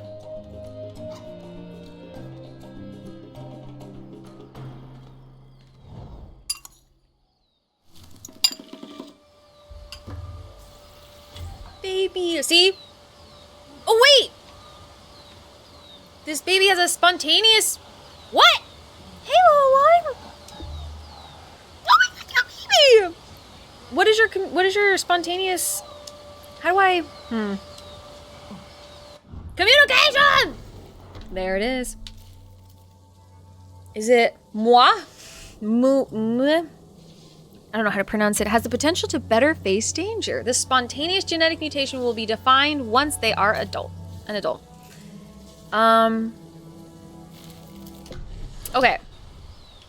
So, rad. And now it's fucking sunny outside, thank God. So now, can we eat some foods? Everybody come eat! Grab that baby! We gotta teach that baby! Oh my god. Hey. Oh! Oh my god, I love it. You're gonna learn today, baby. Okay, why can't I? You normally... Oh, I still haven't eaten it. No, I want it. Like, yeah, guys, keep eating.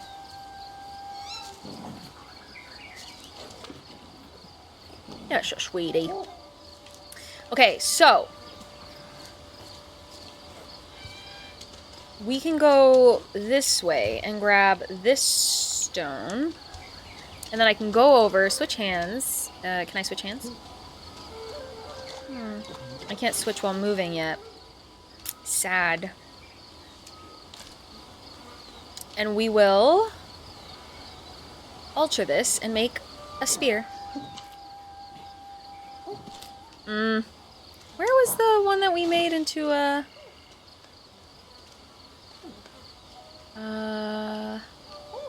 like a sharp rock. Was it that one? Was it that one? Maybe?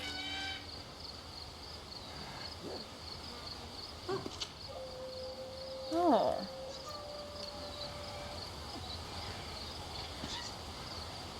Sorry, where is the rock? Is it this one?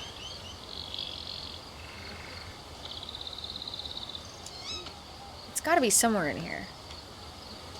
I did just drop it haphazardly. And I don't know if that was the right move. Okay, maybe we just make a new one.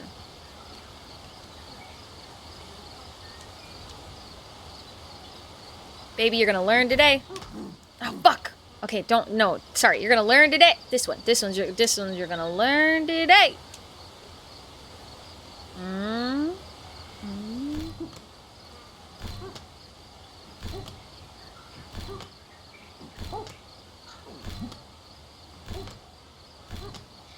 Come on, fast! No! Okay, I almost broke it. Okay, it's fine. Let me not, I want this one. Yes, and then we want this stick. Then I switch hands, and then I alter.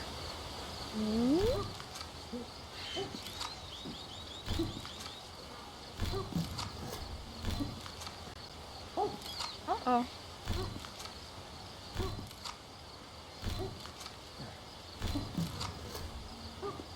Okay, and now I can try to use this as another one of those spots. Can I? Maybe not.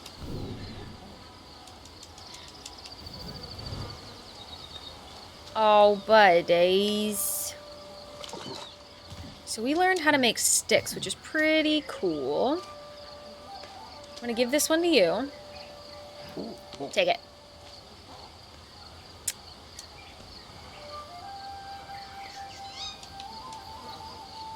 Huh. Oh, this is the grinding stone! Okay, let me put this stone over here. Which one do I have in my hand? Which one's dropping? No, pick that. That. Pick that up. Switch hands. Hi, Rubik's! Welcome in! How are you doing today? Okay, I could do... I want to do this. Yes. Let me walk! No! I want to walk! Oh, it didn't work. Hold on. Let me make sure that you have this. So the exclamation mark familia will take you to a link that was created by, I can't remember exactly who it was created by, but it was somebody within the the Twitch Latin Guild, and it is essentially giving you all the you need to know as it relates to ice, know your rights. It is a very good card with very good information for each and every person who might need to know it, whether it is somebody that you know could need this information, or if you yourself need this information. So, would recommend. Thank you for even bringing attention to it. I'm really good. Just a bit tired? Hell yeah. Tired can sometimes be a good thing. Are you tired because you're so busy? Ooh, wait, who am I? Am I... fucking Pa, dude. Let me go be one of the other ones. Pa's already learned enough. Who are you? Nope. I need you. Analyze and switch. Yeah. Trade items.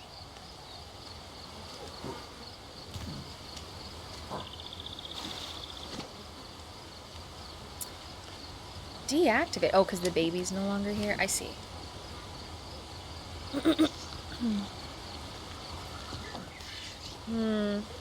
Wait, that one looks brown. Oh, no. It...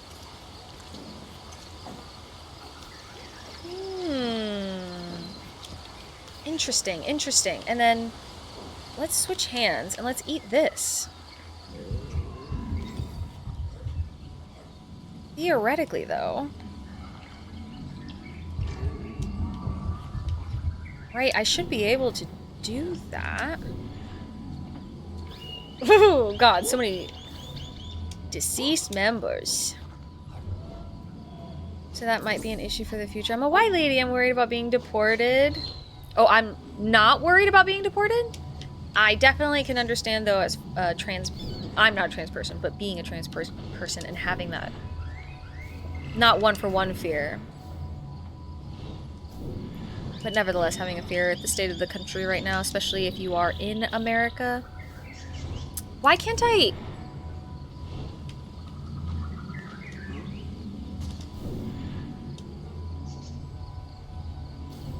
That's what I wanted to do.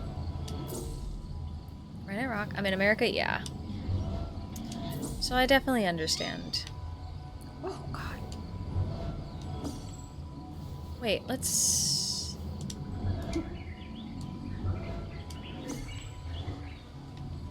Let's go grab the baby if we can. I don't know if they'll let me. Hey. Can I...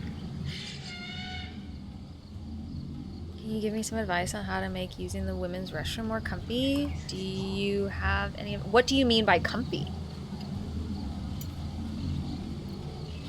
Give me just a little bit more context and then maybe I can help.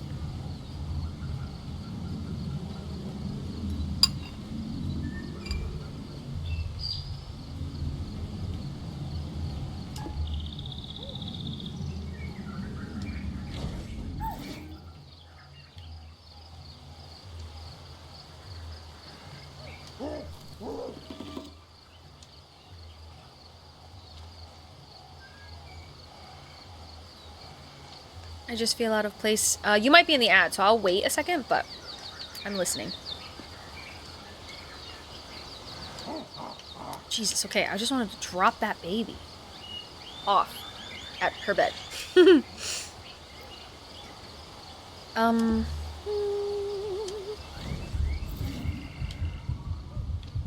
Yes, and then I pick up the baby. I've only done it once before and I was scared out of my mind. Okay.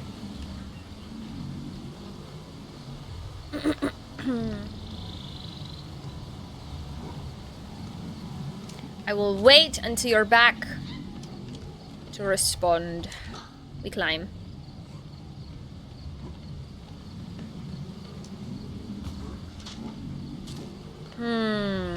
What was I doing? Oh my god, I was actually supposed to go... Wait a minute. Where was I going?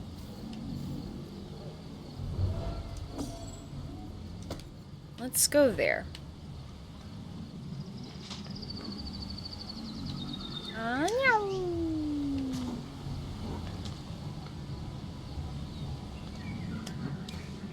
Climb. Can you... Yeah, up. Wait, what the hell, man? Oh, I can't see! Yeah, grab the rock! Okay, we're fine. Never mind. Holy shit, never mind.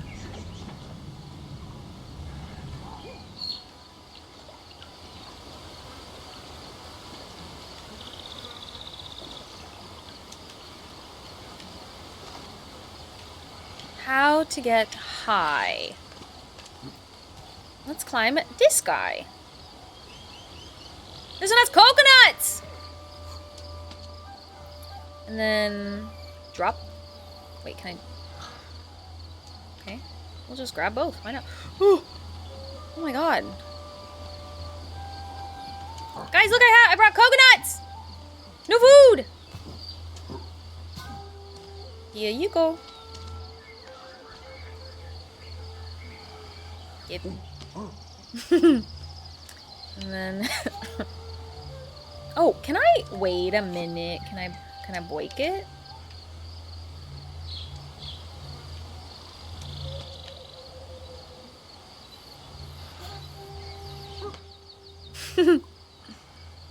There we go. Welcome back! Okay, so Rubik's. My thought here is this. I can only give you my... Like, I'm only going to be able to give you an angle, a perception, and advice based on my lived experience. And being I identify as a woman. I was, born and raised as a woman. I am not a trans person. So my experience is going to obviously differ from yours. My biggest thought on that, as not a trans person, is that there are going to be people who are going to make this space uncomfortable. And if anybody in the space who has more experience with something like this wants to contribute, please feel free. You will be way more insightful and be able to give way better advice than I can. But there will always be people, at least in this like current reality that we're in, this current paradigm that we're all kind of existing in, there's going to be people who don't understand, who don't like it, who can't make sense of how other people want to live their lives, how they identify, none of that, right? There has to come a time where you can safely but confidently put aside your own feelings of being either an imposter or not feeling like the comfort levels and stuff, and just use the space as everybody else uses it. That would be my thought. My initial go-to answer would be only do it when you feel safe. Only do it when you feel confident and secure enough in the area you're in and like your ability to be able to do what you need to do and then like leave the restroom. But like at the end of the day, it's going to be hard to escape the perceptions of other people. It's going to be hard to escape the fear, maybe, for a really long time. But I would assume that it's more of an internal thing that needs to be overcome in addition to the feeling of being safe, right? Noting whether or not you're safe, knowing your environment, and not putting yourself at risk, like any more risk than you would just by, unfortunately, at this time, existing. But like, again, I am not trans. So I don't have, like, I get nervous about going into men's restrooms, but I get nervous going into men's restrooms for the reason of being afraid what men will do. And I don't know if that's a very similar feeling that you have about going into the women's restroom. I was in the women's restroom. Someone asked me for a tampon because she had run out. I said I didn't have any with me, and she called me a fake woman. Wait, that is very unfortunate. That is very unfortunate, Rubik's. And that is more of a reflection on them than it is on you. And I can see how that would be demoralizing. And I think that your feelings on that are super valid. And if that's the memory that is unfortunately being held onto as you're trying to progress through, like understanding your discomfort and comfort, like I can only like empathize with that. But as somebody who identifies as a woman, I've lived my whole life as a woman. I do not see that as being a fake woman. I do not think you are a fake woman. Like, I'm really sorry that that happened, and I can see why, like, women, any societal gender, any cultural gender and gender identity can be scary. And so, yeah, I think just from my own understanding, my own reality, worldview, it is equal parts just being like, own the space, own it for yourself. Know who you are and how you identify, and like embody that because it is who you are despite what other people say or think or feel. But then also doing that like safely, because I know that I might have a different privilege in regards to being like born this way. What should I do in a situation like that where someone very clearly needs a feminine hygiene product, but I don't have any? The same way that I would, I do not have a tampon, and I'm really sorry.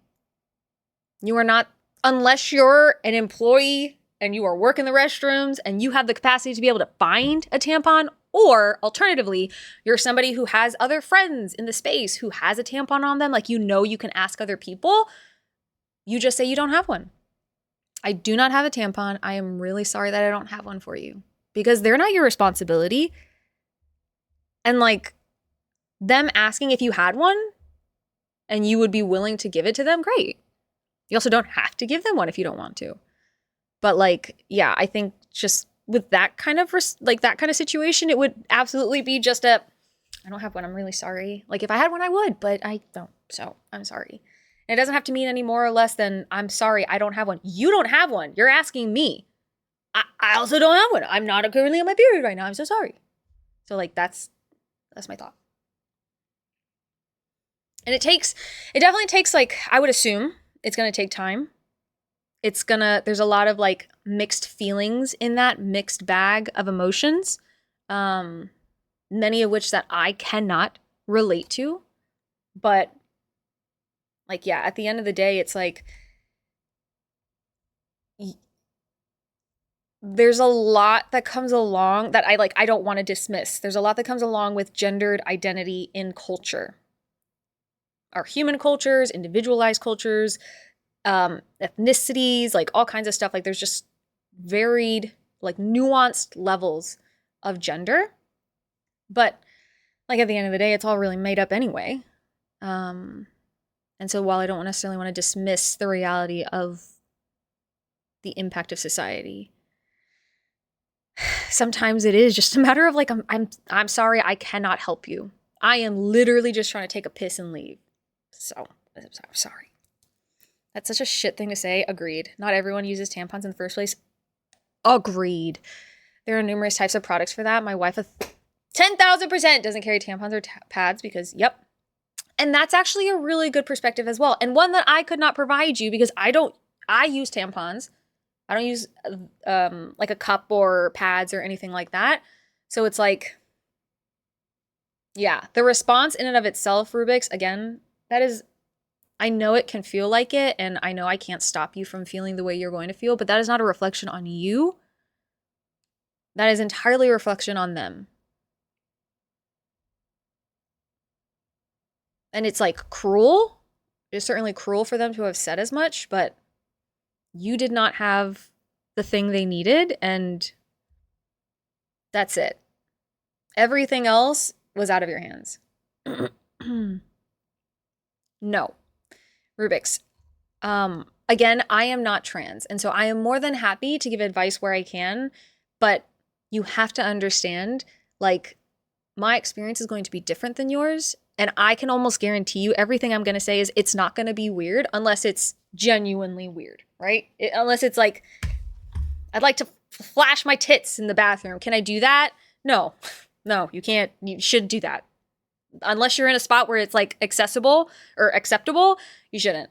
But touching up your makeup, fixing your makeup, again, use your own understanding of safety in your space, because there are people who want to do harm, are going to do harm, and you can't stop that. You can't change it. You can't stop it. You can do your best to avoid it. Hopefully with time, we'll be able to fucking phase that shit out. But yeah. Yeah. Fix your makeup. Yeah, I'm asking specifically because I want to hear from somebody. Oh gosh. Hi everybody, welcome in. Hold on. I can't hear any of this, so I apologize. Welcome in. Wait. Indiglowstick. Hello and welcome in. Thank you so much for the raid. How is everybody's day going? Currently, just so you all are aware, we are playing not only Ancestors, which is a game about hominids, and there's all kinds of fun sciencey things going on in here, but Rubik's asked a very interesting and important question as it relates to a trans woman going and using the restroom and how to overcome that discomfort. And if anybody in the raid is trans, identifies as trans, has some sort of contribution to that conversation, please add it. We would love to hear it. Also, happy Pride to everybody who identifies as to us LGBTQIA+. Bank, welcome in. How are we doing? I've had a little bit of a cough for a while, so apologies. Indiglowstick. If you need a raid around, please go and take care of yourselves. Do what you guys need to do. Stretch your legs, drink your water, whatever it looks like, right? If you are going to stick around for a wee bit of time, my name is Nikki. I'm a variety streamer. On Sundays, we love to talk about life through an anthropological lens. So early on in stream, we were learning together and it was super rad. I absolutely adore this community and I love the people in it. But we also love to yap about anything and everything. We are artists as well, and we are gamers. So we do a lot here, lots of variety. And if that kind of resonates with you, we'd love to have you be a part of the space more often. Thank you for the follows. We also have anonymous follows on, so if you'd like to join the conversation, please feel free. Otherwise, enjoy your milk. And yeah, Alex, welcome in. It's so good to see you. I hope you're having a really good day. I do understand this. I'm asking you specifically because I want to hear from someone who has lived as a woman their entire life. Well, then, Rubik's, I will give you, to the best of my ability, the advice that I can. I would never have an issue with a woman, trans woman, non-binary who also identifies as woman, however you want to identify, if you are using the woman's restroom, I would never have an issue with you coming in and touching up your makeup. That is something that everyone, I think, if you wear makeup and you're going into the restroom and you're just going to take a quick peek, you probably are going to do the same thing. So yeah, I would have no issue with that. And I don't think that it is weird at all. Leg Zone. What fun names. Welcome in, Bank. It's so good to see you. How are we doing? Glowing Raid. What a sweet freaking emote. That is adorable. Fast Fred. Welcome, welcome. Har, har, har, pirate. It's so quiet. I'm so sorry. There's like no music when the game is paused. Oolong and it. Welcome, welcome, welcome. Vidal 50 million and BB Austin. What's good? BB Austin, I really like the color of your name. I think that's really fun. You have a different experience. I'm asking you specifically because I want to hear from someone who's lived that. Yes. And thank you for reposting that as well, Rubik's. I hope that my perspective has helped even just a little bit, but like, yeah, I guess I start to feel a little self-conscious and uncomfortable.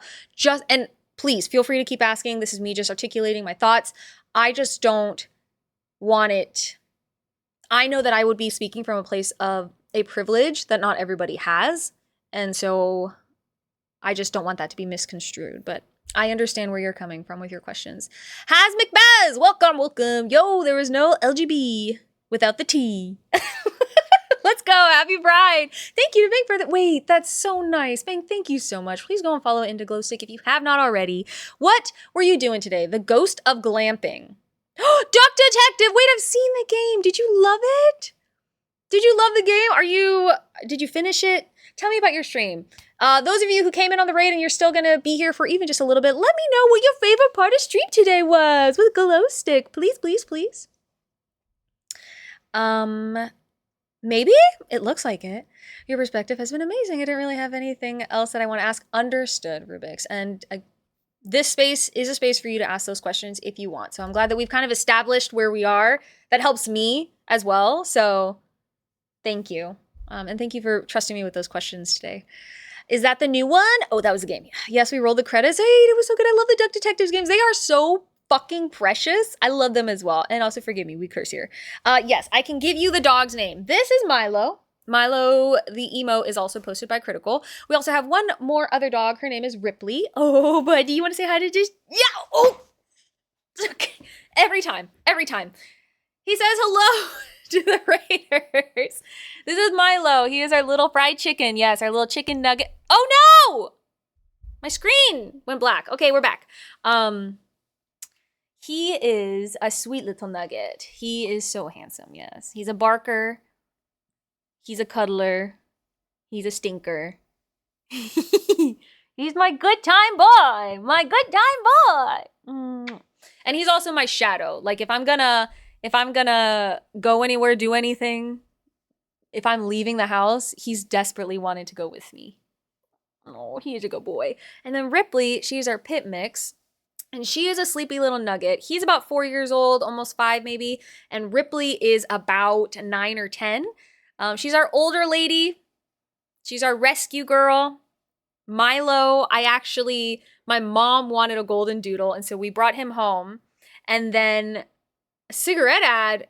Okay, explain. Also, is Indy your preferred nickname?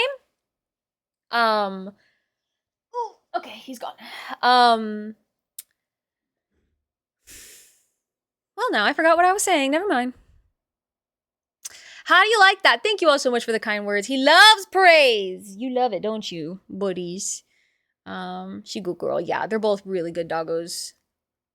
Good. I'm so happy you guys love him. Being told I don't think you should use a women's restroom because I think your chest is too small for you to be a girl is such a shitty thing to hear. Why are people so terrible? I don't know. I really don't. I mean, I kind of can make a guess, right? Lots of upbringing, lots of cultural, societal impositions, and there's a lot that goes into why people can be super shitty and terrible. And I loathe it. I really wish it wasn't the case. But that is definitely not. That is somebody else's trauma, trigger, experience. Them saying as much to you is not for you to have to, like, I'm sorry you have to carry that, but it's not, that's them. That's not you. Yeah, he a little nugget. Yeah, explain, Bank. India's good. Yeah, Bank, stop being a gremlin. Bank really do be a gremlin. Dead Cell, welcome in. Happy to have you here. Thanks for coming in on the raid, y'all. Okay, so favorite thing so far, we have cigarette ads. okay, Indy, I'm learning a lot so far. Not a long time. I missed the what? I missed the Milo, damn it. Yeah, he went and laid back down. He just wanted a little second. Was telling a story that involved a cigarette and we turned her on for trying to get us into smoking, you know, like a normal mob, as you do, as a mob would. This is a good point. I thought there was an actual ad and I was shocked they still existed. Wait, did you get a sponsorship from cigarettes? That's crazy. Well, thank you again, Indy. I really appreciate it. A great show and tell, and she's a wonderful host. Always a pleasure. Okay, well, I am going to drop you a follow as well, Indy, and I am going to check out your space. I also really adore your profile picture. Precious. Amazing. Very much looking forward to hanging out with you at some point in the future. When do you normally stream, if you don't mind me asking? And then we'll hop back into the game here. I think it's the best feeling in the world. Well, okay, hold on. I take it back. I think it's one of the best feelings in the world to finish a game on stream.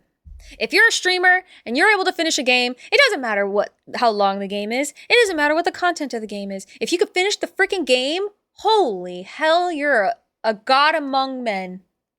Because, like, the way in which chat likes to distract the hell out of you, the way in which your own brain distracts the hell out of you. Thursday evenings and Sunday mornings. Gonna go back to Tuesday, Thursday soon. Just cut back a bit for work and health reasons. That's completely understandable. Is it going to be no more Sundays and Tuesday and Thursday will be your stream days? But Sunday mornings remain. Oh, okay, good. And are always cozy games. I love that. I adore that. And I hope that your health and work things are getting better so that you can get back to a relatively normal schedule for yourself. That's so fun. Genuinely, I can't wait to catch a stream. I usually have Thursdays off from streaming myself, so it'll be, I can go over there and kind of hang out and see what the heck is going on with these cigarettes and shit. I'm sorry, I'm gonna be stuck on cigarettes now because it's the one thing, and you're a host. And so now this is how I'm you identify in my brain until I see otherwise. A cigarette who's a really great host. I'm sorry, that's probably not great. Oh, just remember those insults. Yes, Growl, aren't just exclusive to trans. They say that about anyone who doesn't fit the standard look. Yep, and it happens on all sides. Not femme enough, not manly enough, etc. It's hard not to take it personally, but just remember who you are and your truth, and fuck the rest of the bullshit. Growl, thank you for your contribution to the conversation because I could not agree with that more. I'm gonna hear about it. Well, look what you've done did. Look what you've done did, Bank. Okay, listen, I'm not a smoker, but I was saying that 3 beers in a ciggy. Really? Okay, hold on. The vibe already is high. I'm into it. I'm gonna show up, Indy, and I'm gonna talk about smoking. I don't smoke either, but I think I can understand where you're coming from. Damn, Indy, drop it back in here too. Let's go. Bank, you're in trouble. Indy is a delight, and I'm not just saying that because I think the basement we're locked in is under surveillance. You talking about a basement already gives me the unhinged vibes that I live for. I believe wholeheartedly that Indy did not pay you to say that. And for that and that alone, I will be there, Indy. Catch me in your next stream, probably, if I can make it. I would really love to. As a former smoker, I can confirm. I trust and believe. I will take your word for it wholeheartedly.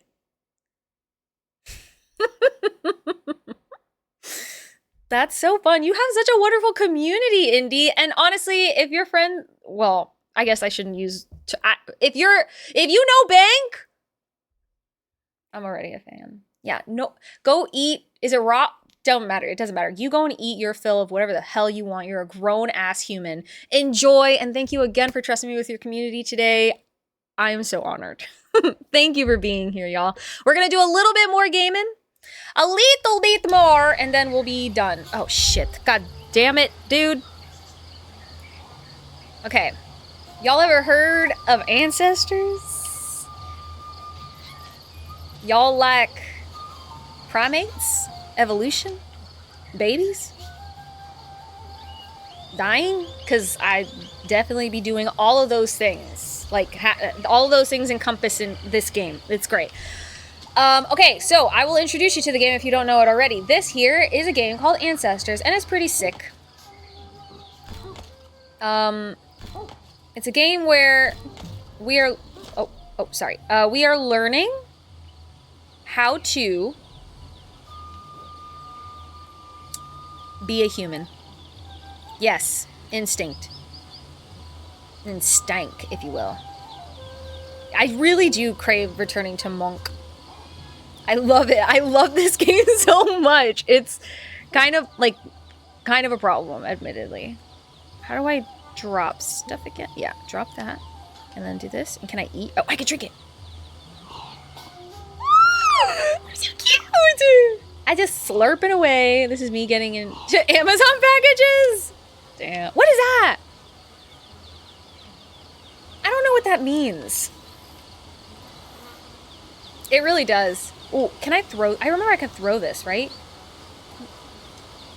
I can throw shit. Fuck you, bitch! Okay, so that is how I can create conflict. Or I can destroy my enemies. Sorry, I don't want to actually create conflict, but like if I need to fight, which there are saber-toothed tigers, they killed half of my family. You see these bones? They're not here for decoration, okay? If I need to though, this is what we will do. We take this rock and we yeet! Yeah, and then we hopefully mayday saving our family a saber-tooth tiger. I don't want to have to be violent, okay? But I have to... but I have to protect my family.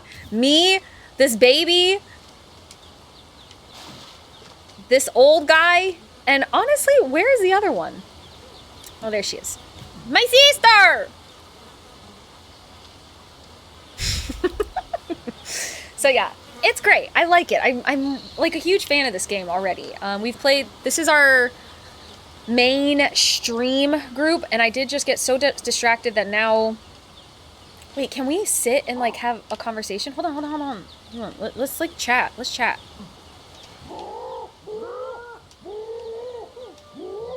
Look at this. I don't want to get violent, but Sabretooth will be a no-tooth precisely. I will have to do what I have to do in order to protect my family. There was one day that I was playing this on my own time, as you do. Excuse me. Just a baby. So sorry, what? But thank you so much. I appreciate you. Spitting facts right into my elbow. Thank you guys. But, you know what? I forgot what I was going to say, so it doesn't actually matter. And I don't think that we're having a conducive conversation right now. So we're going to lay down. We're going to go to our evolution. Oh my god! Can I start walking? She can't. Like Planet of the Apes? For real, though. I was trying to have a conversation with them. Going way back, Nikki. I'm unsure of any situation where that would be acceptable. Specifically, the flashing example, by the way. You mean, like flashing titties in a bathroom? Is that what you're talking about? Because yes, I do agree with that. Unless it's acceptable behavior in the zone or area that you're in. Yeet. I sleep.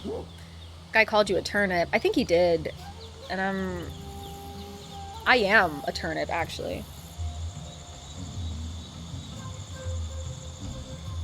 Have you ever been to an adult hotel? And that is a genuine question.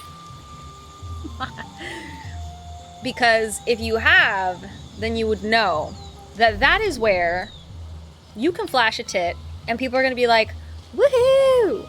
Or Mardi Gras. Woohoo! This is why every men's room has a designated... No!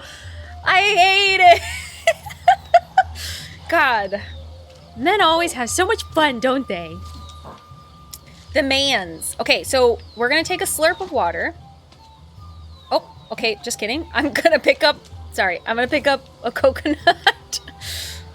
Okay, and I'm gonna go here, my slurp. Rev it up, water.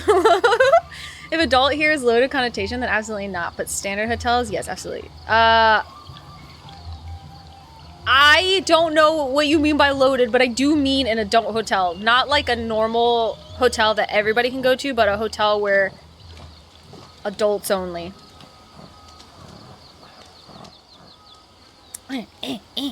You said Mardi Gras, so yeah, loaded. Okay, then yeah. But those are areas in which ta-ta-tas can be. Wait, identify the jungle's hidden waterfall oasis. Wait! I did that before. Mardi Gras. Our weakest point is dangling out in the open for anyone to use like a speed bag. Let us have our fun. Oh my god. You know what? Who am I to judge? Inspect a meteor. A meteorite? Oh, wait! That was that thing that fell from the sky. Oh, I have a whole... Okay. Oh, God. Okay. Let's go eat. We're gonna eat these over here. It should not be... I agree. It should not be a condition. Oh, wait. What do you mean a conditional? Like, we should not... Like, it shouldn't... You can't do it in a public restroom, right? Is that what you mean? Or that... I'm confused. Also, hi Tinjiro. How you doing today? On the real, though, helicoptering is a rite of passage. I mean, I'm gonna trust those of you who have the equipment for it. I don't have... I can't argue that. A memorized item has been forgotten. Hello?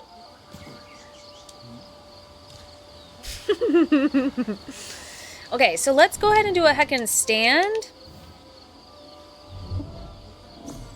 Correct. Advocating against flashing and... Okay, that's very fair, and I agree with that. I also advocate for that. That is not what people have signed up for. This is a public restroom. Please do not flash in public restrooms.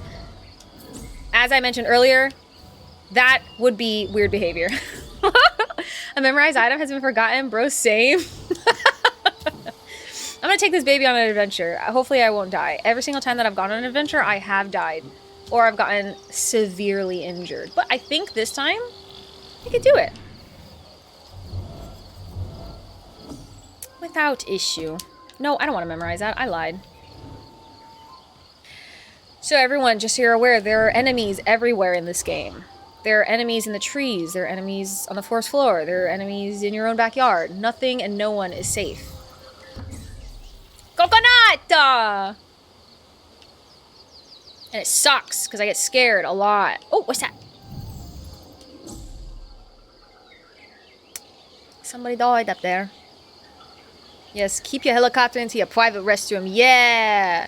Yeah, neuron activation. Yeah! It's okay. It's just that if you die, this adorable, pure little baby will die with you. No, they'll be fine!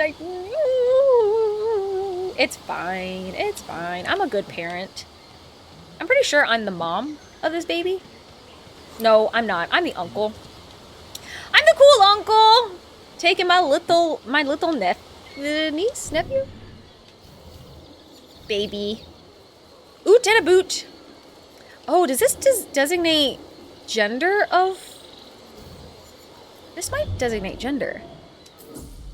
Oh, this meal came with a No, I'm not sure this shame will cover from if baby perishes. The baby is fine. But we are gonna go and collect new members of our pod. Because we need more members. So here's what we're gonna do instead. Can you move? Yeah, grab it. We're gonna go down. I'm going down. And I'm gonna grab...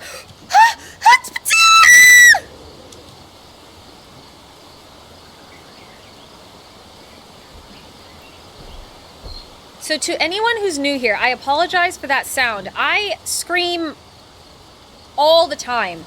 It's very loud here. Non-stop loud. So I'm sorry about that. If this is not the space for you, I understand. I don't even know if we have a caps lock, but we need to make one. I am so sorry. What's the command again? I don't even know. Is there one? Did we ever make one? Did we make one? There might be one. Nikki's Castle I got stuck on. Yeah. I gotta take a break. Hey, so what were we doing? I got distracted. I fell. I'm gonna get the rock.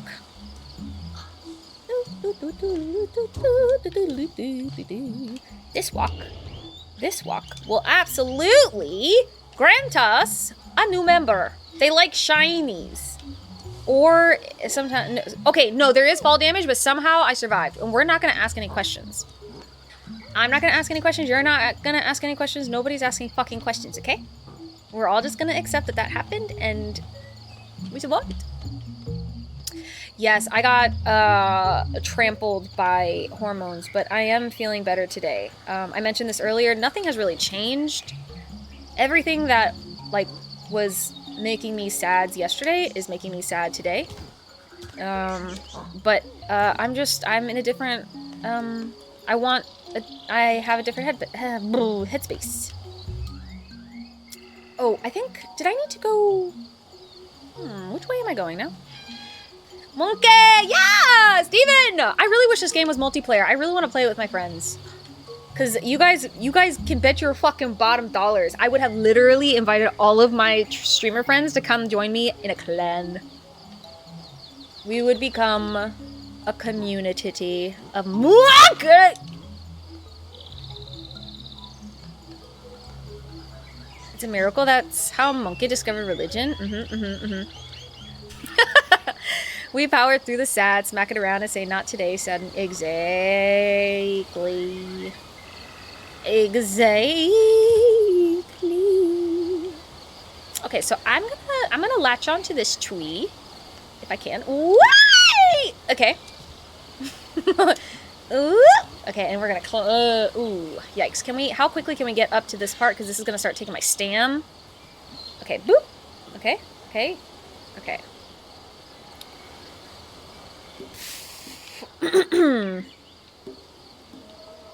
Uppies.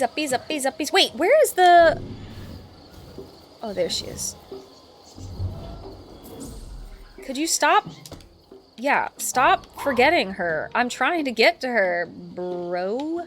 Okay, we're trying to find the best passages to finding our way to new friend. Okay, do I think... Oh, nice, sick. Oh! Grab it!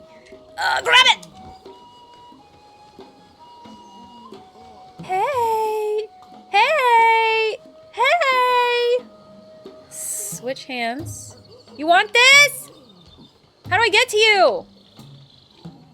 Me and my nephew are here to save the day. Okay, hold on. I'm trying to figure out how to get to you. This is hard. Because I know the moment I try to jump, I'm going to die. And I'll be miserable. Wait. Can we share space? Is it possible for us to... Hey, I'm trying to help. Let me see. What stick are you on? Maybe I can... Hold on. Maybe I can... Where the fudge... Okay. Maybe I can go like this. Hey! I know for a fact I'm gonna let go of this branch and I'm not gonna make it. Okay, we're gonna... Let's go! Hey now! Here you go. Oh, you don't want this. Oh, interesting. Are you hungry? I can't tell. Okay, what about you? They didn't want my... Okay, we grabbed a tree. Tree bunch. Wonder. Yeah, yes, baby. I'm learning how to... I'm learning. Okay, we're gonna aim. Hey, buds. You want this? You look hungry. How can I... There we go. How do I... Hey. You want this?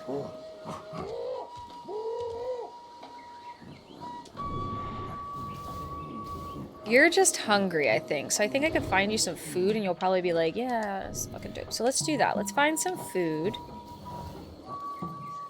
I think that's food. So let's go Let's try and... yeah! Okay. I can't keep double clicking shit. That's where I fucking falter. Collect. Okay. Oh, can I analyze it?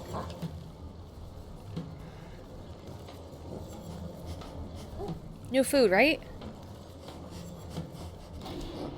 Hell yeah! You want this? You want this? I can give it to you. If I could just... Okay, no, he's sick. Oh god. I'm risking my life for you. Give. How do I give? Give. There you go. You want that? Oh, friendship! There you go, Bubs. Is that enough for you, or are you gonna... Befriend. Befriend. Excuse me.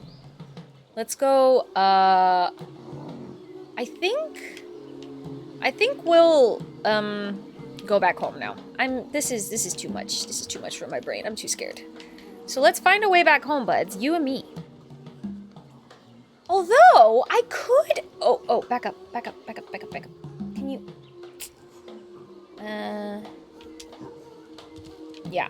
Yeah. And then maybe...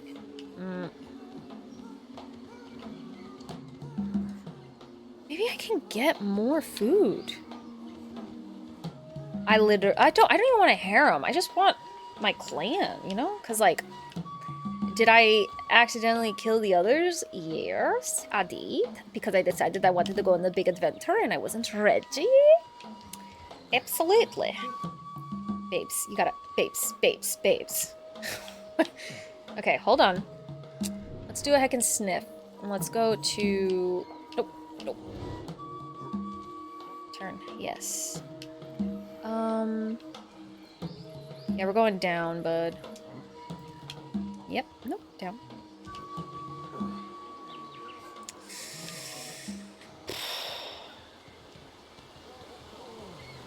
This, lady might not want,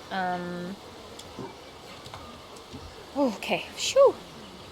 She might not want this, but I'm gonna still try to bring it to her. Where is she? She's uppies. Okay. Up. Here she is. Hey! You want it? Oh my god, yeah, we got another one! I promise I won't fall. This game is an acrophobic nightmare. Yes, absolutely. Although, it's so neat on a, like, befriend a thirsty? Oh, well, then you're welcome. Everybody, friendship! Let's go! Guys, I am a diplomat and a scholar. All aboard the friendship train! Whee! It is super satisfying to climb these fucking trees, though. Let me tell you what. Okay, I'm having a good time. And we got two... Woo! Oh my god. We got two friends. Are you guys doing okay? We're gonna go down a ways, and then we have to go back up a ways. So... Any trees? Nice. Nice. And then we're gonna... Oh, let me get down. So we're gonna have to go up, because if I don't get them out of here, we'll die. Let me just pause for a second. Switch hands. And we climb. It's super, super nifty from what little gameplay I've seen. Yeah, I'm genuinely, for as much as, yes, it could be kind of challenging, and it's a little intimidating as far as, like, the mechanics and stuff like that. I've just thoroughly been enjoying the whole process. Yo! Familia! We brought some friends! Are they still with me? One. Oh god. Two! Let's go! Steven, I'm so happy you're still here. Hey now! Friendship. And nobody wanted our shiny rock, which is kind of cool. Oh. Drop. Nope. Drop it. third too. No, I think we only got 2. We have 1 and 2 because I only fed 2 of them. I'll make sure to feed more another time. Are you okay? What the hell's wrong with you? So you're a female. It looked like they were fertile. And then you are a male. And you're... Oh, no, they're just single. Binging the Mission Impossible movies while I watch you monkey around. Wait, that's so fun. Are you having a good time? All right, so here's what we're gonna do. Oh, no, we'll sleep. And then we'll make sense of creating a group in the morning. Because essentially we need to create a new gene pool, so we'll have them groom or like become an item, and then they'll have a baby, and like depending on if we can make it work, like we'll figure it out. But we know we need to have they need more sleep. We're gonna just do more sleep.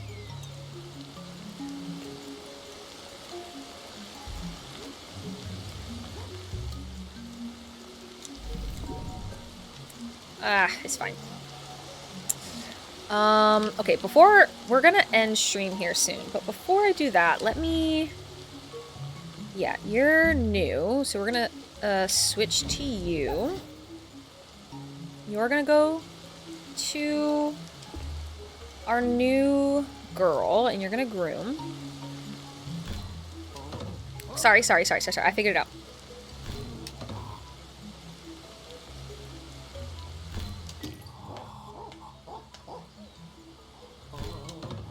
Shit.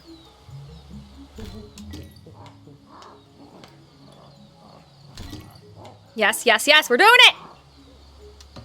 No, fuck! Marnie, enjoy your alert, thank you so much! Ah! Are we oh.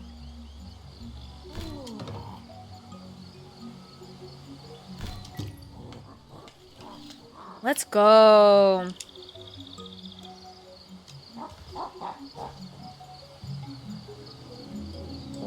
If we can. It's because I wasn't figuring it out. It stings. Okay, we're gonna give birth as well. And we're gonna get that whole sequence again, and it'll give me enough time to give Marnie a shout out. Please go and follow Marnie if you haven't already. We have wonderful friends here. So what do you guys think about the game so far? Those of you who have not seen it before. You guys like it? You think it's fun? You guys having fun watching me fucking not do a whole lot?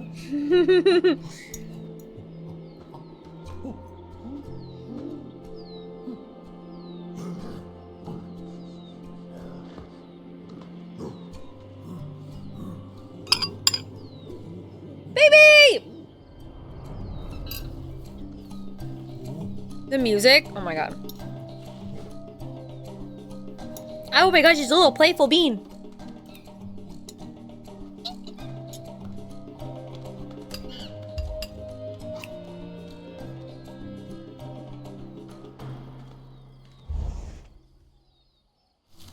New baby in the house! Woo woo! Do you want to... Hey, do you want to get up? Oh, sorry, I'm in the wrong... Okay.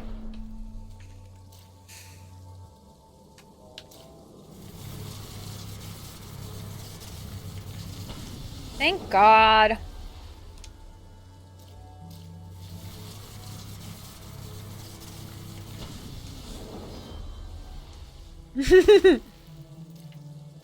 Okay. So we're learning. Oh, fuck.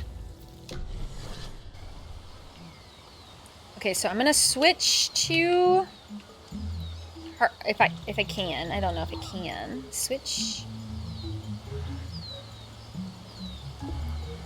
Where are you guys going? Where are you going?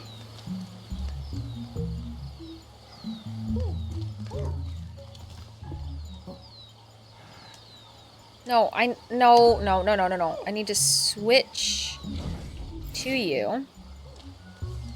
Guys, I think I can name my clan after you guys. Guys, I think I would have a problem with it because I'd be way too sad. It might be. No, never mind. It would be too weird. I'll name some of the elders after you that can't mate anymore.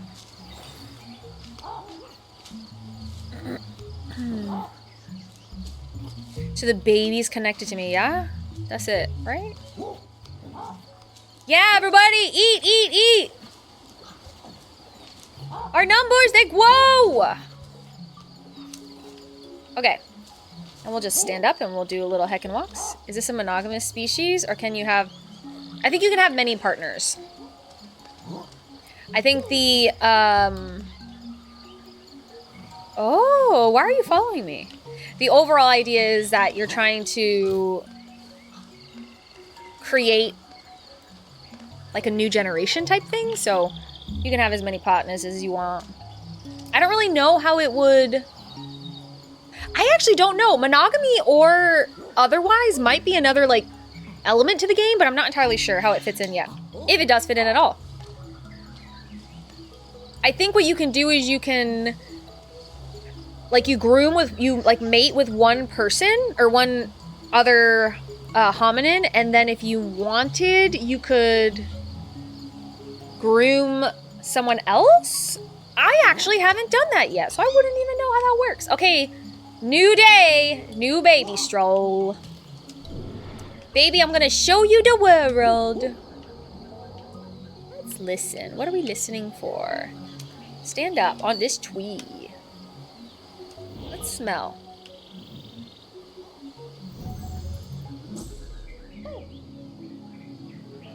Bonobo type beast. Yeah, I think so.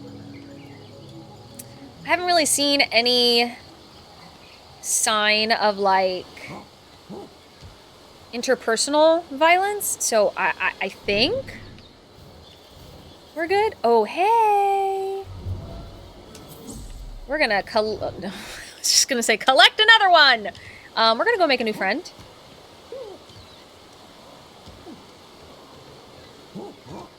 Heyo! Alright, baby, you ready for this? Whee! Go down. This is complicated. There we go. And boink. There we go. Whee! Okay. What's going on? What's wrong, love? Are you hitting their head? I don't know what you're looking for. So let's see. Do you want... I don't think you want food. But I am going to give you some anyway. You want? Alright, I'll eat it.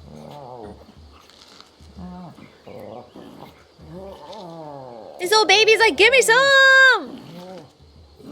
Assimilated nutrients from the droop kind of food. Let's go. Adaptable metabolism.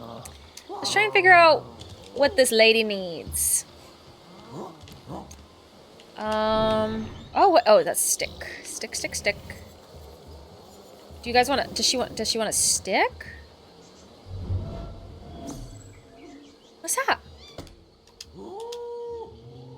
Sorry, I just wanted to move. And... No! Okay. Let's just go up. How high... What is that? What was that? What was that? It was just a bird. Leaves. Look at how high we can get.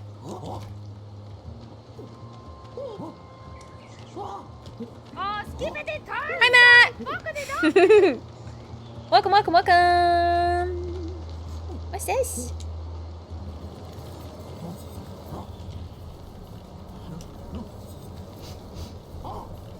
What is this?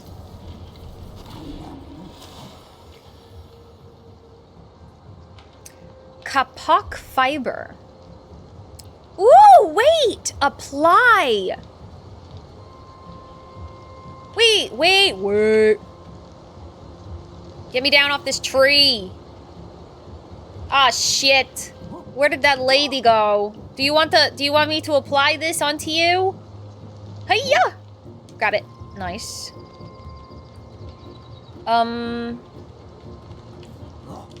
Do you think I can make it? I think I can make it. Woo! Ah! Okay, sorry. Didn't mean to scream. I am apologize. I got scared. Like, actually scared. Whoa, that was scary. Okay, we're fine. Everything is fine. Did I just drop it? I did. Okay, where is she? Perhaps I should have saved for a little legendary sketch. You still can? You still can. Where is she? She's dead. She's done. She's dead. She's done. No, we're alive. We're alive. She's like above me. I can hear it. There she is. Matt, are you having a good day? Okay, how should we get to her? I think I can jump and I'll eventually... Oh, no. I don't think I'll be able to get there.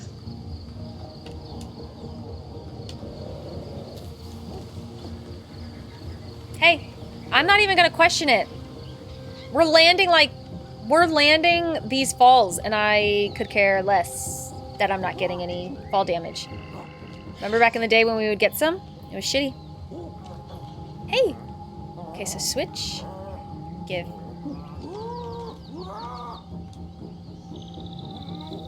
I'm gonna apply this onto me then. After a few screams, we won't hear it as much anymore. Or anything else for that matter. Yeah, I'm sorry. I do get loud. Okay, joke, please. I got you. We'll do a quickie joke. And then I think we'll just wrap up the game for today. And the gaming. Because we did our extra 2 hours, like I said I wanted to. So. Okay. What pet can jump higher than a building? I will give you guys a moment to consider it while I get us home. And hopefully I'll be able to figure out how to help that. That might be one of the... Oh, hey! Oh no, what is that one doing on the floor? All of them, buildings can't jump. Have you heard this one before, sir?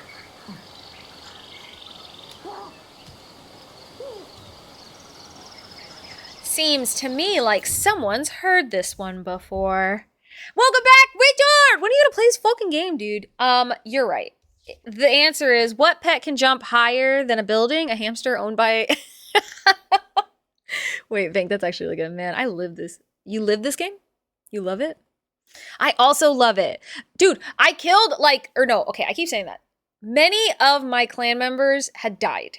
And, oh no, you live it? Sorry, you're right. I should not have corrected you. They died, and I was really sad about it. But then I keep finding new members, and this is now my current mission, is to find new members to refill out our group so that I can then teach them how to make sticks and hopefully fight, make tools, and then we can destroy saber-toothed tigers and then be one step closer to fucking destroying things. What pet can jump higher than a building? Any. Since buildings can't jump. I know it's backwards. Shut up. Look at it. Nice joke. Nice joke. Thank you, Stephen, for that redeem. Also, I really appreciate it whenever you guys say please and thank you in those. We love polite energy here. It's about me. I'm so sorry. You're right. Jesus Christ, it was loud. Okay, so I want to go and talk to this monk, but I worry if I see or even sense danger, I'm gonna scream. Hey, what do you need? Why are you freaking out? Can I talk to you? Okay, I'll sniff you out. Wait, why can't I sniff you out? Why are you afraid? Hello?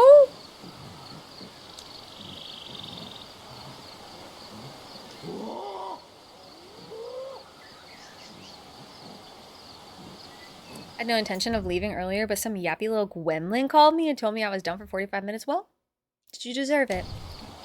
Did you deserve it, is my question. Because honestly, sometimes... Would you like this rock that I got for you? I got the rock. Why are you afraid? I want to be your friend. Okay, I don't think... Yeah, you deserved it. Okay, well. I'm glad that you were able to chat then. That's important sometimes, right? Drop the rock. I don't want it anymore. God, this reminds me of the summer of 2014. Shut up.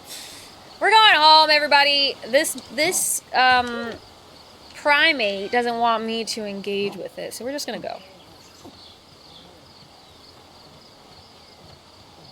Apparently, Dickory was the proud owner of a glizzy stand, so I really wouldn't be surprised by that. Why am I bleeding? Oh no, I'm not bleeding. Oh my god, I now know how to stop the bleeding! We got to find those fruits that you rub on yourself. Okay, if anybody starts bleeding, we know.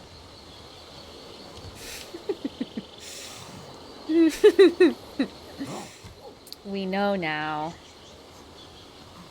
'Cause lately, or 'cause maybe you're gonna be the one that saves me.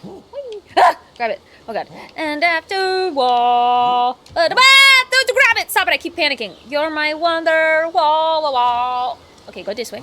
Yeah. I love this game as well. I'm such a fucking fan. I play it by myself all the time whenever I have nothing else going on. Whee! Grab it. Nice. Can I grab another one?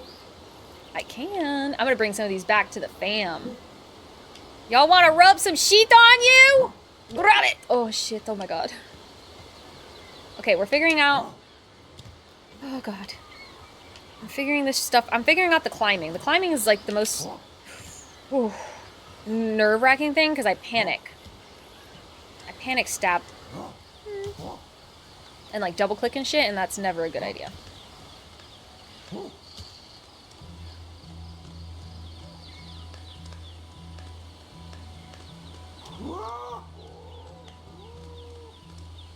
What's that? Oh, that's the bees.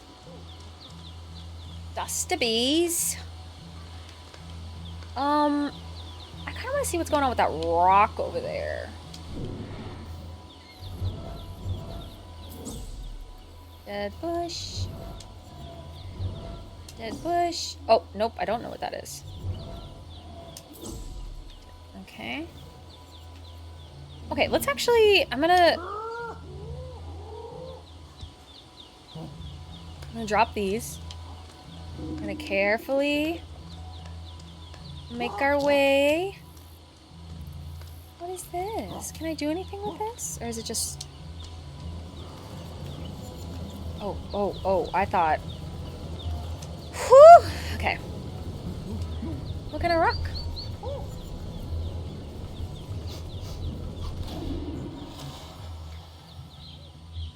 Maybe this is the rock I need to grind shit up.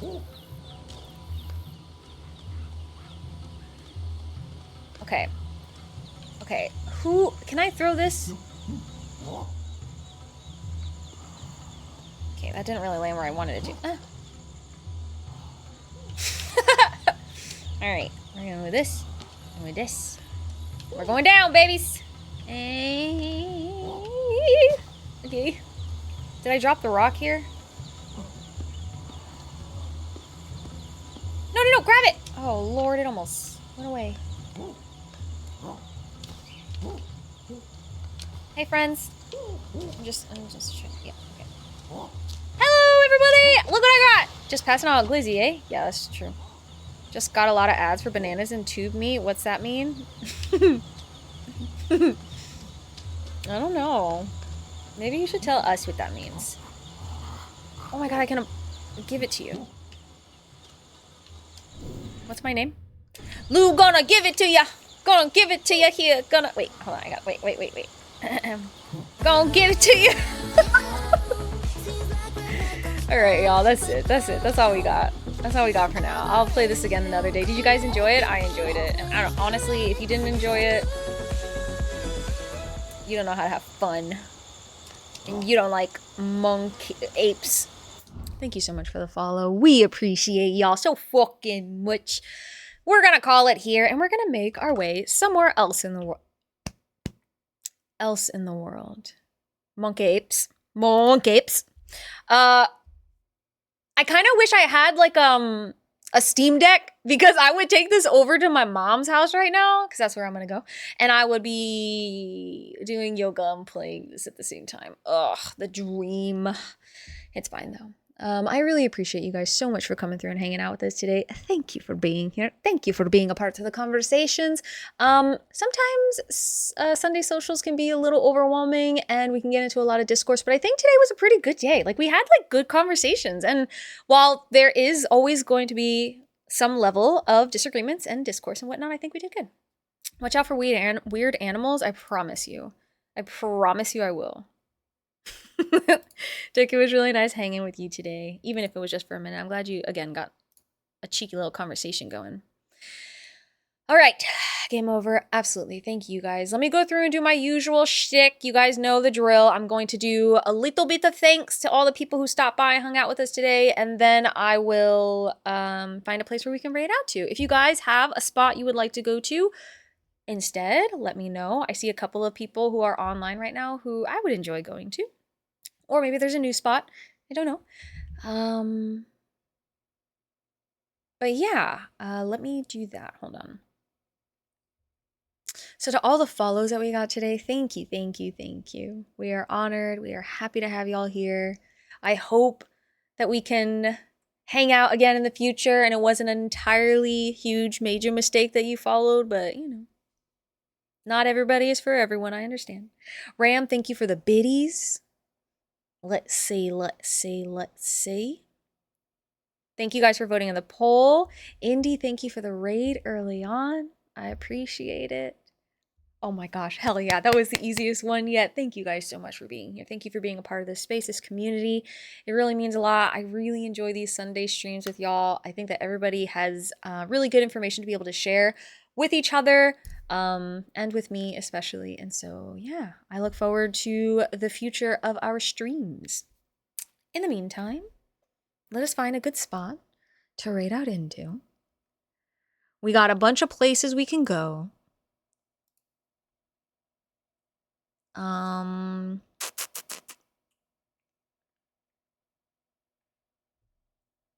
Let's see.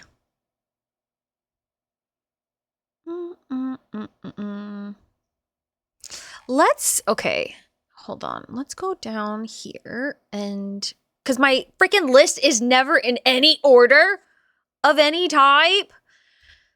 We're gonna do,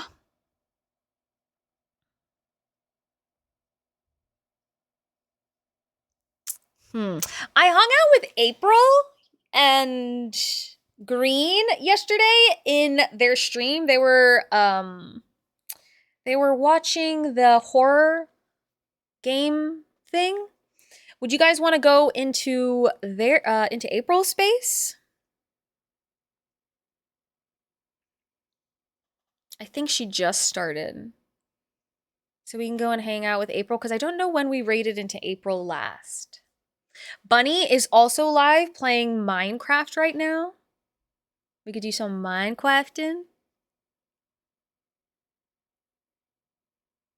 We could also go to Grumpy Queen. Shit, you know, we haven't been there in a hot minute. Let's go to Grumpy Queen. Grumpy Queen is actually two IRL friends.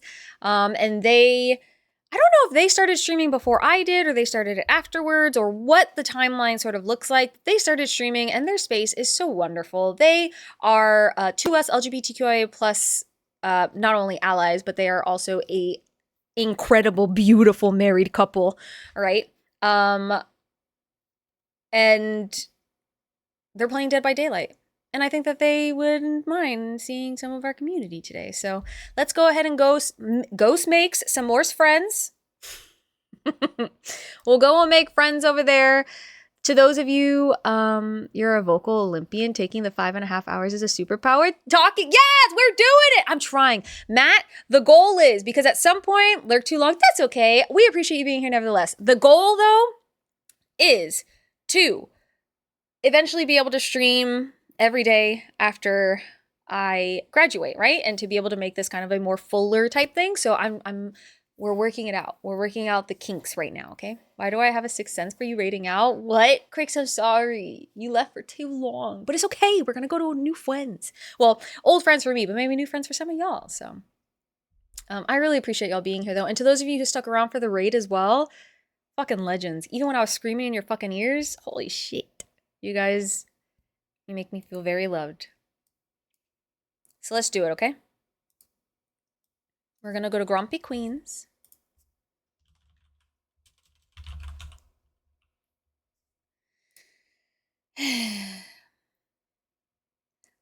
I will most likely not be able to stay for the raid, so if you guys wouldn't mind letting them know that I love them, but I must depart to go take care of some things, I would really appreciate that. You can take whatever raid message you want, whichever one, whatever fuels your soul, okay? If you've got some from other places that you want to use instead, please feel free to take those. I will be back sometime next week. I'm not entirely sure when yet. Probably Tuesday, but we shall see. And yeah, in the meantime, please take care of yourselves, everyone. Be kind to yourselves. Be kind to those around you.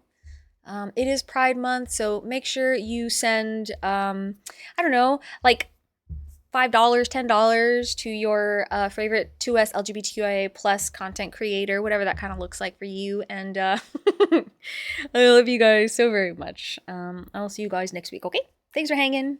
Uriah, it was so nice getting to hang with you today. We'll see you later, okay? Thank you for all of the stripper names. I'll be taking one, thank you. Bye!